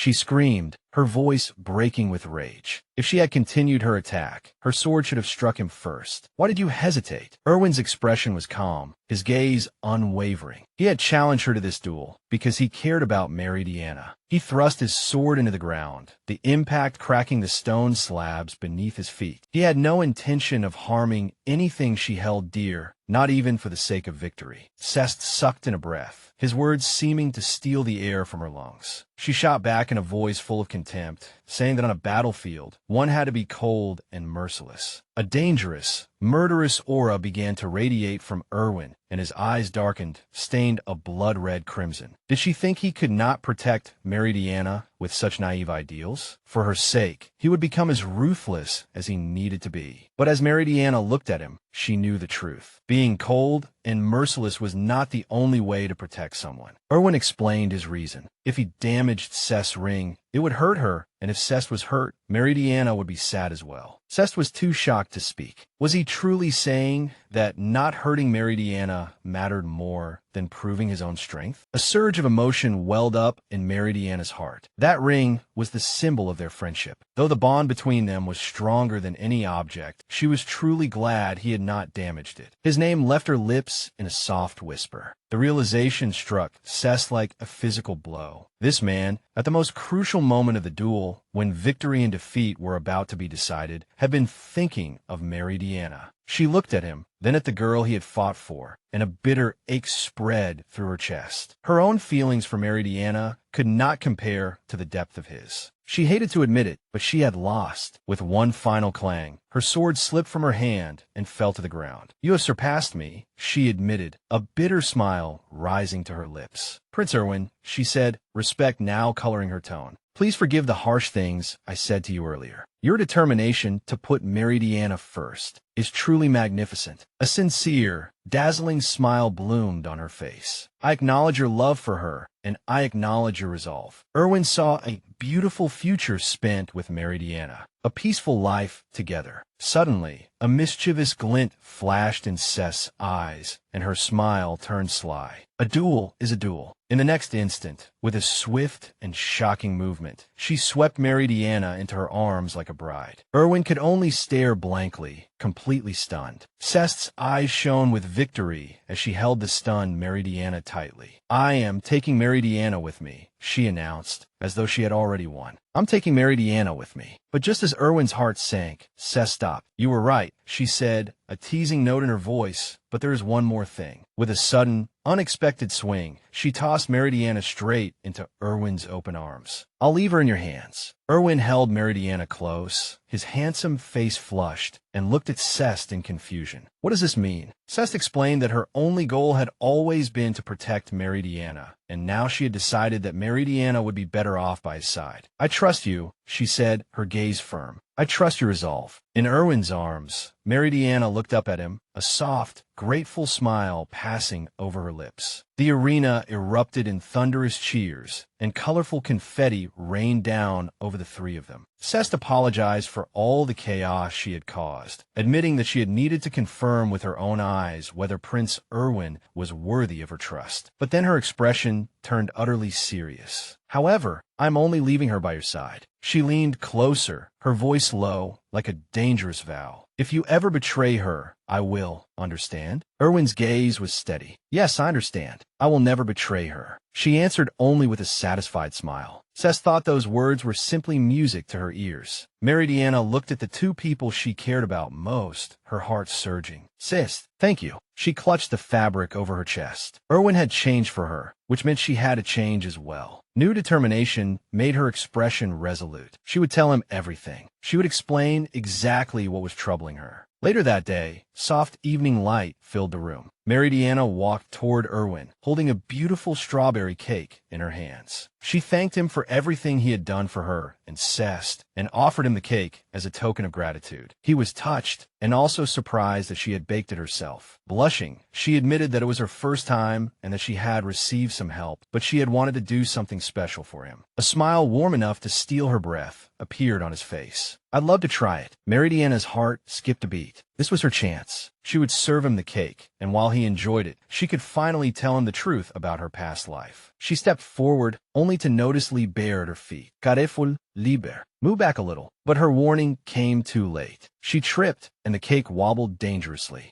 She cried out. Erwin shot up from his seat, panic filling his eyes, and shouted, but it was no use. With a tragic splat, the cake flipped from her hands and smeared all over the front of her pristine white dress. Oh no! Seeing an opportunity, Liber immediately tried to lick up the sweet mess, but Meridiana quickly scooped him into her arms. Just as she was about to scold him, Erwin had already come to her side and taken the mischievous little wolf from her arms. That cake wasn't for you, he growled, his voice low and possessive. Without the slightest mercy, he set Liber on the floor, shut the door, and left the little creature sulking in the hallway. Meridiana looked down at her stained dress and apologized again and again. I should have been more careful. Erwin shook his head, his gaze burning. This isn't anyone's fault. He stepped closer, his eyes fixed on the cream on her chest. I wasn't paying attention either. He murmured, his voice hoarse as a whisper. He dipped his finger into the cream. Her breath caught as she watched him bring his finger to his lips and lightly curl his tongue around it, licking away the sweetness. Her face instantly turned so red it seemed about to burn, and she almost felt as though she might faint. What was he doing? It's sweet, he murmured, his gaze heated. I might get addicted. He was so close that she could feel his breath brushing her skin. His hand gently lifted her chin. Don't move. I haven't tasted the fruit over here yet. His target was clearly the strawberry on her chest. She let out a short cry, her mind in chaos. I'll bake you another one, so. But Erwin had no interest in another cake. I want this cake, he whispered, gently pressing her back against the sofa until she lay beneath him. This is the one you made especially for me. His lips brushed her ear. I want every inch of it. Just as his lips were about to descend, the door was thrown open with a bang. Seth stood there, looking anxious. Meridiana, something has happened. She froze abruptly, her eyes widening as she took in the scene before her. Erwin leaning over a disheveled Meridiana, whose body was covered in cream. Wow, she said, her face perfectly neutral. So this is what you two are into. Mortified, Meridiana and Erwin hurriedly sprang apart. The two of them stammered out excuses. No, we were just... Seth simply looked at them, letting the awkward silence hang in the air. Erwin cleared his throat, tried to recover a little dignity. Anyway, what happened? Seth came back to herself. Oh, right. An emergency Saintess gathering has been called. The playful mood vanished in an instant, replaced by a chilling sense of foreboding. A Saintess gathering? Shock appeared in both Meridiana's and Erwin's eyes. That could only mean trouble. Just as Meridiana and Erwin had been briefly alone together, the door was suddenly pushed open, and a panicked knight rushed in to announce that an emergency Saintess gathering had been called. Meridiana's heart leapt in her throat, her violet eyes widening in disbelief. A Saintess gathering? This was completely unexpected. The sudden summons sent a chill down her spine. Every year, the Saintesses of each kingdom gathered together, with a different nation serving as host. This year, that honor belonged to the Jonka Kingdom, and this abruptly convened emergency meeting threw the entire kingdom into frantic last-minute preparations, while the weight of the occasion pressed heavily on Erwin's and Meridiana's shoulders. The grand doors of the meeting hall slowly opened. What came into view was a scene filled with tension. The Saintesses were all seated around a massive round table, confusion and unease mingling on their faces. It was Meridiana's first time attending an emergency gathering, and unspoken questions filled the air. With one incident following another, she still had not found the right moment to confess the truth of her past life to Erwin, and the secret grew heavier with every passing second. In the center of the room, a flickering light gathered, and with a soft whirring sound, the holographic image of a woman in a nun's habit appeared. It was the 49th Holy Mother, her face hidden behind a veil, and she greeted her saintesses with solemn dignity. She explained that this was a remote meeting meant for the 7 saintesses and the royal representatives to share the state of their preparations for their duties as saintesses. Her illusory gaze swept over the empty chair at the table. The Saintess of Song, she pointed out with a trace of displeasure, was absent yet again. Then, with chilling resolve, she announced the opening of the emergency gathering, her voice cutting through the silence. To put it simply, she began, her tone as cold as frost. The quality of saintesses has sharply declined in recent years. The words hung in the air like a direct accusation. making everyone shift uneasily in their seats. Her unseen gaze then locked onto Cornelia's queen, and her voice sharpened. She had heard that their previous saintess, Jido, had used her power for evil. The queen nervously confirmed that they had not yet been able to choose a new saintess of dreams, which was why she was attending in her place. The Holy Mother scoffed, her voice full of contempt. The people of Cornelia must have been blind to grant the position of saintess to such a woman. The queen swallowed, and under the suffocating pressure, a bead of sweat slid down her temple. Beside her, the lively blonde saintess of bonds, Layla, let out a small cry of surprise and whispered to her companion that things had suddenly become awkward and boring. She had had no idea these gatherings were so frightening. The woman sitting next to her was the stern-faced saintess of laughter, Iris. She pushed up her glasses and scolded Layla for saying something so shallow. Layla merely giggled, completely unconcerned. Wow, you're so serious. As the saintess of laughter, shouldn't you smile a little? Or is that contrast what makes you so charming? Hee, that's pretty nice. On the other side of the round table, the alluring saintess of pleasure, Jamie, brought a slender cigarette holder to her lips with a smile. It seems this year's gathering will be interesting after all. The smoke drifted toward Layla, making her cough a few times. Suddenly, a tall, oppressive figure leaned over Jamie's shoulder. It was Erwin, his voice dangerously low as he ordered her not to smoke during the meeting because it would disturb the others. With a swift and decisive movement, he took the cigarette holder from her fingers, his handsome face utterly expressionless. The corners of Jamie's lips slowly curved into an intrigued smile. She let out an exaggerated sigh and lamented that he was ruining her fun. "What a cold child," she said softly, her gaze openly lingering on him. Layla gasped, then burst in a loud laughter, happily slapping the table. Calling the prince of another kingdom a child is way too much. That's the boldness you'd expect from a veteran saintess with 10 years of experience. Silence. The Holy Mother's voice boomed like thunder, and her hologram flickered with rage. The room instantly fell deathly still. A blue-haired saintess sighed and muttered under her breath that they were making no progress at all. The Holy Mother seemed to agree, sighing at their lack of decorum. "Still, you are better than Jido," she conceded, before swiftly returning her attention to the matter at hand. "How does Cornelia intend to take responsibility for damaging the reputation of all saintesses?" Just then, Meridiana's clear voice cut through the tense atmosphere. "Please allow me to speak, Holy Mother," she requested, stepping forward. The Holy Mother's voice turned toward her, remembering that Meridiana's kingdom had produced not one, but two problematic candidates. She sharply interrupted her, saying that she was in no mood to listen to cliched excuses. That was only the opening matter. With a wave of her hand, a dark necklace with a cursed aura appeared in the air. "This is the real problem," she announced. "Accessories belonging to Miranda's Black Rose bracelet have been discovered all over the world." Meridiana and Erwin's eyes widened in shock. That was impossible. The Holy Mother went on to explain that their analysis showed the Black Rose possessed the power to seize all emotions, not just love. Worse still, each accessory was infused with powerful energy that only a saintess could produce. They were dangerous, life-draining objects that would cripple their users. A terrifying implication settled over the room. Could someone here, a fellow saintess, be creating and spreading them? The faces around the round table were filled with shock, disbelief, and suspicion. The Holy Mother's hologram began to disperse, and her final command echoed through the hall. They had to find the culprit, and the Holy Affairs Council would gather its own information as well. Everyone was to stay vigilant and remember what it meant to be a saintess. Today's meeting is adjourned. After the meeting ended, they walked down a long, empty corridor, Meridiana's thoughts racing. She found it hard to believe that Miranda could have mass-produced those cursed objects alone. But why had they only been discovered now? Her thoughts were interrupted by a faint glimmer on the polished floor. "What is that?" she wondered, bending down to pick up a tiny, smooth black gem. The moment her fingers closed around it, a bone-deep chill shot through her entire body. A violent shudder swept over her, and her eyes widened with pure terror. This gem, it pulsed with the same sinister energy as the Black Rose bracelet. The Holy Mother's words echoed in her ears. Those accessories were infused with power only a saintess could produce. And all the saintesses were gathered here now, inside this very palace. This was their chance. Together, they would uncover who was truly responsible for the Black Rose. Meridiana clenched the gem in her hand, her resolve hardening. Miranda might have been exiled, but this was far from over. If she could expose the mastermind and their true purpose, perhaps she could finally uncover the truth of her mysterious past life as well. After the 10th meeting, there was the customary tour of the host nation's treasures. Meridiana led the other Saintesses into the magnificent Royal Botanical Garden, a lush paradise filled with rare and exotic plants. During the tour, Meridiana found herself watching the Saintess of Bonds, Layla. She was a newcomer, chosen only last year after her predecessor vanished without a trace. Layla approached a huge, ethereal white flower, closed her eyes, and lightly touched its petals. A soft pink glow wrapped around her hand. Meridiana knew her power. The Saintess of Bonds could understand things on a deeper level through touch, and her country used that ability to mediate conflicts and detect danger. A thought suddenly struck her. Could Layla have been the one who analyzed the Black Rose accessories for the Holy Affairs Council? As if she had read her mind, Layla turned her head and blinked. That's right. The Chief Saintess Administrator asked me to. Then she said thoughtfully that love and bonds seemed very similar. But in the very next instant, her cheerful expression vanished, replaced by a chilling seriousness. Love can exist in only one person's heart, she said coldly. But bonds require mutual feelings in order to exist. Her smile quickly returned to her face. She giggled and said that bonds could be troublesome sometimes too. Meridiana felt a prick of unease. Layla seemed so innocent on the surface, but she sensed something deeper, something hidden beneath that lively exterior. Shaking herself out of her thoughts, she announced that everyone could now go admire the seasonal flowers blooming outside. Layla clapped her hands excitedly. This was her chance. Meridiana quietly told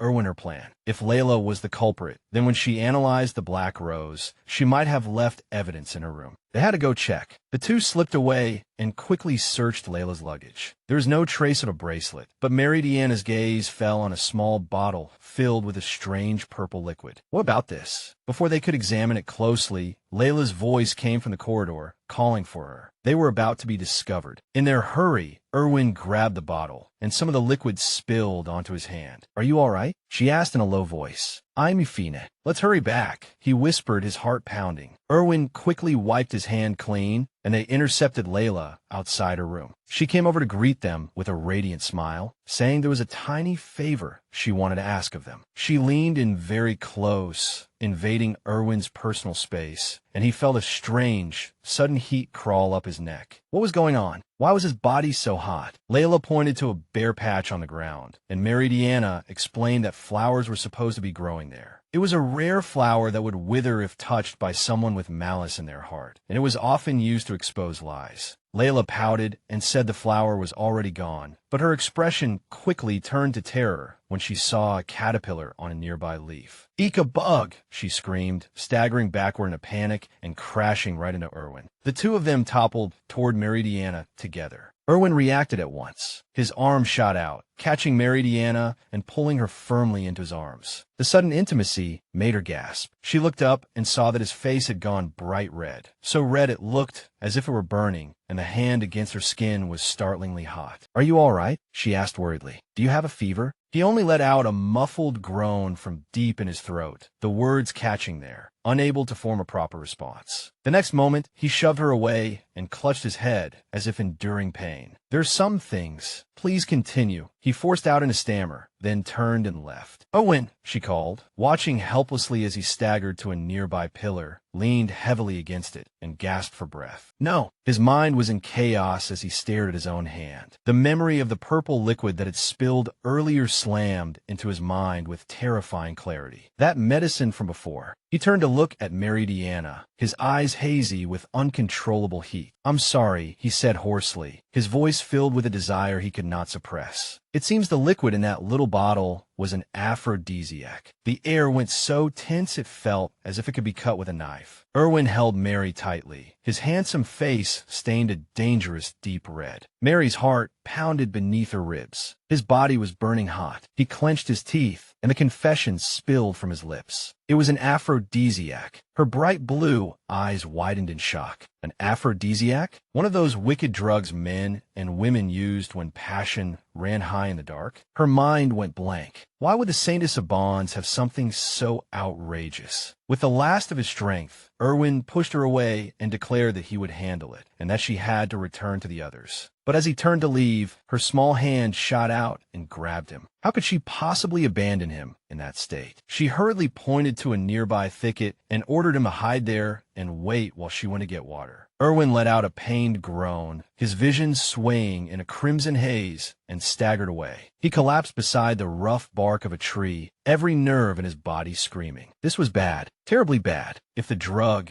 kept eating away at him, would he really be able to endure it? His mind betrayed him, filling with burning fantasies of her, claiming those soft lips, holding her tightly to quiet the tormenting heat pulsing through his veins. He imagined them melting together, limbs entwined, as she gasped his name. The image was so vivid that he could almost feel her touch, her breath filling his senses. He snapped back to reality. His eyes flew wide, horrified by his own thoughts. What was he thinking? He clutched his head, panting, beads of sweat seeping from his forehead. He wanted to cherish her and protect her. He could not, and absolutely would not, take her in a place like this. Just as despair began to spread, Mary's voice cut through the fog, calling his name as she rushed back with a cup of water. "Here," she said urgently. "Can you drink?" But he barely reacted, only breathing in broken gasps. Somehow, she had to make him drink it. As she brought the cup to his lips, his hand suddenly lashed out, knocking it from her grasp. The cup shattered on the ground with a frightening crash. "Erwin, are you all right?" she cried, her voice trembling. "Don't worry," she promised. "I'll go get more water right away." But the moment she turned, he lunged at her, a desperate growl tearing from his throat, and pressed his lips hard against hers. Her world seemed to tilt completely. The kiss was hungry, suffocating, so deep she could not breathe. When he finally pulled away, he covered his own mouth and panted heavily. Mary froze, her cheeks burning, her own breath caught in her throat. "Wait," she stammered, trying to make sense of the chaos before her. But he had already lost reason, his eyes clouded with a heat she could not quench. He seized her hand, his voice low like the growl of a beast. "Not enough." Her panic spiked when she heard voices approaching. Two Saintesses were passing nearby, casually talking about going to take an afternoon nap. Oh no, if anyone saw them like this, it would all be over. "Hurry," she urged in a low voice, trying to push him away. But he was like an immovable force, and instead dragged her down into the grass with him. "Miri," he murmured her name, his voice filled with raw, uncontrollable desire. Someone is nearby," she pleaded, her voice barely more than a whisper. But he sealed her protest with another scorching kiss. The other Saintesses' voices gradually faded, one of them still scolding the other for mishearing things despite being the Saintess of Pleasure. Thank heavens they had not noticed. But that relief was fragile, shattered in the very next instant. She shuddered all over and went rigid. What was that? Something hard was pressing strongly against her. Before she could react, Erwin let out a pained sound from his throat. He had grabbed a thick, jagged branch. With a terrible crack, he snapped it. Then he drove the sharpened end viciously into his own thigh. Blood spread through his dark trousers, staining the fabric with a horrifying mark. Mary's scream caught silently in her throat, leaving only pure terror on her face. "Owen!" she cried, her voice breaking. He panted, pale-faced, sweat soaking his skin. "I don't want to hurt you," he choked out. "Stay away from me. This cannot go on." Mary's hand shot toward her necklace. She had to neutralize this poison as soon as possible, but a shadow fell over them. "What are you doing over there?" A sing-song voice cut in. It was Layla, the Saintess of Bonds, peeking at them from behind the bushes with an unsettlingly cheerful smile. "If I may ask, what exactly are you two doing down there?" Her eyes gleamed with interest as she looked at their terribly compromising position. "I never expected you to get intimate in a place like this." She stroked her chin thoughtfully. "How bold." Her gaze locked onto Erwin's flushed, pained face. And His Highness's face. He looks exactly like he took an aphrodisiac. The question hung in the air like an arrow fired with perfect aim. Mary and Erwin both froze, utterly caught in the act. "An aphrodisiac?" Mary repeated weakly, her mind spinning fast. Layla could not possibly know for certain. So why would she say that? Was this a trap? Was she testing whether they suspected her? Her thoughts were a complete mess, and she could not think calmly at all. But Layla's expression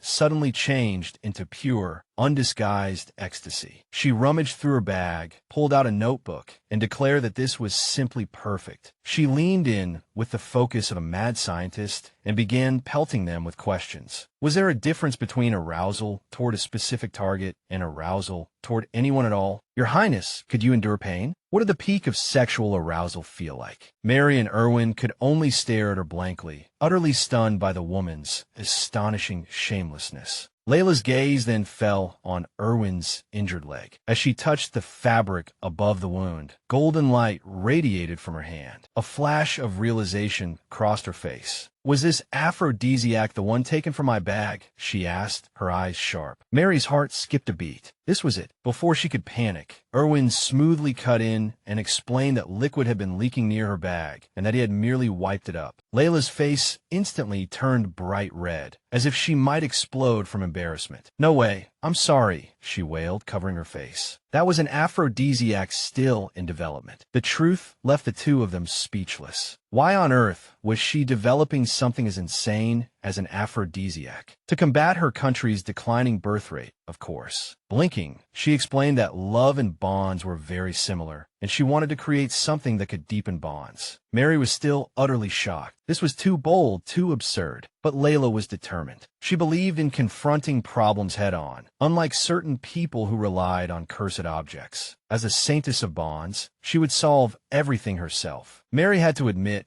that Layla was intensely curious and extremely ambitious. Layla's expression softened as she explained her difficult past, having been raised by a single mother, and how that bond had become the source of her strength. Suddenly, she pressed close to Mary and shoved her hard, pushing her right back onto the still-suffering Erwin. Please support my research, she said with a brilliant smile. For the sake of my country. Erwin's patience finally snapped. Saintess of Bonds, he began, his voice dangerously low. I'm sorry, but I can no longer cooperate with human experimentation that violates a person's will. Layla's smile froze for a moment. Oh, all right. I'm very sorry, she conceded, then took out a dark little bottle. Then this is the antidote. She tossed a bottle to Erwin. It seemed there had been no malice in this after all. Though Mary's suspicions had not completely vanished, she had to admit that Layla's personality was not what she had originally imagined. Layla scribbled furiously in her notebook, then looked up again. By the way, the Holy Mother said there's a traitor among the Saintesses, right? For example, she leaned closer, lowering her voice to a conspiratorial whisper. What do you think of Iris? She meant Iris. Layla said that after the meeting, she had seen Iris holding something, and when Layla called out to her, Iris quickly hid it. When Iris turned around, she looked flustered, her expression almost out of control. Doesn't that seem suspicious? She asked, planting a seed of doubt. Erwin's expression darkened. Something she had hidden.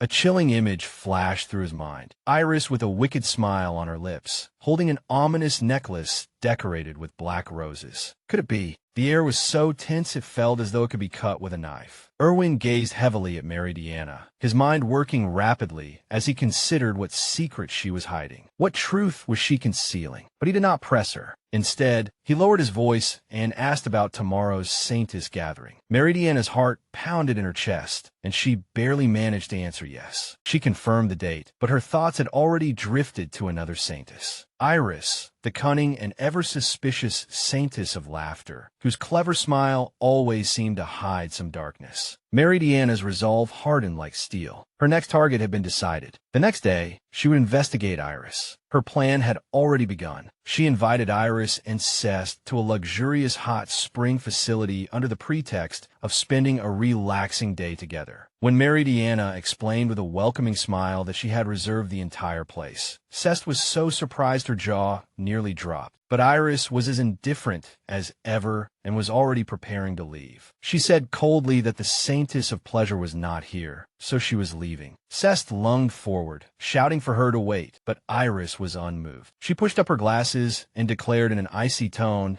that Saintesses should never truly relax. Meridiana and Cest could only stare blankly, their rounded figures frozen in place, utterly baffled by her unbelievable rigidity. Cest leaned close and whispered urgently, "Could someone as tense as her really be the mastermind behind Black Rose? Still, she admitted that Iris always carried something suspicious with her. That was true. Iris was famously cautious and always kept her distance from everyone. Cess gave Meridiana a firm thumbs up. She was fully on board. No matter what, they would make Iris relax in the hot spring and find a crack in her armor. Meridiana put on her brightest smile and gently persuaded Iris, saying that constant vigilance would only dull a Saintess's senses. As a Saintess, should she not keep both mind and body in the best possible condition? She tempted her with the facility's salon and sauna, and Cest enthusiastically joined in. Before going inside, Meridiana exchanged a glance with Erwin, who wished her luck. Her goal was clear. She would find out here and now whether Iris was the culprit. Inside, Cess was already blissfully enjoying a massage, sighing that it felt incredible. Meridiana had to remind her to focus on the mission. When she asked Iris what she thought,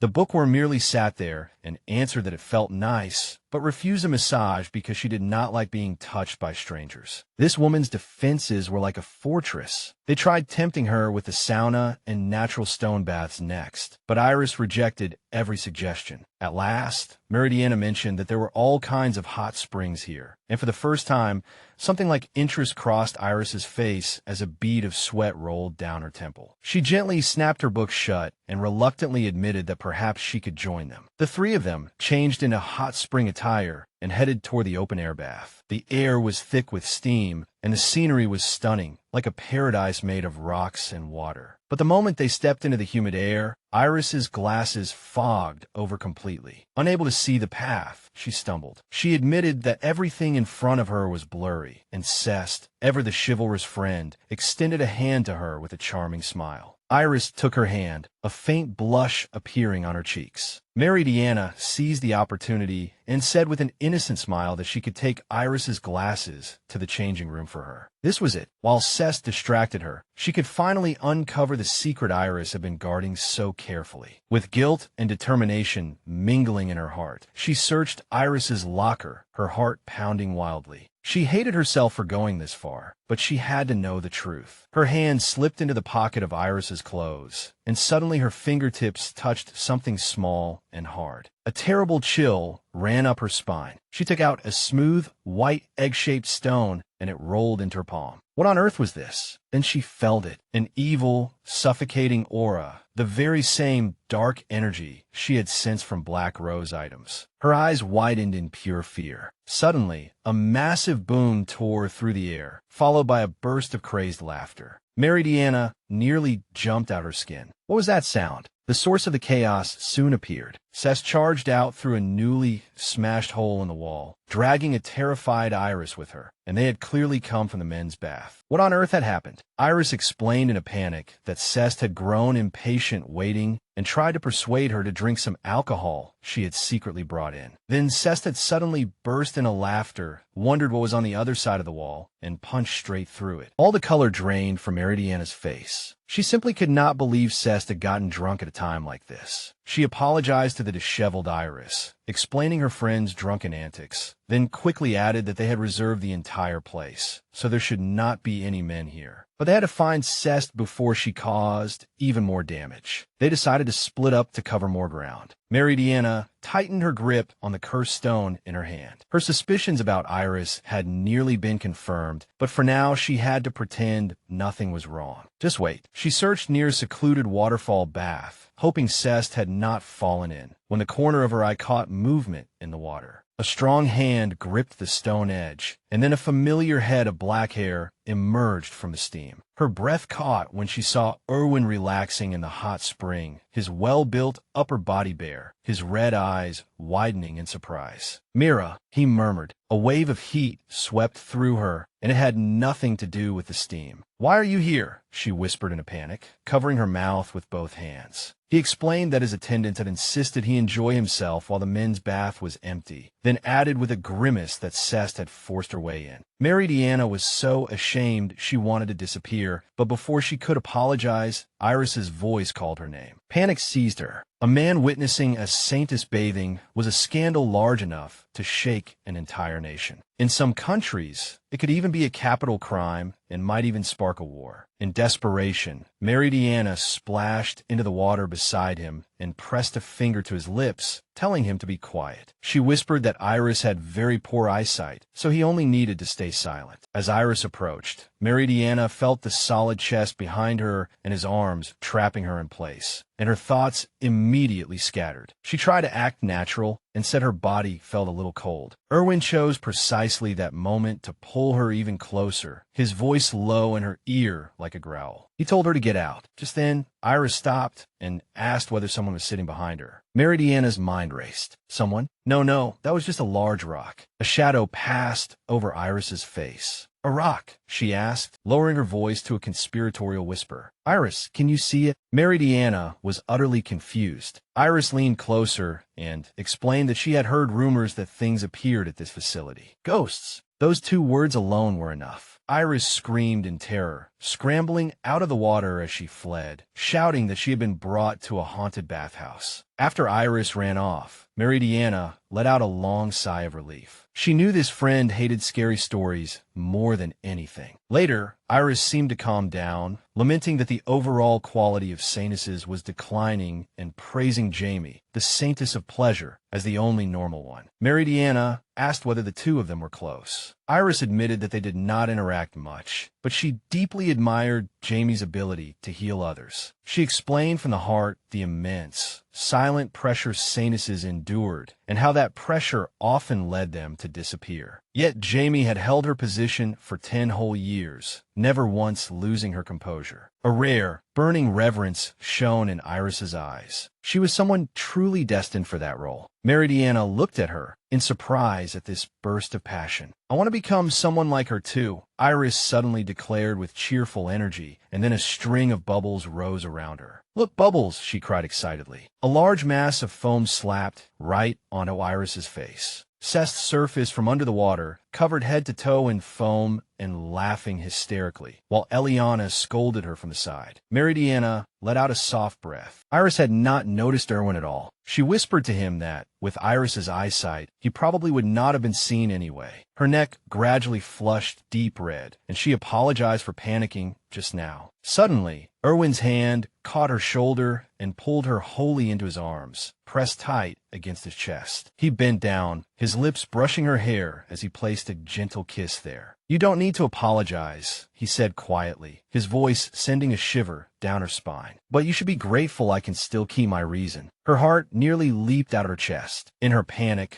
she escaped from the water, her mind still in chaos from the intense shock of that moment. She peered toward the changing room, wondering whether the others were already finished. But the sight before her made her hold her breath at once. Seth lay unconscious on the floor, and kneeling over her was Iris. Her face was hidden in shadow, and she held that sinister white stone high in her hand. Pure terror seized Meridiana. What are you doing? She screamed, her voice hoarse with disbelief and fear. Damn it! A sharp gasp burst from Layla's throat, and the scene before them exploded into chaos. Sest, the saintess of strength, was gripping Iris tightly, her face twisted with anger. What on earth was she doing to her own sister? Iris looked terrified and stammered that it was all a misunderstanding, that they had all gotten it wrong. But Layla went cold all over. Don't play dumb, she wanted to scream because she could feel it now. From Iris's hand came an undeniable, suffocating pressure. It was the sinister aura of that damned stone, exactly the same as what she had once felt from the Black Rose items. The air was so tense it seemed ready to crackle with lightning, and Iris's eyes widened in shock. But in the next moment, something changed. The panic in Iris's eyes melted away, replaced by an unsettling calm. A sly, cold smile slowly rose to her lips. She asked them in return what exactly they thought she was doing, and how she could possibly answer when they were interrogating her so one-sidedly. A chilling confidence now glittered in her eyes as she asked, almost provocatively, whether they were truly willing to listen to someone like her. Layla swallowed with difficulty, her heart hammering wildly between her ribs. The questioning began. Iris stood before everyone, her expression unreadable. First, she said she wanted to make one thing clear. She had never intended to harm the Saintess of Strength in any way. She spoke of a memory, saying that Cest had been red-faced and giggling as she clamored to see that very important stone. Cest had snatched the stone away, refused to return it, and then collapsed drunk while still clutching it tightly in her hand. Layla turned to her friend and asked if that was true. Cest's face turned crimson. She had been so drunk that she remembered nothing. The prince's handsome face was covered in cold scrutiny as he cut off every excuse. Even if what Iris said was true, it did not explain one crucial fact. Why did she treasure an ordinary stone so much when that stone gave off the same dark aura as the Black Rose items? Wearing her glasses, Iris looked rational and intellectual as she sneered and refuted the accusation. She demanded to know what basis they had for such a claim. Layla's voice was firm. She knew because she had once touched the real thing with her own hands. That feeling was something she would never forget. But mere feelings were not enough for Iris. She stepped forward abruptly and seized Layla's arm with astonishing strength. She needed evidence, something anyone could understand. Suddenly, a protective arm wrapped around Layla. The prince's voice was low and commanding as he told the Saintess of Laughter that this was enough. He pulled Layla behind him, shielding her from the confrontation.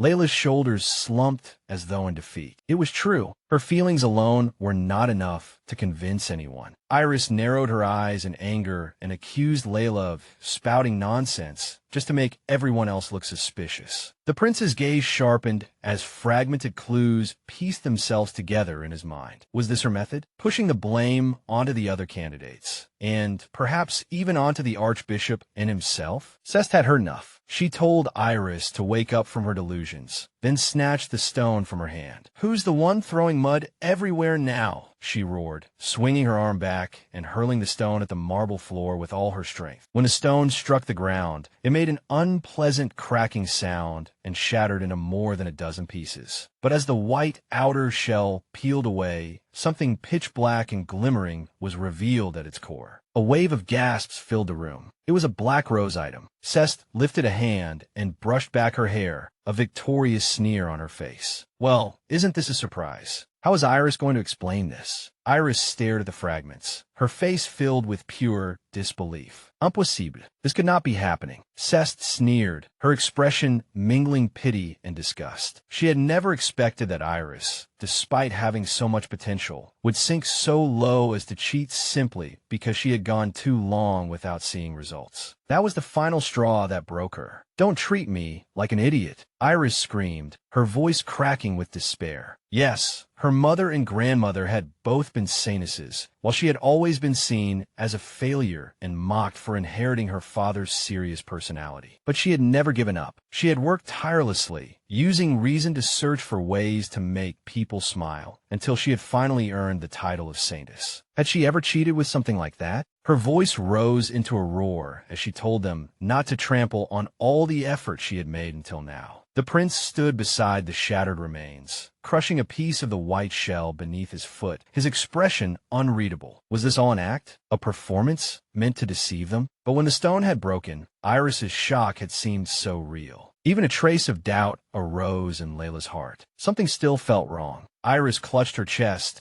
and insisted in a trembling voice that there could not possibly have been a Black Rose item hidden inside her stone, that there had to be some mistake. "Impossible, is it?" the prince asked, his voice dangerously soft as he bent down and picked up a fragment. "I'll leave this place, pull out the arrow, and then I'll be able to heal the wound." But had she not just said it was impossible? The trap had closed. Both Layla and Cest gasped at his brilliant deduction. He looked down at her from above, his pressure suffocating. There was something else she had not told him, wasn't there? Layla begged her to tell the truth. Where exactly had she gotten that stone? Driven into a corner and trembling all over, Iris finally broke down. The truth was she had gotten it from her. A memory surfaced, an elegant hand, hidden in shadow, placing the stone into her palm. She had received it from the Saintess of Pleasure. This revelation stunned everyone into silence. From Jamie, Cest pressed her, asking why she had not said so earlier. Iris's eyes were filled with fear and fierce loyalty. If she had said it, the Saintess of Pleasure would have been suspected of being connected to the Black Rose. Layla's heart ached faintly with understanding. Iris respected Jamie so much that her first reaction had been to protect her, even if it meant taking the blame herself. Prince Erwin continued pressing for more details. Under what circumstances had she received that stone? Iris's thoughts drifted back to her first day in Jonka. She had timidly asked Jamie for a protective charm, admitting that she had no talent and needed to rely on something like that. Jamie had reclined gracefully on a chaise longue, merely smiling as she let her choose from several items. Iris had been too embarrassed to ask for anything too valuable, so she had chosen that plain, inconspicuous white stone. It was convenient to carry with her. That explained why Layla had seen her carrying it before. But new questions surfaced in Layla's mind. Could the reason Jamie had remained a Saintess for 10 years be that she had been using the effects of a Black Rose item all along? No, that did not make sense. Jamie was famously lazy, a woman who hated trouble and was always thinking about her next nap. Why would she go to such lengths to do something so complicated and wicked? Layla had an idea. They needed the Saintess of Truth to analyze the item. But Meridiana was busy looking out the window with a telescope. Layla followed her gaze, and her eyes widened at once. It was Bishop Cerrone climbing into his carriage. Layla called her name, and Meridiana jumped in fright, her cheeks flushing crimson after being caught red-handed. She begged Layla to keep this little observation activity a secret. The prince, keenly observant, calmly said that if she was interested in the archbishop, he could mediate. Meridiana flailed in panic, insisting that there was no need, then quickly changed the subject. Right? They had something important to ask of her. Layla handed the dark jewel to her, and Meridiana began working. A soft pink light enveloped the item as she concentrated. A moment later, her eyes flew open. Just as she had thought, both the Saintess of Pleasure's power and the Saintess of Laughter's power had been absorbed inside it. Jamie's power was in there too. Layla was stunned. This changed everything. If Jamie had knowingly used this item, she would never have let it absorb her own power. That could only mean that neither she nor Iris had known what was truly hidden inside. Meridiana announced that she needed more information, a mischievous gleam appearing in her eyes. She proposed showing it to Asapi. She blinked and explained that the analysis would be quick because once the person involved was faced with the evidence, their body would betray them and their heart would start sweating. Layla agreed to the plan, her gaze firm with new resolve. "Leave it to me," Meridiana said lightly, as long as they could determine whether Jamie was involved or not. However, Layla's carefully arranged plan developed in a bizarre direction. She and the prince found themselves in a dim, smoke-filled room, surrounded by men and women lost in passionate embraces. Wearing dark cloaks, they looked completely out of place amid the hedonistic atmosphere. Layla's mind was a mess, with only one thought screaming through it. Why we come to a place like this? Dark and insidious power churned in the void, and in her memory, those crimson eyes burned with malicious light. Iris's heart pounded in her chest. The air was thick with the smell of sweat and a cloyingly sweet, nauseating scent, indulgence and despair mixing into a dizzying odor. She and Erwin stood frozen in place in dark cloaks, surrounded by a reveling crowd lost in the haze of illicit pleasure. How had they ended up in a place like this? It had all begun a few hours earlier, beneath a peaceful sky stained red by the setting sun. On a magnificent balcony stood a stunningly beautiful and dangerous woman alone, Jamie, the Saintess of Pleasure, elegantly holding a cigarette holder between her fingers. Iris, Erwin, and a worried-looking Lovey approached her, but Jamie turned around with a knowing smile. She had something to discuss with them. Her gaze locked onto Iris. "Saintess of Love," she said softly, "you've come at just the right time." Before Iris could understand what that meant, Jamie's hand, clad in a long black glove, seized her arm with astonishing strength. She told Iris to come with her, and the boy too. Iris stammered that they had something to discuss, but Jamie had already pulled them away, every movement of hers carrying a silent command. Lovey was left alone, completely at a loss, her mouth slightly open as she wondered what she was supposed to do now. Her eyes widened silently, because she saw the priest's figure appear in the doorway. Abandoned and flustered, Lovey could only offer a vague apology as she watched her friends being led away down the corridor. I'm sorry, lovey, Iris thought, her cheeks burning with embarrassment as she followed the figures moving farther away. After putting on cloaks to hide their identities, they proceeded along a quiet garden path, the moonlight casting long shadows. With every step, Iris grew more uneasy. Where are they going? Jamie merely glanced back at her, a sly and mysterious smile on her lips. Follow me and you'll know, she whispered, her voice like a tempting promise filled with trouble. And after saying that, she had brought them here, into this den of sin.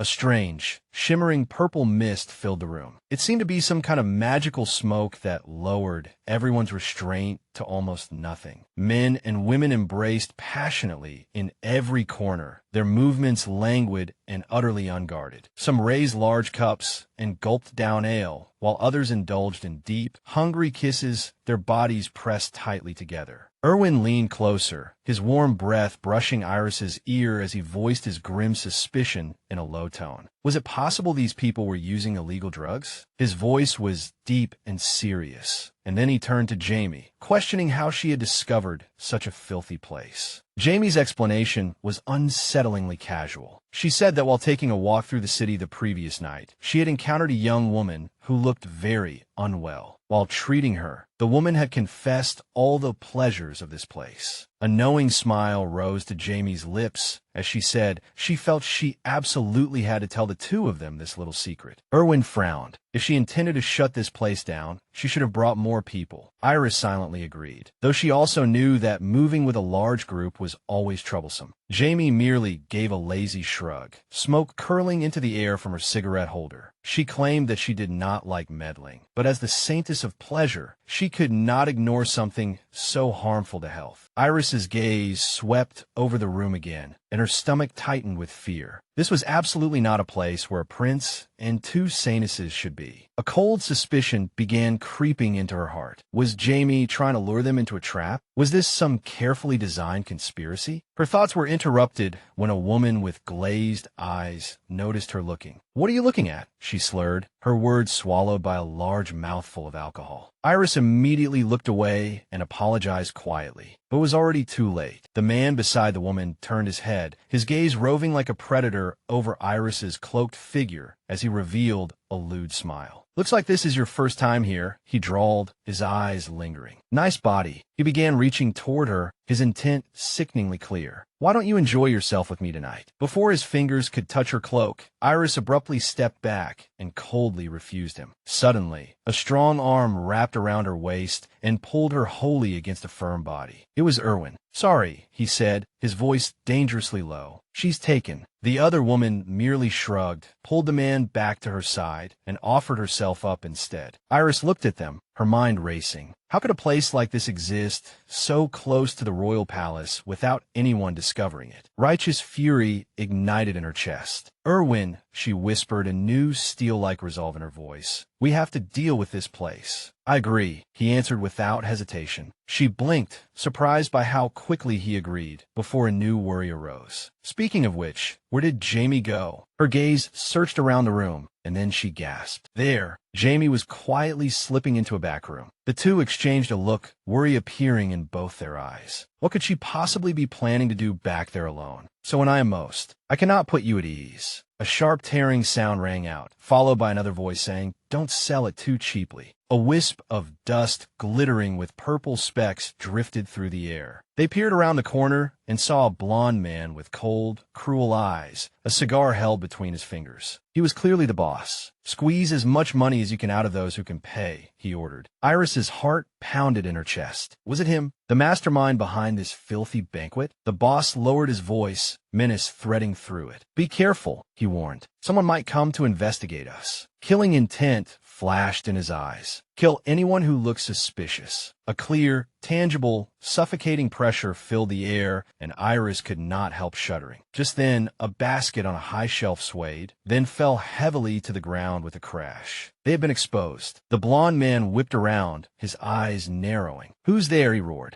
Iris and Erwin froze in place, their faces pale with fear. Heavy footsteps approached them. Panic seized Iris. Were they going to be killed for eavesdropping? In that instant of fear, Erwin raised his hand and gently lifted her chin. Before she could make even the slightest sound, his lips came down hard on hers. It was a desperate, all-consuming kiss that should have been an act, a distraction. Against her lips, he whispered, his voice a low vibration that ran through her entire body. "Follow my lead." Her mind went blank. "Erwin," she thought inwardly, her body trembling as he deepened the kiss, the tip of his tongue tracing her lips. She understood the logic. They had to pretend to be one of those couples seeking privacy under the effects of intoxication. But if he continued kissing her this deeply, this passionately, her thoughts would melt into a haze. A breathless blank. I can't breathe. Only white noise remained in her mind, completely overwhelmed by the sensation of his lips pressed against hers. A thug rounded the corner, his gaze falling on their entangled figures. They had been found. Iris's eyes widened in panic, but Erwin's gaze locked firmly onto hers, burning and forceful. "It's not over yet," he murmured, and then demanded more. He pulled her so close that it was almost impossible to be any closer, continuing the disguise with a passion that felt far too real. His hand slid up her leg and beneath her cloak. The thug grunted, then turned to his boss and said, "Just 2 guests." The boss cursed under his breath, clearly impatient. "What are they doing making out back here?" He took a step forward, suspicion flashing in his eyes. In an instant, Erwin released Iris with movements too fast to follow, spun up, and locked the boss in the crook of his arm, a blade pressed to his throat. The thug had already collapsed unconscious on the ground. The boss's eyes widened with fear and recognition. Why are you here?" Everything had happened so suddenly and so unexpectedly that Iris could only feel her breath coming unevenly as dizziness swept over her. Her cheeks flushed. After that kiss just now, her lips were still tingling faintly. Yet he had suddenly turned away to subdue the criminal, and for a moment, all of it was almost too much for her to process. Just then, Jamie reappeared as if out of thin air, holding a delicate little box in her hands. "Saintess of Love," she called. Iris spun around. "Jamie, where did you go?" "I found something rather incredible in the back room," Jamie said, a strange light flashing in her eyes. The captured boss's face went pale. It was Jamie. She opened the box, and several smooth, white stones rolled out, shattering on the floor. From the broken shells emerged tiny, perfectly formed black roses. Iris went cold all over. "Black roses? They aren't drugs," Jamie explained, lifting one of the stones. "It's these. They hide that thing inside these stones and carry them around." Her gaze fell on Iris. "And unfortunately, I know where this stone came from. This is the stone you gave Iris, isn't it?" Iris's heart sank. Jamie knew about that. "That's exactly what I was trying to tell you just now," she stammered, her mind in chaos. Jamie's expression softened slightly. "So you didn't know what was inside it either, did you?" Iris shook her head hard. No, she had not known at all. Jamie explained that she had found it at the market and sensed a strange power from it, one that made her weak, but she had never realized it was absorbing her own abilities. She had given it to Iris because Iris wanted it, and she admitted that doing so had been foolish. Iris immediately let out a huge sigh of relief. If Jamie had been connected to the black roses, she never would have brought them here. She assured Jamie that as long as she explained everything clearly, Princess Alice would certainly understand. Jamie smiled and promised she would apologize later. For now, her attention turned back to their captive. Erwin looked down at the blonde man, the aura around him dark and suffocating. "So you were the one distributing these things to people?" Iris stepped forward, her gaze turning as cold as frost as well. "Where did you get them?" The man spat defiantly. "You think I'm going to tell you?" A chillingly calm expression appeared on Iris's face. "No, you will tell us." Jamie watched with interest. My, you look rather serious," she said thoughtfully, "especially when you were the first one to fall into the black rose trap, fooled by that apprentice. Do you hate these things that much?" Tears shimmered in Alice's eyes. That was not my first time. As she thought this, the painful memory of giving Erwin the cursed necklace flashed through her mind. She finally understood why he had been so cold back then. This was it. This was her chance to find the answer. "I absolutely cannot let this chance slip away," she swore silently. Jamie seemed to sense the change in the air. "In that case," she said in a low voice, "you're being too gentle." With a sickening crack, she stomped hard on the man's hand. The man let out a heart-rending scream.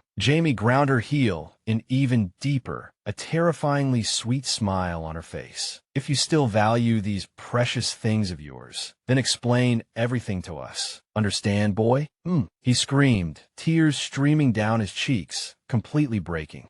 I'll talk. Stop. I got them from a church in the Sunia district, from the Black Rose cult." Through sobs of pain, he spilled everything in one rush. A man called the Black Rose leader had been distributing these things. He and his friends had become addicted to that pleasure, and when they saw the demand keep growing, they thought there was profit to be made. As he spoke, the image of a smiling, hooded figure surfaced in Iris's mind. Her entire body stiffened in shock. Did he just say the Black Rose cult and the Black Rose leader? Amid a shower of dark, illusory rose petals, a hooded figure revealed a chillingly confident sneer. Iris's breath caught, her silver hair framing her shock-filled face, and her hand flew to the necklace at her throat. The cold words she had just heard echoed through her mind. Did he just say the Black Rose cult and the Black Rose leader? The truth sent a chill down her spine, and its implications were terrifying. After returning to the mansion, Prince Erwin watched with a dark expression as his men hauled away the captured criminals, their bodies bound. In a low voice, he told Iris that this abominable cult must have devised all kinds of terrible ways to abuse these items. Iris agreed, her heart heavy as she looked at the woman collapsed on the floor. She was a victim thrown into ecstasy because her own power had been forcibly drained away. The very concept was horrifying. An attendant approached the handsome prince. Erwin rested one hand thoughtfully against his chin as the attendant reported that Master Erwin had been successfully moved. Erwin's expression turned cold, fury burning in his red eyes, and he ordered, "Protect the people inside and arrange treatment immediately." He could not believe they had dragged innocent commoners into something so vile. She lowered her face, her expression like a mask grieving for the victims. She gripped her necklace tightly, the weight of the situation almost suffocating her. The fact that the dealings had taken place in a church so close to the sacred grounds of the royal castle was outrageously brazen. The root of all this evil, the Black Rose cult hidden in the shadows and its mysterious leader, was lurking somewhere in the kingdom, spreading through the streets like poison. The scene shifted to a brighter day. On the fourth day of the Saintess Assembly, the ladies were touring the castle town. The guide grandly announced their next destination. A moment later, Jamie, the Saintess of Laughter, approached the silent Iris, the Saintess of the Heart, and asked whether she had a moment. Iris turned around with a questioning expression. Jamie handed her a beautifully wrapped little gift. It was a golden pocket watch, one she had bought for herself the year she became a saintess, and now she was passing that treasure on to her. With a gentle and sincere smile, Jamie explained that although it was far from a formal apology for her earlier actions, she hoped this small token could bring some comfort to Iris's heart. Iris clasped her hands together, her eyes wide and brimming with tears, completely moved by the gesture. She threw her arms around Jamie and thanked her again and again for her kindness. The day's tour continued, but when Meridiana suggested that Lucia buy a souvenir for Kamal, the cheerful atmosphere shattered in an instant. The mood in the marketplace turned ugly. Intense whispers rose from the crowd. A man's face twisted with rage, frustration boiling over. Suddenly, chaos erupted. He smashed a crate of produce and shrieked that they had been promised something of better quality. The crowd surged forward, a crazed emotion taking hold of them as they demanded to know where the black roses were. Layla, who had been choosing souvenirs, stopped when she heard the commotion, confusion filling her face. The moment she turned around and saw the riot breaking out, fear shot through her.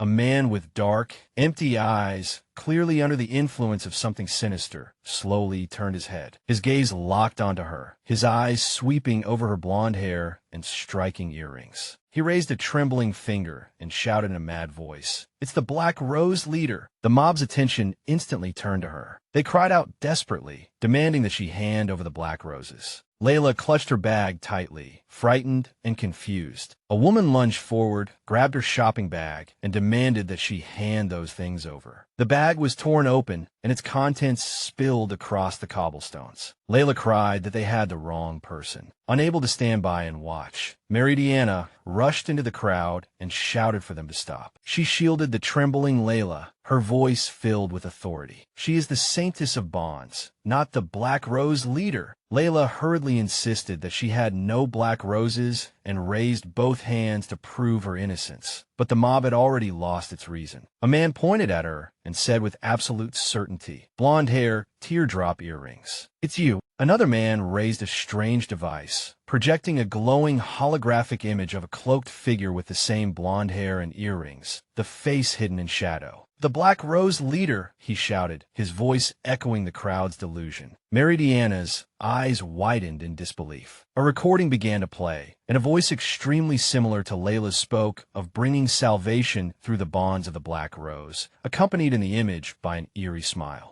Meridiana turned to Layla in shock and asked if that was her voice. Layla was nearly in tears as she swore she had absolutely no idea what was going on. At that moment, a cold and dignified voice cut through the chaos. It was Archbishop Cerrone. With his arms crossed and his eyes narrowed, his gaze full of contempt, he sneered that she had finally revealed her true colors. A dark, murderous aura radiated from him as he glared down at her and raised one commanding hand. "Arrest the Black Rose leader," he declared in a ringing voice, his tone allowing no argument. The knights immediately seized Layla, twisting her arms as terror filled her face. He announced to the crowd that the church had been secretly investigating the Black Rose cult all along. His gaze was icy as he stared at the struggling Layla and declared with false pity that he had never imagined the distributor would turn out to be a saintess from a foreign land. Layla tried to protest and say it was not her, but the archbishop cut her off with cold finality, saying she would have plenty of time to make excuses later. He gave his final order like a conviction, demanding that the Saintess of Bonds be thrown into prison. The knights prepared to drag her into the darkness. Meridiana shouted, protesting that he was acting too hastily, but the archbishop did not waver. He stated coldly that his foremost duty was to report this matter to the Holy Affairs Council, and that they would decide the measures to be taken from there. Until then, all the saintesses were to remain in their respective rooms. Meridiana stood alone in the square after it had fallen silent again, her heart aching with worry for her friend. She could only watch helplessly as the guards led Layla away in chains. On the ground, she found Layla's small pink notebook, which had been left behind in the chaos. She picked it up and remembered how enthusiastically Layla had spoken about solving the problems in her own country, and deep suspicion rose in her heart. Someone as diligent as Layla could never be a criminal. Late that night, Meridiana and Erwin cloaked themselves in shadow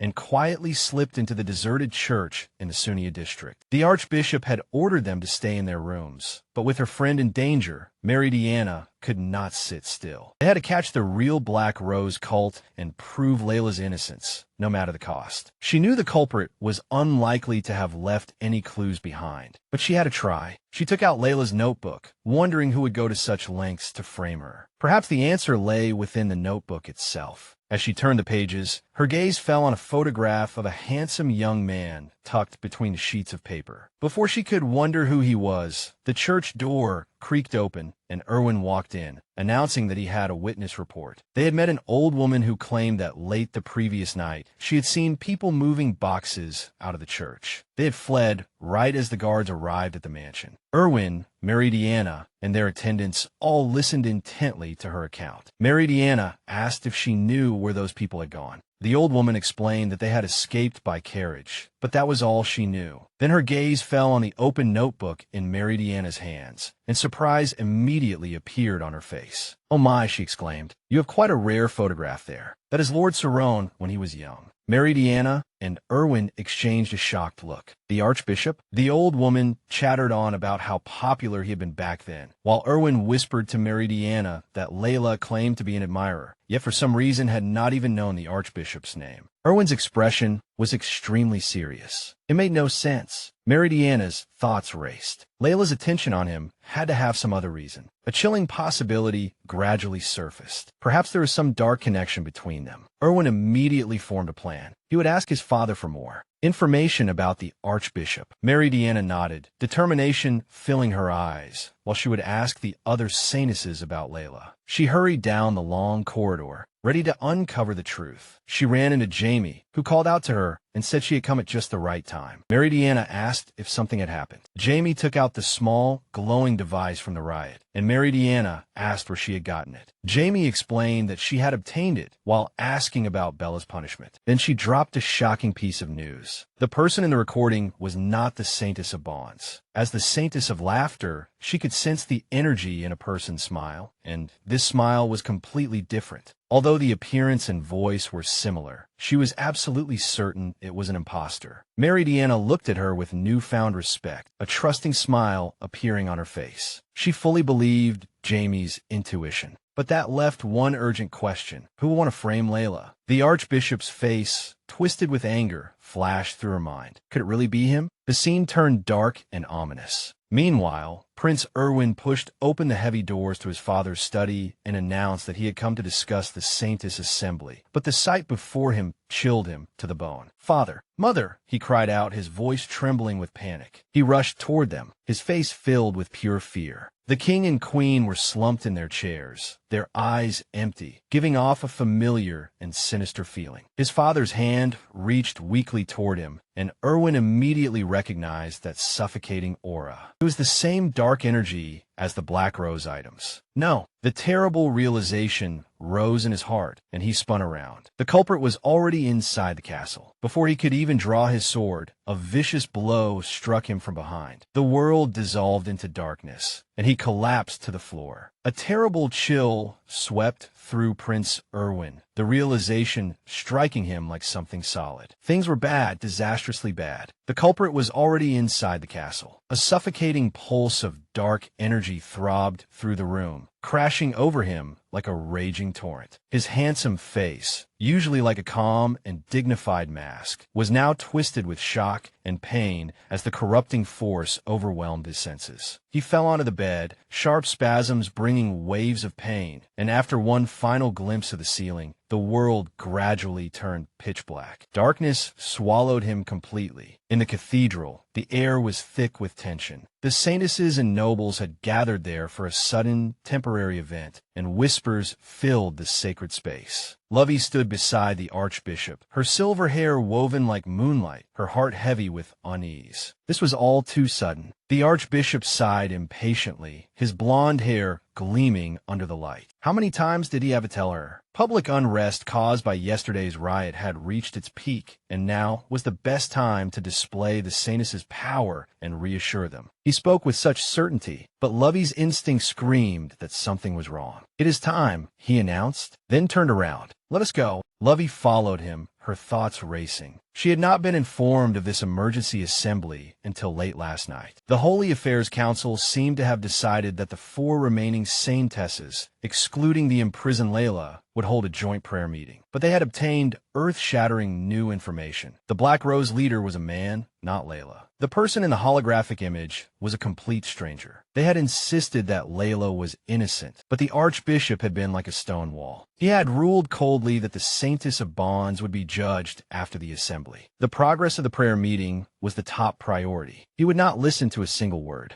It was infuriating, but for now she had no choice but to obey first. As they entered the main hall, the crowd's clamor buzzed in her ears. They were all talking about the riot, the terrible attack, and the Black Rose items, fear carved into their faces. The Archbishop stepped forward, wearing a mask of devout concern. "We deeply apologize for causing you all such worry," he announced, his voice smooth as silk. "But all of you may be at ease." He stood before the altar with the 4 Saintesses, like a false beacon of hope. "May the Saintesses bring peace to our world." Lovey's heart sank. This was a farce. How could the fears of everyone be soothed when only 4 of them were present? They should have cleared Layla's name first. But the Archbishop raised his hand and began the ritual. Lovey's eyes widened in disbelief. What? But His Majesty has not even arrived yet. "Faithful believers, come," he called, ignoring her silent protest. "Empty your minds. It is time for prayer." The other saintesses exchanged uneasy looks, and a sacred crystal began to glow, bathing the entire room in holy light. The crowd gasped in awe. This was utterly absurd. Beginning without the king present was an unprecedented breach of protocol. If Erwin were here, he would immediately stop this madness. But he was not here. A cold realization rose in her heart. She was the only one who could stop it. She straightened, having made up her mind. At that very moment, an evil rustling came from the rose bushes outside. With a dreadful crackling sound, monstrous black vines covered in vicious thorns burst up from the ground. They shot upward like grotesque imitations of life, catching the saintesses completely off guard. The crowd screamed in terror as the vines lashed out, binding their bodies and coiling around their necks like venomous snakes. Black roses? Why are they coming from there? A terrible sense of déjà vu swept over Lovey. Just like before. If it was the same, then she knew what to do. She had to pour her own power into them. Calm down, she ordered herself. There's a way to deal with these. Stop the prayer, she shouted at the archbishop. He cast her a furious look, enraged by her interruption. All the other saintesses stared in stunned silence. He ignored her completely, raised his gloved hand, and aimed it at the writhing chaos. Stand down, you foul things. I pray that you cease your violence and return to the darkness.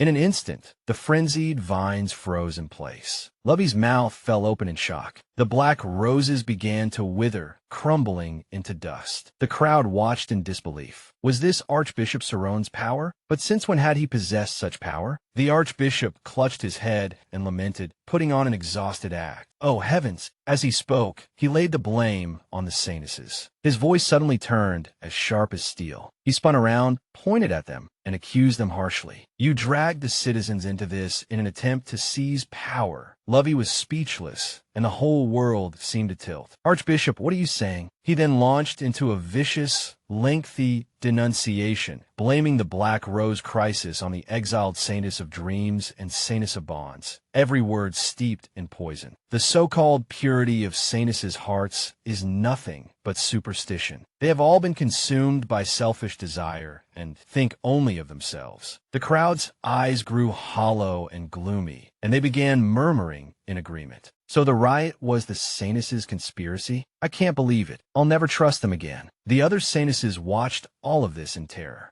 Something is wrong with the people here. The archbishop's voice rose higher and higher as he spread his arms wide in an exaggerated, theatrical pose. It is precisely because they possess special powers that these so-called saintesses have become arrogant. All of you must remember their evil deeds. Such evil deeds can never be forgiven. The crowd roared in response, their manipulated rage surging like a wave. Then join me, he beckoned, lowering his voice into a conspiratorial whisper. Together, we will create a brand new Eola. A terrifying, triumphant light flashed in his eyes, and a pitch-black crack appeared on his collar. Lovey felt a chill run through her entire body as the final piece of the puzzle slammed into place. So this had been his goal. He had forced the Saintess Assembly to convene in order to destroy us. Archbishop, Lovey cried, her voice trembling. Are you serious? He turned to her, a cruel, twisted sneer appearing on his lips. You saintesses are worthless. This is inevitable. The dreadful truth crashed down on her. I knew it. He set this trap from the very beginning. How long had he been plotting this coup? Was it before he framed Layla? Before he threw her into prison? No. A string of disturbing memories flashed through her mind. Ever since he had discovered that black rose item in her room, he had been acting strangely, refusing to listen to any explanation. During the trial, he had sided with Miranda and tried to have her disqualified. So you've finally shown your true colors. She gritted her teeth, fury burning in her eyes. But the archbishop's smile only widened. You arranged all of this, didn't you? Another saintess accused. The black roses, too. It was all a sham. He spread his hands and feigned impatience. As soon as the situation turns against you, you start playing the victim. This is how saintesses exploit people's goodwill. That's right. The crowd murmured in agreement, an ominous red light gleaming in their eyes. Saintesses only bring trouble. We don't need them anymore. The shouts grew louder and louder, echoing between the cathedral walls. Destroy the saintesses. We don't need them. The mob had fallen completely under his control. The archbishop watched it all with an expression of pure, ecstatic evil. I have waited so long to get rid of these troublesome little girls. Go on, he thought, a cruel smile twisting his mouth. Lose your composure and cry miserably. The vines wrapped around the citizens began to twitch again. They writhed and pulsed as though they were alive. Suddenly, a man let out a blood-curdling scream. Ah, the black roses! The archbishop's face twisted with rage. Impossible.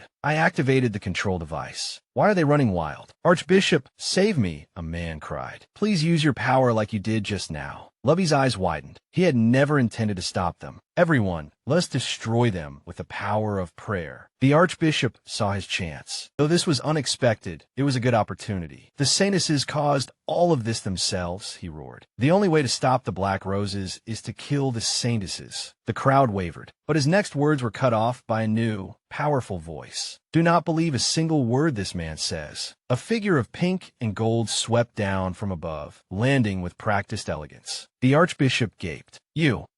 It was Layla. She had been released from her cell. The prince arranged my release, she said coldly. Lovey could hardly believe it. Layla faced the crowd, righteous fury ringing in her voice. Do not be deceived. This man, the archbishop, is a despicable wretch who used my mother like trash and then threw her away. The archbishop stammered, finally losing his composure. What are you talking about? I will tell everyone the truth. Her gaze locked on the man who was her father. My mother once lived in the Jonka kingdom. Before this man became archbishop, she was involved with him. When she discovered she was pregnant with me, he abandoned her. But even so, my mother never stopped believing in him. She always told me my father was a great man. Layla's voice carried a deep, piercing sorrow. Because of what she said, I once looked forward so much to meeting you. But when she approached him, he looked at her with utter contempt. There is no such stain in my life, he sneered. Her expression froze into cold anger. He does not remember my mother at all, and he even tried to frame me and get rid of me. The memory of Layla gazing at the archbishop's portrait suddenly took on a terrible meaning in Lovey's heart. So that was why she had always kept his portrait. The crowd began whispering, and the curse binding them was loosening. The archbishop abandoned her. What? No. This girl is trying to frame me, he screamed. But Layla was prepared. She held up a document for everyone to see. This is a paternity test. Our relationship has been verified and proven through my power. The crowd gasped. If she used herbs, then there's no mistake. She's lying. Iris, I love you, he roared, but it was already too late. You are a disgrace, Archbishop. Lovey stepped forward as she declared it, holy light enveloping her. You tried to incite the citizens with black rose items, but now everyone has come back to their senses. The people lowered their heads and looked at the vines, now limp and powerless. Clarity returned to their eyes. Confess your crimes, Lovey demanded, power resonating in her voice. The Archbishop looked as if he had nowhere left to turn. Sigh, very well, I will end all of this. He reached into his robe and pulled out a handful of tainted seeds. You annoying little saintesses, and you ignorant commoners too, disappear. Lovey gasped in horror. He threw the seeds into the air and laughed like a madman. The seeds burst apart, transforming into a monstrous forest of vines. Only I will survive, and I will reshape this country as its savior. A thorn vine shot toward Lovey, but Layla pushed her away and took the blow herself. Lovey, Layla called her name. I'm fine, Layla insisted, forcing herself to stand. Go after the Archbishop. He took the prince hostage to stop you from using your power. Her heart seemed to stop. He had Erwin. Terrifying images flooded her mind. In a dark, defiled room, Prince Erwin was trapped inside a crystal coffin. Sinister black roses twined around his motionless body, their thorns piercing his elegant uniform. His handsome face was peaceful and serene, sunk into a cursed sleep. From the very beginning, he had been a pawn in the Archbishop's twisted game. The Archbishop's voice, like a poisoned whisper, revealed his final twisted checkmate. He had taken the prince hostage. With a sneer, he said it was to stop her from using her power. The world seemed to tilt, and all the air was sucked from Meridiana's lungs. Her eyes widened, and only pure terror remained in her heart. He had Erwin. The thought stabbed into her heart like a shard of ice. A few days earlier, beneath a gloomy sky, the church spire had towered like a prophecy of doomsday. Inside the church, Layla had faced the handsome, silver-haired archbishop, her voice trembling yet firm. Do you not remember my mother? She pleaded. I am your daughter, Layla. His golden eyes narrowed, as if something old and forgotten stirred faintly in the depths of his mind. Hamana.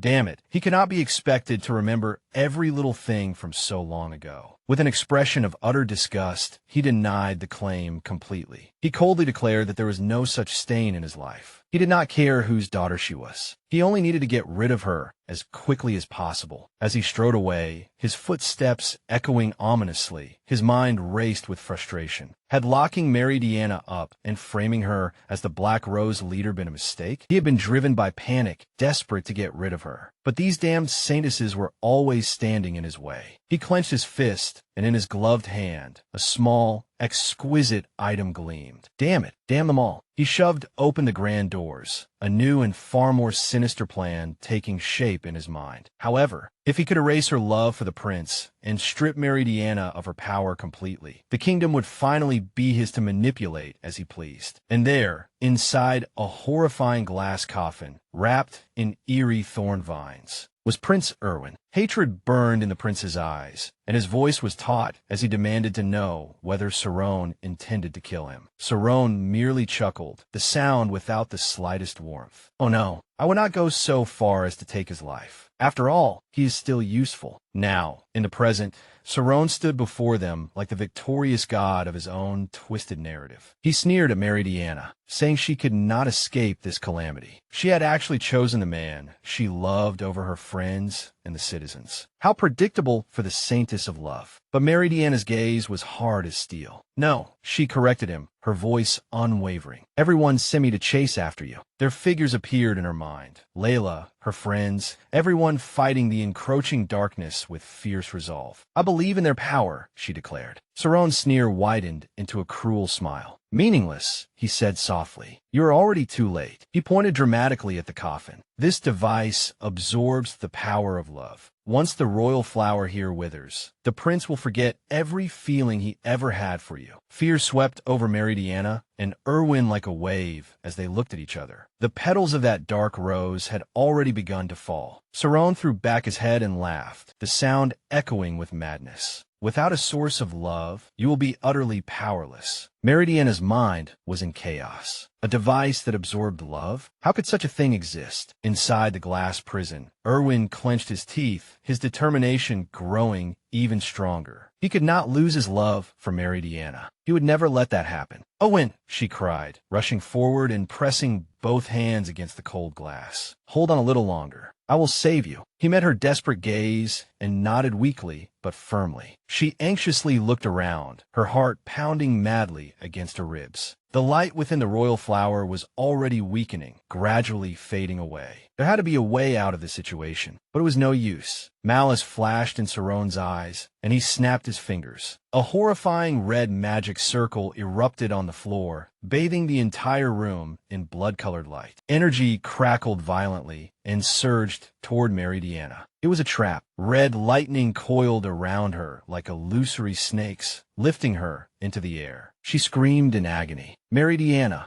Erwin roared, his voice hoarse with fear and helplessness. It's a trap, she gasped, the burning pain nearly overwhelming her. He watched her suffer, his face filled with ecstatic delight. Dying while trying to save the man you love. What a fitting death for the Saintess of Love. He mocked, his face a mask of pure evil. Erwin glared at him as though he would pierce him through, while Sarone began to preach, his voice booming with self-righteous fury. The church should unite the people's faith, not watch them be toyed with by immoderate little girls. You are poison that corrodes the faithful. He spat the words, pointing a condemning finger at her. As a servant of God, I will cleanse you. Through the haze of pain, Meridiana suddenly understood something. Do you truly hate us that much? She asked, her voice quiet but piercingly sharp. He stiffened slightly, and there was an almost imperceptible tremor in his voice. She continued, a new understanding shining in her eyes. I can feel a personal grudge. You hate young women simply because they possess a little talent and are valued more than you. You think you are the one who deserves that recognition, don't you? Rage twisted Sarone's handsome features into something ugly. What did you say? The corners of Meridiana's lips lifted in a sad, knowing smile. It seems I was right. With a resurgence of strength, she slammed her hand against the glass prison. I will not let your ridiculous ambitions steal the people's peace, and I will not let you steal our love. Red lightning still crackled around her, but she ignored it, desperately searching for a way to open the coffin. I have to hurry. Despair deepened inside her as she thought it. Saron stared at her in disbelief. This little girl, she was healing her wounds with Saintess power, even while being struck by lightning. With a roar, he grabbed a crossbow. Damn you, you persistent bitch. Erwin's eyes widened in horror, and Saron pulled the trigger. A sickening thud echoed through the silence. The arrow sank deep into Meridiana's back. Time seemed to stop. A roar of pure, beast-like fury burst from Erwin's throat. You bastard! The Archbishop calmly lowered the weapon, a serene and twisted smile on his face. I have no personal grudge, he lied smoothly. I merely wish to correct their harmful schemes. I put in so much effort and did so many terrible things to reach where I am today, and yet you girls trample over it all with your insignificant little skills. Such a world is wrong, is it not? Meridiana, stay with me. Erwin pleaded, his voice nearly breaking. She clutched the spreading bloodstain on her dress. This is bad, she thought weakly. The arrow is still inside me. I can't heal myself. Saron licked his lips, savoring his victory. He should have gotten rid of her from the start. But just then, a soft sound broke the taut air. Meridiana was laughing. It was a weak, nearly breathless chuckle. What is so funny? Saron demanded with a frown. Blood flowed from the corner of her lips as she looked at Erwin, a profound realization appearing in her eyes.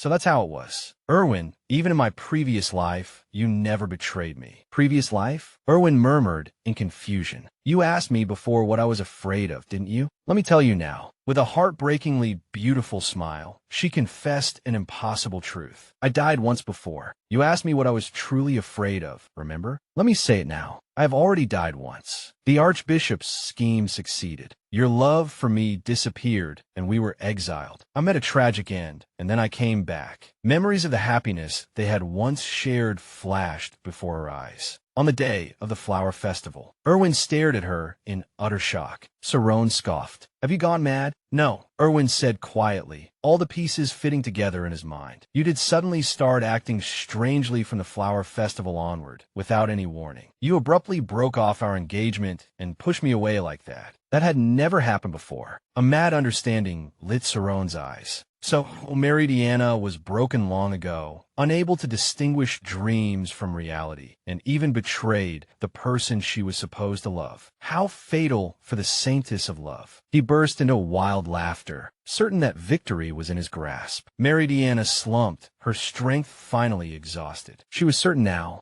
Erwin never betrayed me. But am I destined to die after losing love? I will never lose my feelings for you. Erwin roared, slamming his fists against the glass. And she looked up at him and whispered, I have to get out of here and pull out the arrow. Then I can heal my wound. Tears mingled with blood as they slid down her pale cheeks. Hey, Erwin, let me apologize. I am sorry. I never understood. In my previous life, you abandoned me, and I thought you had betrayed me. That's why I try to leave you first. Saron slid between them like a snake. Those who speak of love are destined to betray, and they are destined to be betrayed. Without love, betrayal cannot be born. As long as you trust no one, you will never be betrayed. I understand, Erwin said, his voice dangerously calm. That is why you have always been alone, isn't it? Saron scoffed. Who would trust a man who believes in neither love nor bonds? Because you have never betrayed anyone, and you have never been loved, Erwin countered, his words like daggers. And you wear that loneliness like a badge of honor. So what? Saron sneered. You trusted that girl, and what happened? You were dumped and hurt, weren't you? At first, I truly was shocked, Erwin admitted softly, his gaze falling on Meridiana. But I thought there had to be a reason. No, Meridiana whispered, shaking her head. You did nothing wrong. No, Erwin insisted, his voice filled with regret. If you cannot believe in my love, it was because I never showed it properly. I am not good at expressing myself, and you always had to read my feelings on your own. I took that for granted. So at the most important moment, I failed to reassure you. I regretted everything deeply. All this time, I kept thinking I wanted to change myself, but have I truly changed? After you tried to break off our engagement, I was still bad at expressing my feelings, but I tried to put them into words. Again and again. You kept trying to make me believe, even though I once doubted you. If I had believed in your love sooner. She sobbed and pressed her hand against the glass. Perhaps I could have changed the future. Erwin smiled, a gentle, loving expression appearing on his handsome face. Even when you thought you could not trust me, you were still trying to believe, weren't you? A brilliant pink light began to pulse from her chest, from the depths of her soul. If there is no love in the heart, the royal flower will not shine. Hope blossomed in her tear-filled eyes as she looked at him. The royal flower on the pedestal erupted with dazzling golden radiance, illuminating the room and filling it with warmth. What? Sarone gasped. It's growing brighter. Their hands touched through the glass. That tangible barrier could no longer separate their hearts. Mel, he whispered, since the day we met, there has not been a single moment when I did not love you. Even if I were reborn, I would fall in love with you again. Yes, Tears of joy and sorrow flowed down her face together. Even when she felt betrayed, even when she fell into despair, she had always wanted to believe in him. No matter how hard she tried to reject him, she had always loved him. A world-shattering burst of light and color erupted from within her, like pure love and power transformed into a supernova, finally released in full. When she remembered his final promise, her heart ached faintly. His handsome face had been carved with sorrow as he swore that if there was another life, he would find her and fall in love with her all over again. That promise, that love, now surged through her blood. Tears filled her eyes. They were not born of sadness, but of overwhelming power. A brilliant, many-colored light burst from within her, becoming a dazzling spectacle of sacred energy that washed the polluted room clean. The hateful archbishop staggered back, clutching his head as though struck by lightning. His thoughts were thrown into chaos by the immense impact of that sacred power. What was this warm, yet suffocating pressure? To Erwin, it was medicine that soothed his cursed soul. Warmth spread through his blackened arm, until a light made his entire body feel weightless. Meridiana trembled as a heat she had never felt before surged through her, and in that moment, she understood everything. This was their power, born from a love that surpassed death itself. This was the true power of love. Tears slipped down her face like a dream. She reached out to him, her voice choked with emotion as she called his name. Erwin, I love you too. They embraced each other desperately, two souls finally reunited, crashing together with all their might. In the next instant, a sharp whistle tore through the moment, and an arrow pierced her back. The archbishop's face was filled with disbelief. His mind simply could not comprehend the sight before him. But the pain was not hers. In the final second, he had twisted his body and taken the arrow in her place. His arm wrapped protectively around her waist, and a soft moan slipped from her lips, mingled with pain and relief. He held her tighter, buried his face in her hair, and murmured his thanks that she was safe. The archbishop stared blankly, his whole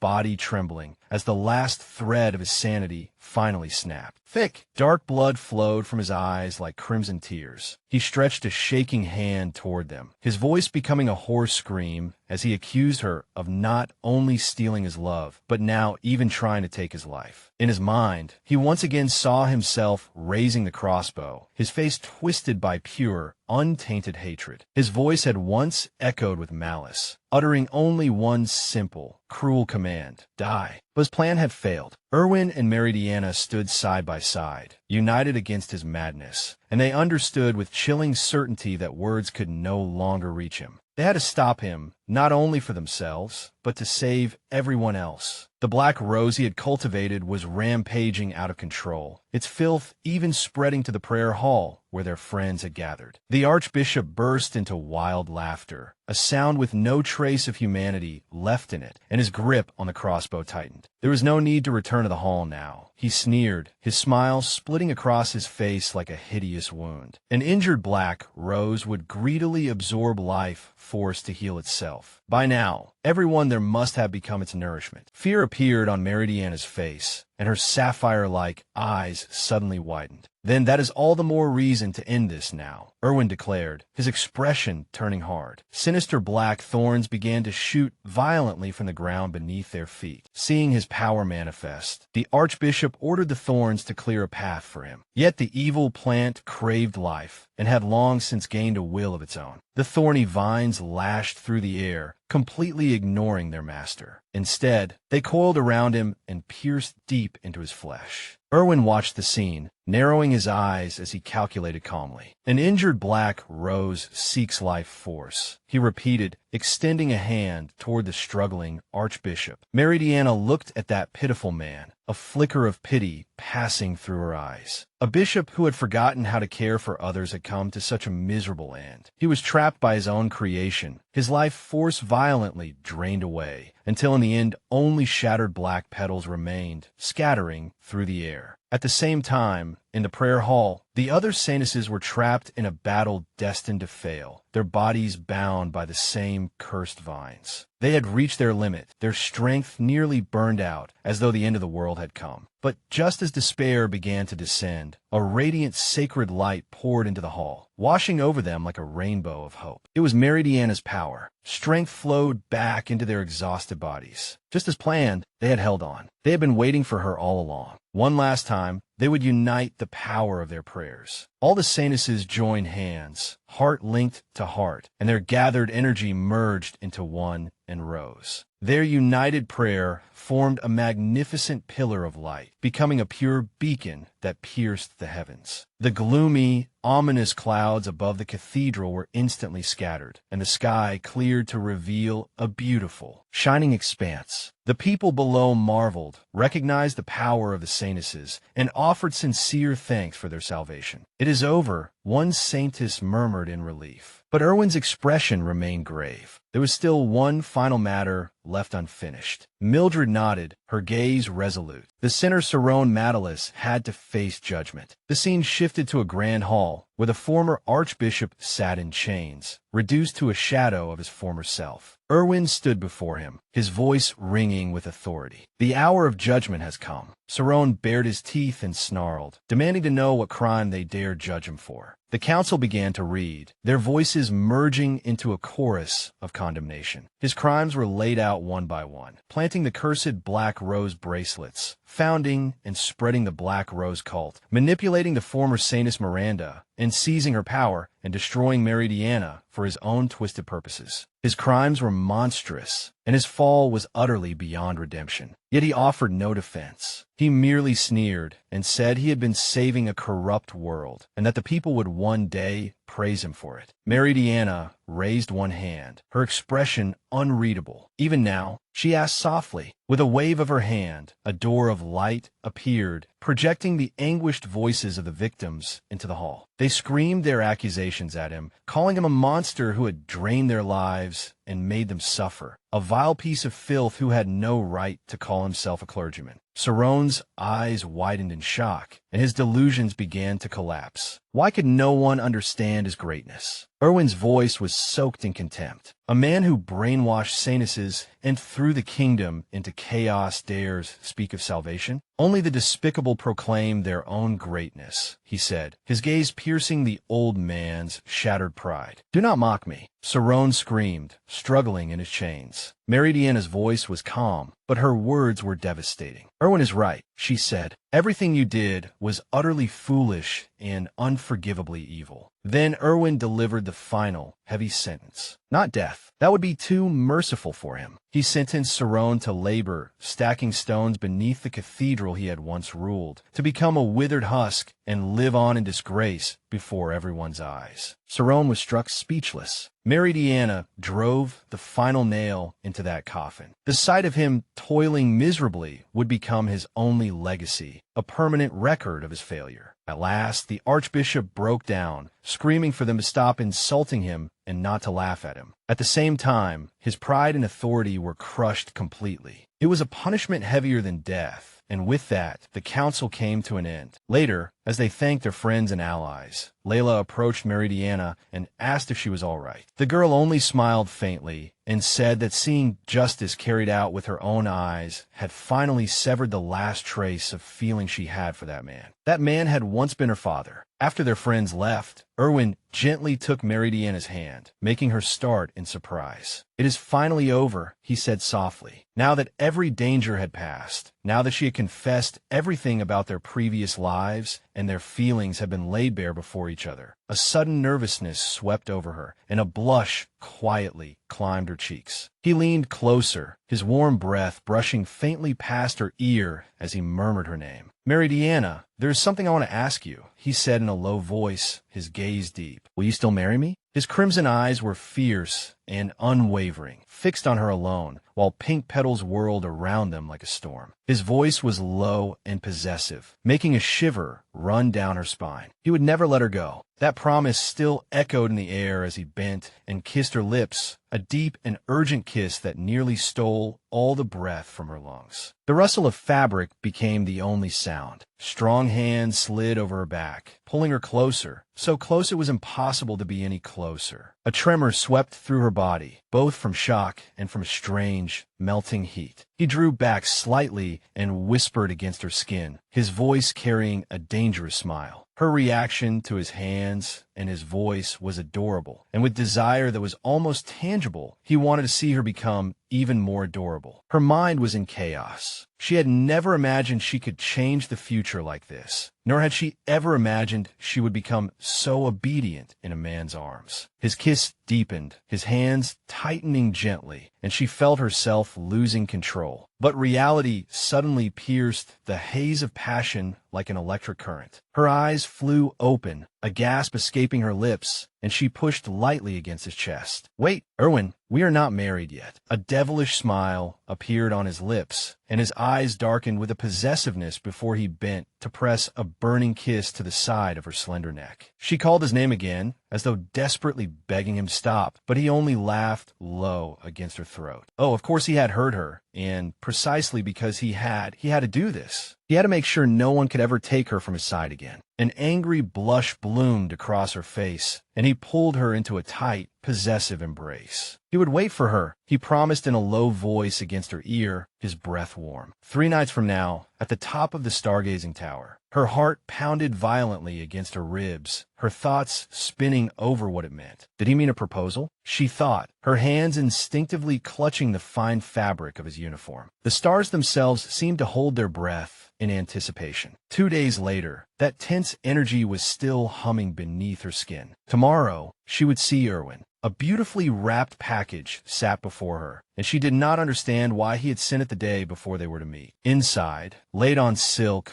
was the most beautiful dress she had ever seen, along with a simple and elegant note. He believed the dress would look beautiful on her. As she held the delicate fabric, a thought blossomed in her mind. Could he be planning to propose tomorrow? A blush quietly climbed her cheeks. Until then, she would probably be unbearably nervous. But duty called her. One letter detailed the selection of the new archbishop, but another letter sealed with the emblem of the Holy Affairs Council made her draw in a sharp breath. That letter was addressed to her, informing her that the council had heard of her awakening to a higher level of sacred power, the radiant light she had unleashed in her battle against the archbishop. They requested that she join the Holy Affairs Council. Her dream, and the true reason she had become a saintess, was to help people, just like the legendary Saintess of Love she had always admired. Joining the council would mean having authority equal to an archbishop's, allowing her to cross national borders and fight the kind of evil they had once faced. It was everything she had always wanted, and yet, as she gripped the letter, a cold fear overwhelmed her. Janka's traditions were unbreakable. The king had to marry the Saintess of Love. If she joined the council, she would be relieved of her duties as a saintess and would therefore be unable to marry Erwin. Their wedding, the future she had only just begun to believe in, shattered before her eyes. How could she betray him like this? On the appointed night, Erwin stood on the balcony of the stargazing tower, his figure beneath the moonlight as upright as a statue.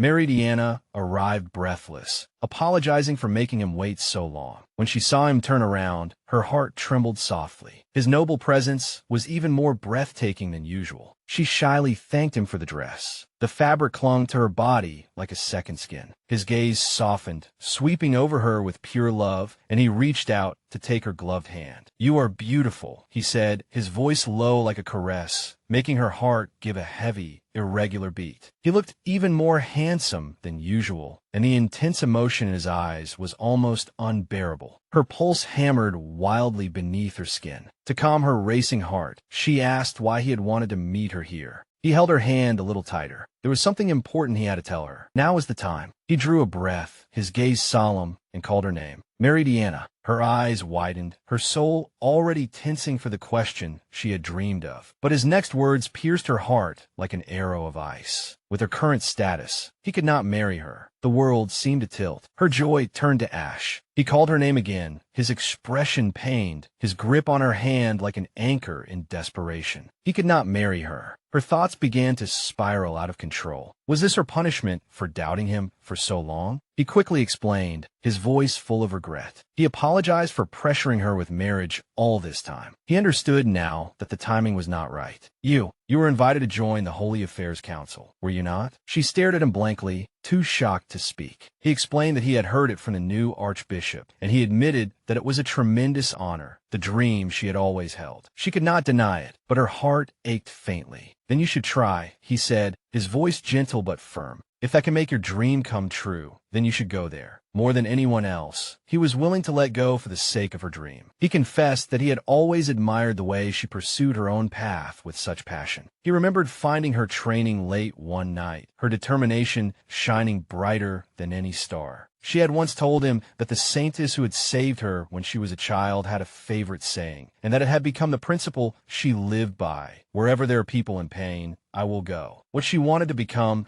was exactly the kind of selfless and powerful woman. And to him, a prince bound by duty and walking a path he had not chosen for himself, the sight of her striving toward her own goal was unbelievably dazzling. He said he wanted to support her dream, his voice low and hoarse with emotion. But if she joined the council, he would have to marry the next saintess of love. We can discuss it then, he said softly, lowering his head, for the sake of our future. What future did he mean? 2 days later, Meridiana sat numb inside the carriage sent by the Holy Affairs Council, leaving her kingdom behind. Erwin had said this was for her own good, but she had to see the matter clearly with her own eyes before she could even begin to think about what came next. Then the carriage stopped before a cold, oppressive building. This was the Holy Affairs Council. The great doors creaked open, and a woman in dark robes and a pure white mask greeted her. You have finally come, Meridiana. She was the Minister of Holy Affairs. Meridiana bowed respectfully, but the minister interrupted her. That is enough courtesy. You will begin serving as my assistant at once and carry out your duties. Before Meridiana could even understand the word assistant, she was led down a silent, lifeless corridor. They stopped before a large door, and the minister pushed it open, revealing a chilling sight. It was a huge infirmary, filled with countless wounded people whose bodies were wrapped in blood-stained bandages. Wake up, the minister ordered, a cruel smile appearing on her lips. Heal all of them today. Meridiana went cold all over. By herself? The minister's voice was like a mocking whisper. Can you not do it? She forced herself to calm down and clenched her fists. I can do it. Though countless questions were screaming in her mind, she began healing, pouring her sacred energy into the wounded. By the time night fell, she was utterly exhausted, yet so many people still had not been treated. Just as she thought she was about to collapse, the Minister of Holy Affairs appeared behind her. Are you still not finished? Focus and heal more of them. A dazzling, overwhelming rainbow light burst from the minister, a torrent of sacred power far beyond Meridiana's own. The light washed through the entire room, instantly healing every wound. Meridiana stared in astonishment at the incredible sight. This power. Tomorrow, the minister said without warmth, you will heal twice as many people. Twice as many? Meridiana protested, her voice nearly breaking, but she had not even officially taken office yet. The minister's answer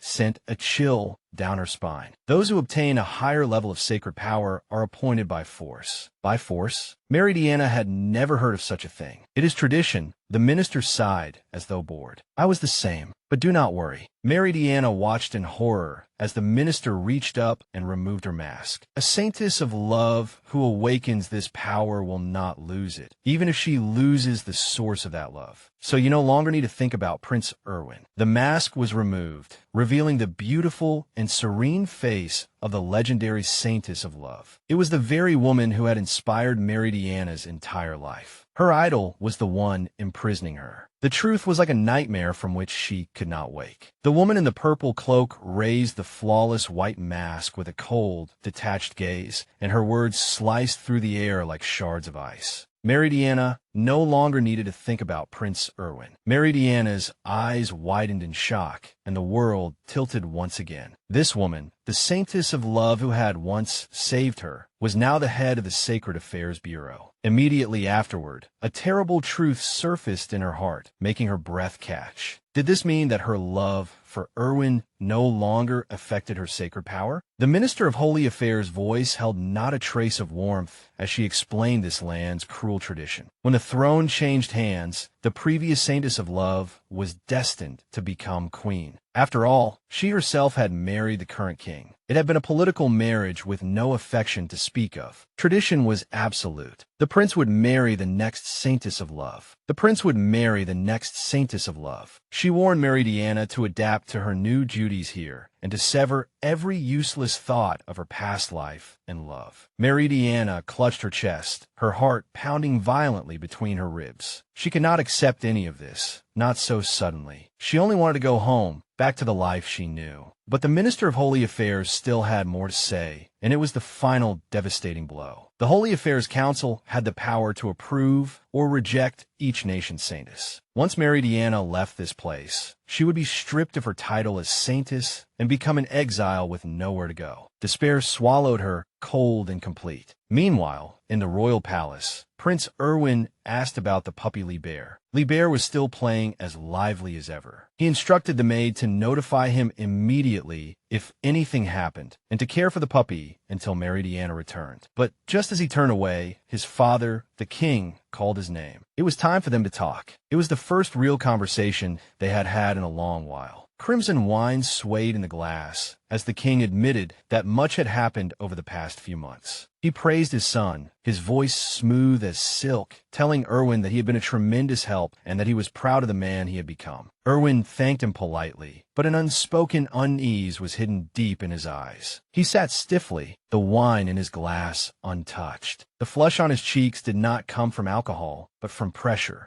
He had not drunk any wine. He tried to make casual conversation, saying that cleaning up the mess left by Zelia's treason seemed to have made his father much thinner. However, the king quickly changed the subject, his eyes gleaming. He had heard that Erwin had sent Meridiana to the Holy Affairs Council. Since they would soon need to appoint a new Saintess of Love, Erwin also had to build a good relationship with her. No, the word left Erwin's mouth before he could react, and his composure shattered completely. He explained in a panic that Meridiana had not decided anything yet. She had only gone to hear their explanation. The king's expression turned as cold as stone. In a chillingly resolute tone, he said that a saintess who entered the Holy Affairs Council never returned. Pure terror struck through Erwin like lightning. The king continued, his voice merciless, revealing that induction was compulsory. He himself had once personally sent off his own betrothed, the Saintess of Love at the time. Only afterward had he married the current queen, Erwin's mother. Erwin shot to his feet, begging his father to wait. Neither he nor Meridiana had known it was compulsory. He had not meant to send her away and make her marry someone else. The person he had always wanted to marry was, but the king cut him off sharply. Enough. This was Jonka's unshakable tradition, and Erwin had to accept his fate. With a thunderous crash, Erwin slammed both hands onto the table, flames of defiance burning in his eyes. The king calmly asked where he was going. Erwin declared that he was going to the Holy Affairs Council to negotiate with them himself. He would never give up. He would change the situation by any means necessary. His fists clenched tightly at his sides. However, the king played his final devastating card. They would immediately begin preparations for the new king's accession. He would hand over royal authority early and make Erwin regent. And once the new Saintess of Love was chosen, the coronation and wedding would be held together. Erwin stared at him in disbelief, his voice breaking as he asked why things had to go this far. The king merely looked at him, his gaze as cold as a gravestone. "Prepare yourself," he ordered. There was no other path. Back in that gorgeous cage, Meridiana's thoughts churned in a whirlpool of despair, the Minister of Holy Affairs' words echoing in her mind. How could the saintess she had once admired be so tyrannical? She had to speak to Erwin and tell him everything that was happening. She rushed to the door and fumbled for the handle, only to discover that the door had been locked from the outside. Of course, the cold realization surged through her. They intended to keep her locked in here, a convenient tool in a cage. But a flame of resistance ignited deep in her soul. She would never tolerate this. She would never become anyone's puppet. She summoned a band of sacred light and urgently pushed open the enormous window. She tied the bedsheets together one by one, making a makeshift rope. After taking a deep breath, she began climbing down the stone wall. It was terrifyingly high. Her mind raced, trying to justify this reckless action. Even if she fell and broke her leg, she could heal it herself. Her last shred of hope shattered the instant the knot came loose. She lost her grip and fell, a cry escaping her lips as her body plunged toward the ground below. Just as she tensed herself for the impact, a pair of strong arms caught her. A familiar, amused voice broke the silence, asking whether she had truly intended to escape from the third floor. Meridiana's eyes flew open. It was him. He was still that reckless girl. He chuckled and looked down at her, revealing a dazzling smile. Melty, her heart skipped a beat. Lord Aegis. Aegis Bolged, the Night Guard of the Holy Affairs Council, heir of a noble house, and the next Knight Commander. She remembered him from her training period, when she had shamelessly asked this handsome young knight to help her build her stamina. Back then, she had not known his true identity at all. Still holding her steadily, he explained that he had had a bad feeling the moment the Minister of Holy Affairs ordered him to stand guard. He had locked the door, but he had also expected that she would boldly try to escape through the window. Meridiana flushed bright red, mortified that he had seen right through her. But in the next instant, his joking expression vanished. In its place came a suffocating, murderous aura. His face darkened, and his voice lowered into a terrifying whisper as he said that she had only been lucky this time. She was never allowed to attempt such a foolish escape again. She stammered an apology, and his brilliant smile returned in an instant. He declared that as long as she knew to reflect on it, it was fine, then easily swept her up in his arms. He would take her back to her room, he said, and added how important she had become now. In a panic, she begged him to put her down,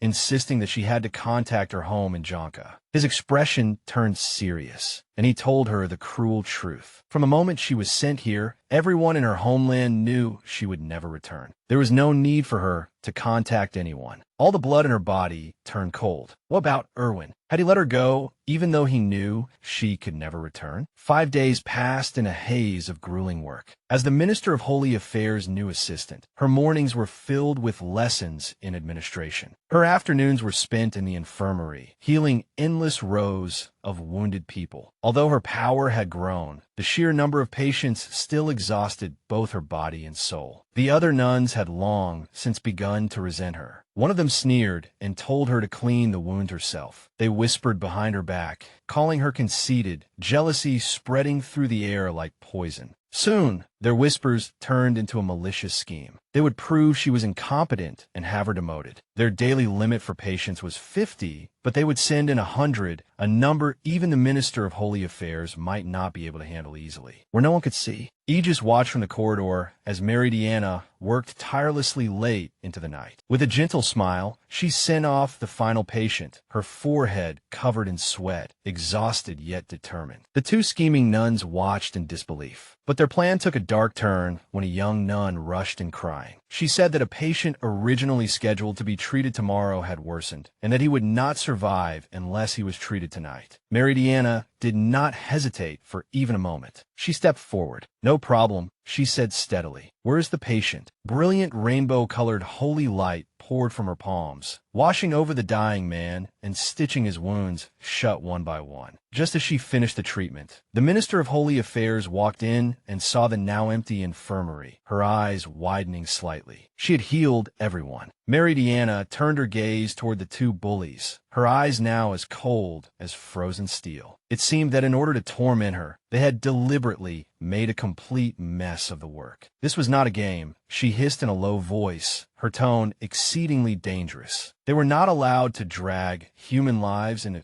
such vile little tricks. From now on, she would take over their work, so they did not need to come tomorrow. The two women froze where they stood, too terrified to move. They were left utterly speechless, then turned and fled like startled mice. The Minister of Holy Affairs watched them leave, then closed the infirmary door, an almost imperceptible smile of pride appearing at the edge of her lips. Aegis appeared beside Meridiana, his face also carrying a smile full of admiration. He had seen it all, her calm and resolute manner as she decisively dismissed those useless assistants. Thoroughly embarrassed, Meridiana begged him not to report what had just happened, insisting that she would tell the Minister of Holy Affairs herself. When they arrived at the Minister of Holy Affairs' office, they found the door closed, but strange sounds were coming from inside. Suddenly, a loud crash echoed through the corridor, followed by the sound of shattering glass. An ominous blood-red glow pulsed from beneath the door. They rushed inside, and a horrifying sight met their eyes. The Minister of Holy Affairs lay on the floor, a man's boot planted on her head while his subordinates pinned her down. A scream tore from Meridiana's throat. "Minister!" The scene unfolded with pure brutality. A gang of thugs mercilessly beat the figure collapsed on the ground, one of them grinning cruelly as he stomped his boot hard onto her back. A desperate cry calling out to the Minister of Holy Affairs rang out, filled with panic. Aegis and Melty watched it all, their faces filled only with shock and horror. One of the thugs turned around and warned them savagely not to come closer, but it was already too late. The burly man lunged forward like a blur, grabbed Aegis, and slammed him hard against the wall with hands like iron clamps. The handsome knight was pinned down, gritting his teeth and growling low as he struggled with all his strength. But Aegis was no ordinary soldier. With a roar, he released his sacred power, and blades of pure light burst from his fists. The thug let out a pained scream, wrapped in a filthy dark purple aura. Aegis' eyes were cold as steel as he watched black miasma seep from the defeated enemy's body. The remaining attackers staggered back, their minds in chaos, unable to understand just who these people were. Aegis himself seemed shaken by that dark energy. In that moment of hesitation, Melty moved. With fear and determination mingling on her face, she swung a heavy decorative cross. She brought it down with all her strength, panting rapidly, her petite body trembling from the force, her eyes wide with adrenaline. Aegis, on the floor, laughed softly, the corners of his lips lifting in a smile. "Nice hit," he thought. He looked up at her, his voice filled with sincere admiration. She had saved him. Melty had saved him. Just then, the Minister of Holy Affairs rushed to the fallen Minister of Holy Affairs' side, gravely confirming that she was safe, but their defenses had already been disastrously breached. Her frost-cold gaze fell on Aegis as she ordered him to take those villains to the cells immediately. He swiftly accepted the order.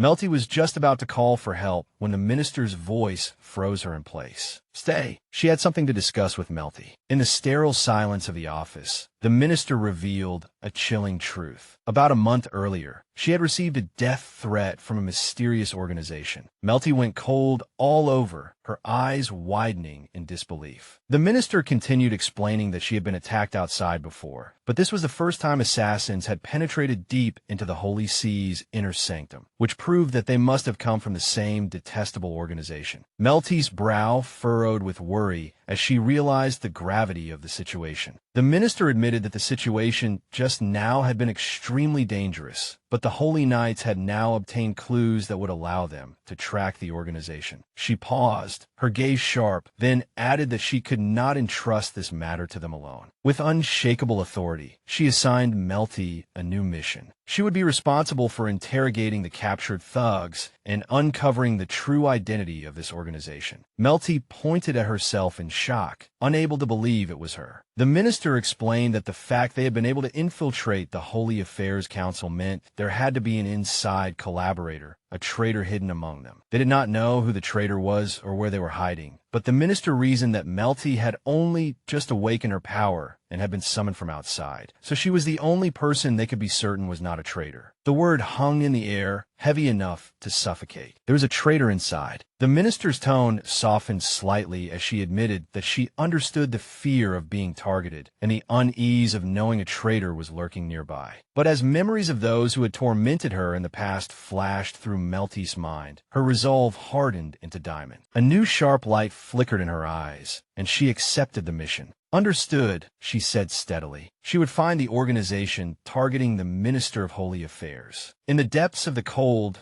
damp dungeon, Melty's voice echoed between the stone walls as she demanded that the silent prisoners answer. She turned to the holy knights guarding the cell and, in a firm tone, asked them to step aside. The knights remained where they stood, looking down at the chained, defeated intruders. One of them spoke in a condescending tone, saying that with all due respect, this was not a realm where a saintess power should intervene. But Melty's gaze did not waver. Calmly, she told them that she had come by order of the archbishop. She gave them a choice, either leave on their own or be escorted out. Aegis, who had remained by her side the entire time, asked what she intended to do if they obeyed. Melty narrowed her eyes at the prisoners. These men would not open their mouths easily through ordinary means. Her pupils widened slightly as an idea came to her. If even the Holy Knight's brutal torture had not worked, she would need to come up with another method. Her gaze swept over the prisoners and landed on a strange mark on one man's shoulder. She asked Aegis whether those burns had been there from the beginning. He confirmed that they had, adding that all three men had burns in similar places. Were they hiding something?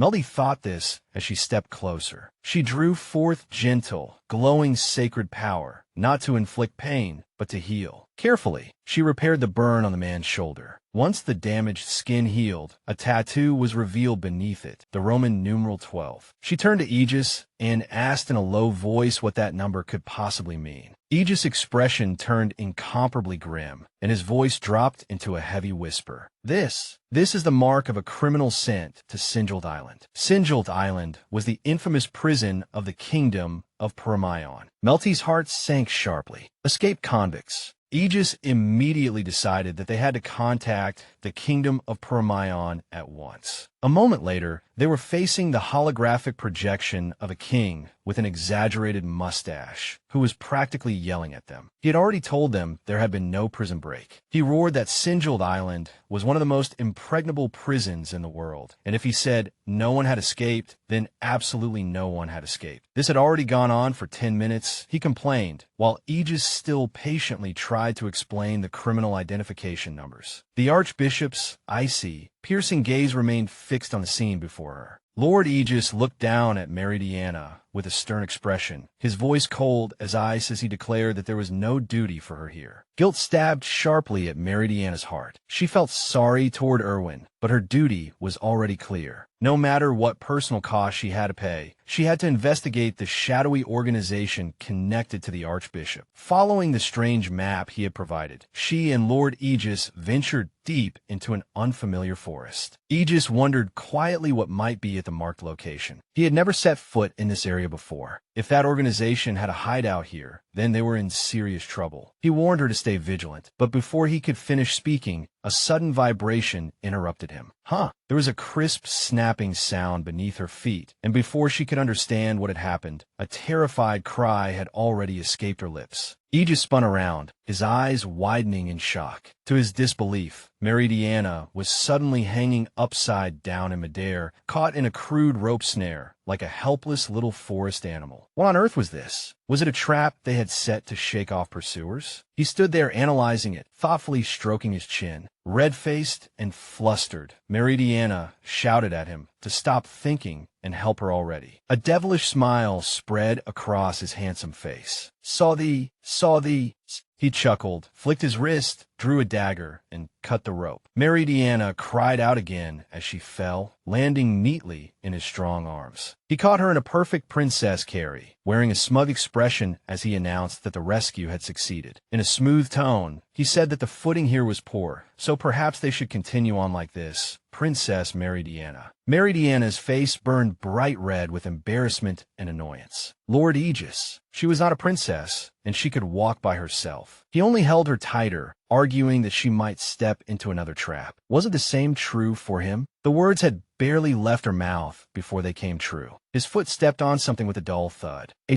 A wooden box sprang open, and a horrifying, writhing black mass poured out. Aegis' smug expression instantly melted into pure terror. "Bugs!" Meridiana screamed, her eyes wide with horror. "They're flesh-eating insects!" she shrieked, practically leaping on his back and clinging to him for dear life, while he charged away from the swarming threat like a madman. Once they had run to a safe distance, he gently set her down and asked if she could stand. She thanked him, her body still trembling. He could not resist teasing her, a wicked smile at his lips as he reached out and patted her on the head. He thought that she had not cried this time. She was actually quite brave. Then he brought up an embarrassing memory from when she had still been an apprentice saintess. Back then, she had seen a swarm of insects, broken down in frightened tears, and run to him for help. Meridiana's face flushed bright red. She covered it with both hands and begged him to hurry up and forget that humiliating memory. But he only smiled and insisted there was nothing to be ashamed of. In fact, she had been rather cute when she desperately begged him to help her. "Please stop teasing me," she pleaded, trying to salvage a little dignity. The past was the past, she declared, and she was an adult now. Mere insects could not frighten her at all. His expression suddenly turned serious. "Ah, there's a bug on your back," he said, pointing. She immediately panicked, twisting around as she asked where the bug was. He burst into laughter. "I thought you said you were not afraid of mere insects." As the sound of their bickering echoed through the air, something else became clear as well. A tiny creature fell from her back, a sign that another trap had been disarmed. But their brief moment of levity was shattered by a breathtaking presence. Pink petals fell like rain, and emerging through them was the unbelievably handsome Archbishop Erwin, a gentle smile on his lips. "Erwin?" Both of them stared at him in disbelief. He calmly explained that this area was full of traps, and relying on a single guard was too dangerous, so from now on, he would accompany them. Aegis stepped forward, his expression turning cold. "Hey, why have you not gone back yet?" Erwin's gaze was as cold and hard as steel. Since they had already left the Holy Affairs Council, he was under no obligation to obey Lord Aegis's orders. Meridiana was a temporary saintess, he said, and as the king's representative, it was his duty to protect her. Aegis clenched his teeth and told him to stop making excuses. The three of them continued forward in a tense atmosphere, the air thick with hostility. "Are you really planning to follow us all the way to the end?" Aegis pressed him. Erwin suddenly stretched out an arm to stop him. "The trap ahead has not been disarmed yet." He argued that one guard alone could never handle all of this. Blindly following a map left behind by criminals was practically suicide. What exactly was this archbishop thinking? Meridiana's heart sank. He was right. This was too reckless. A chilling thought surfaced in her mind. The traps near the forest entrance looked new.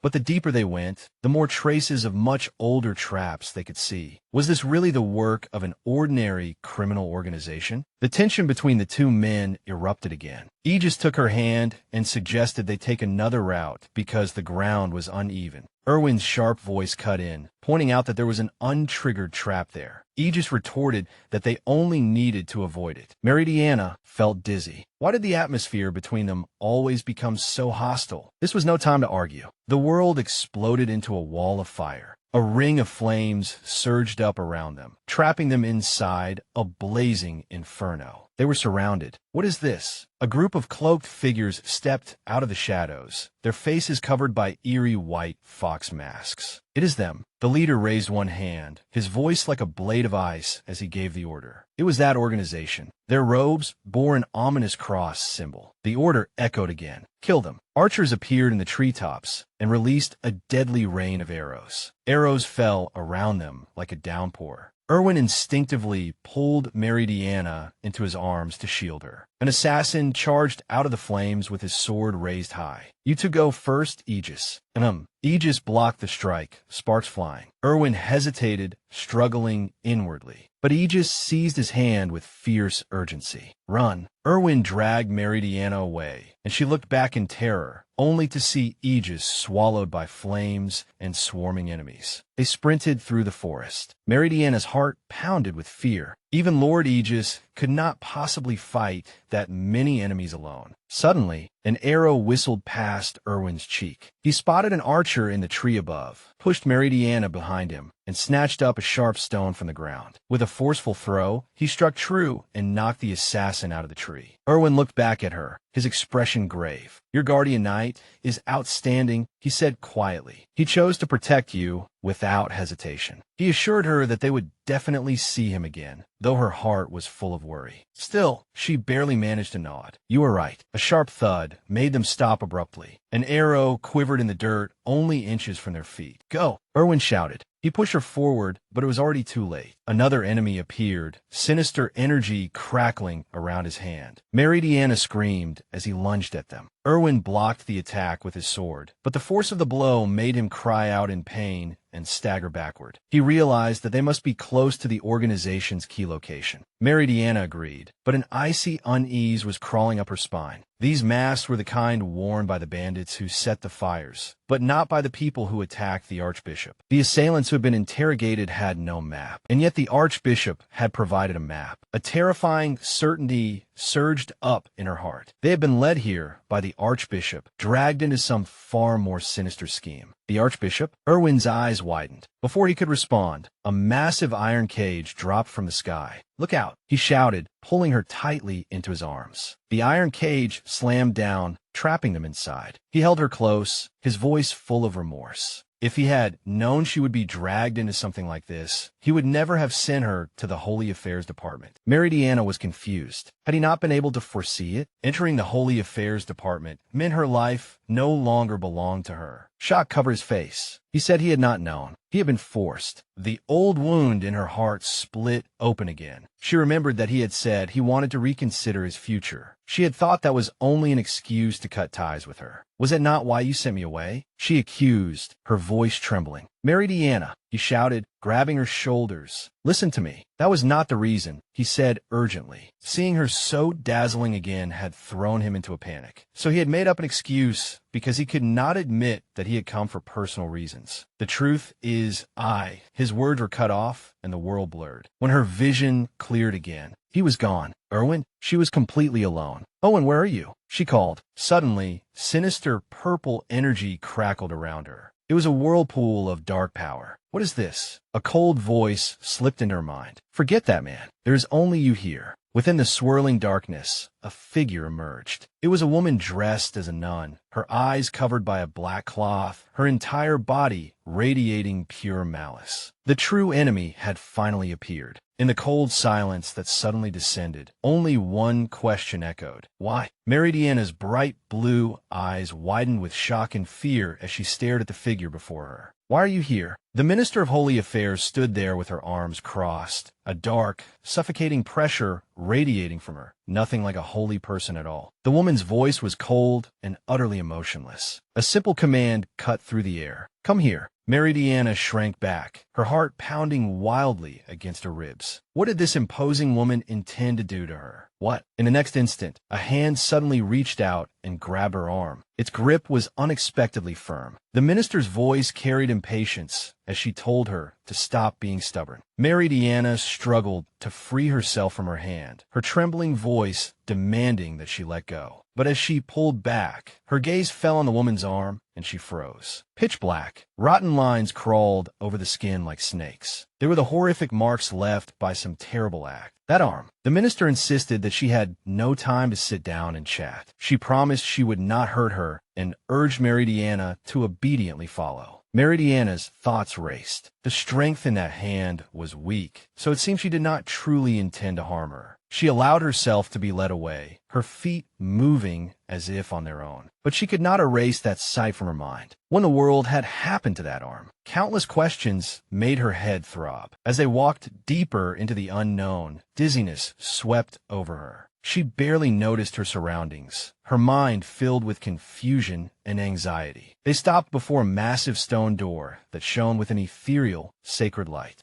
The minister announced that this was the sanctuary, the source of all holy power in the world, and the place where saintesses were granted divine abilities. The air inside was filled with a fresh yet dense, sacred aura, and that power was enormous, far stronger even than Cornelia's holy oasis. When they stepped onto the glowing golden mark on the ground, the minister finally revealed her true purpose. She wanted Meridiana to become the inheritor of the sanctuary's power. Meridiana stared at her in complete confusion. Inheritor? The minister explained that the existence of the sanctuary was a strictly guarded secret, revealed only to the highest-ranking officials of the Holy Affairs Department. To prevent its power from being abused, they used an orb as a medium, restricting those who could receive that power. Meridiana's eyes widened as she watched the minister take out a radiant orb of light that seemed to pulse. "Why are you giving that to me?" The minister's answer was heavy and final. Her life was already nearing its end. She explained the terrible price paid for using this power. To borrow power from the sanctuary, the holder of the orb had to pay a great amount of life force. A saintess born with powerful abilities could endure that price, but if she could not, her life would be drained away little by little, until nothing remained. Her voice lowered, filled with deep exhaustion. She confessed that she had been crushed beneath the weight of her duties for so long that her own innate power had gradually weakened, and for a long time now, she had been offering her life force to the orb just to maintain it. Meridiana was horrified. Could she not have let go sooner? The minister shook her head gravely. If she passed the power to someone unable to withstand it, her successor would only die. She had been waiting, patiently waiting for a saintess with powerful abilities, someone capable of governing the sanctuary's immense power. And that person was, Meridiana's breath caught. Me? The minister continued explaining the carefully designed deception. Because the sanctuary was confidential, she could not directly appoint a newcomer like Meridiana as her inheritor. The Holy Affairs Department would never accept it. That was why she had asked Aegis to help her put on a little act. The plan was to create a false threat, an organization targeting the minister's life, then give Meridiana the credit for suppressing it, making her a hero as well as a qualified candidate. Everything connected. Meridiana understood. The thieves, the map, even the bandits on the road. Everything had been a carefully staged performance meant to lead her to this moment. The minister confirmed it all, her voice full of apology. She apologized for deceiving her like this, but she truly had no time to properly explain and persuade her. She looked at Meridiana, her expression almost pleading. "Will you accept this duty, Meridiana?" A wave of understanding surged through our protagonist's heart. She had completely misunderstood the minister of Holy Affairs. She was not evil, but a martyr who had waited for a successor while her own life force steadily withered away. Bearing such a heavy burden alone, not knowing when her end would come, could never have been easy. She had endured all of it, silently suffering in pain, just so no one else would have to share her fate. This was a noble self-sacrifice born from her deep love for humanity. Meridiana remembered the words the minister had spoken long ago. No matter where you go, save anyone you can, even if you must risk your life. In that moment, what Meridiana saw was not an enemy, but the saintess of love she had always respected. Emotions surged in her heart, and she clasped her hands before her chest. "Minister of Holy Affairs, I hereby accept the inheritance of this duty." A gentle, relieved smile finally appeared on the minister's lips. "Thank you." Then, she announced that it was time to begin the inheritance ritual. As dazzling light filled the room, the minister instructed Meridiana to entrust all of her power to the orb. Meridiana closed her eyes and poured her very soul into the glowing sphere. A new resolve hardened in her heart. This time, she would protect the sanctuary's power. However, a sudden, sharp sound shattered the sacred ritual, and she opened her eyes in alarm. An intruder stood before them, face hidden behind an ominous animal mask. "Who are you?" Meridiana's blood instantly ran cold, because she recognized that disguise. The masked thieves. Were they not people arranged by the Holy Affairs Department? The minister looked utterly confused and asked what mask she was talking about. A horrifying truth surfaced in Meridiana's heart. If this had not been arranged by the minister, laughter. Then who was that person over there? A figure stepped out of the shadows, loosely holding a fox mask in one hand, wicked laughter echoing through the air. The newcomer's voice was like a poisonous caress as she mocked the minister's aged appearance. Then her cruel eyes, filled with triumphant delight, fell on Meridiana, while the sacred orb was now clutched in her hand. "Did Lord Erwin dump you?" she said sweetly, her voice dripping with malice. "Miss Meridiana,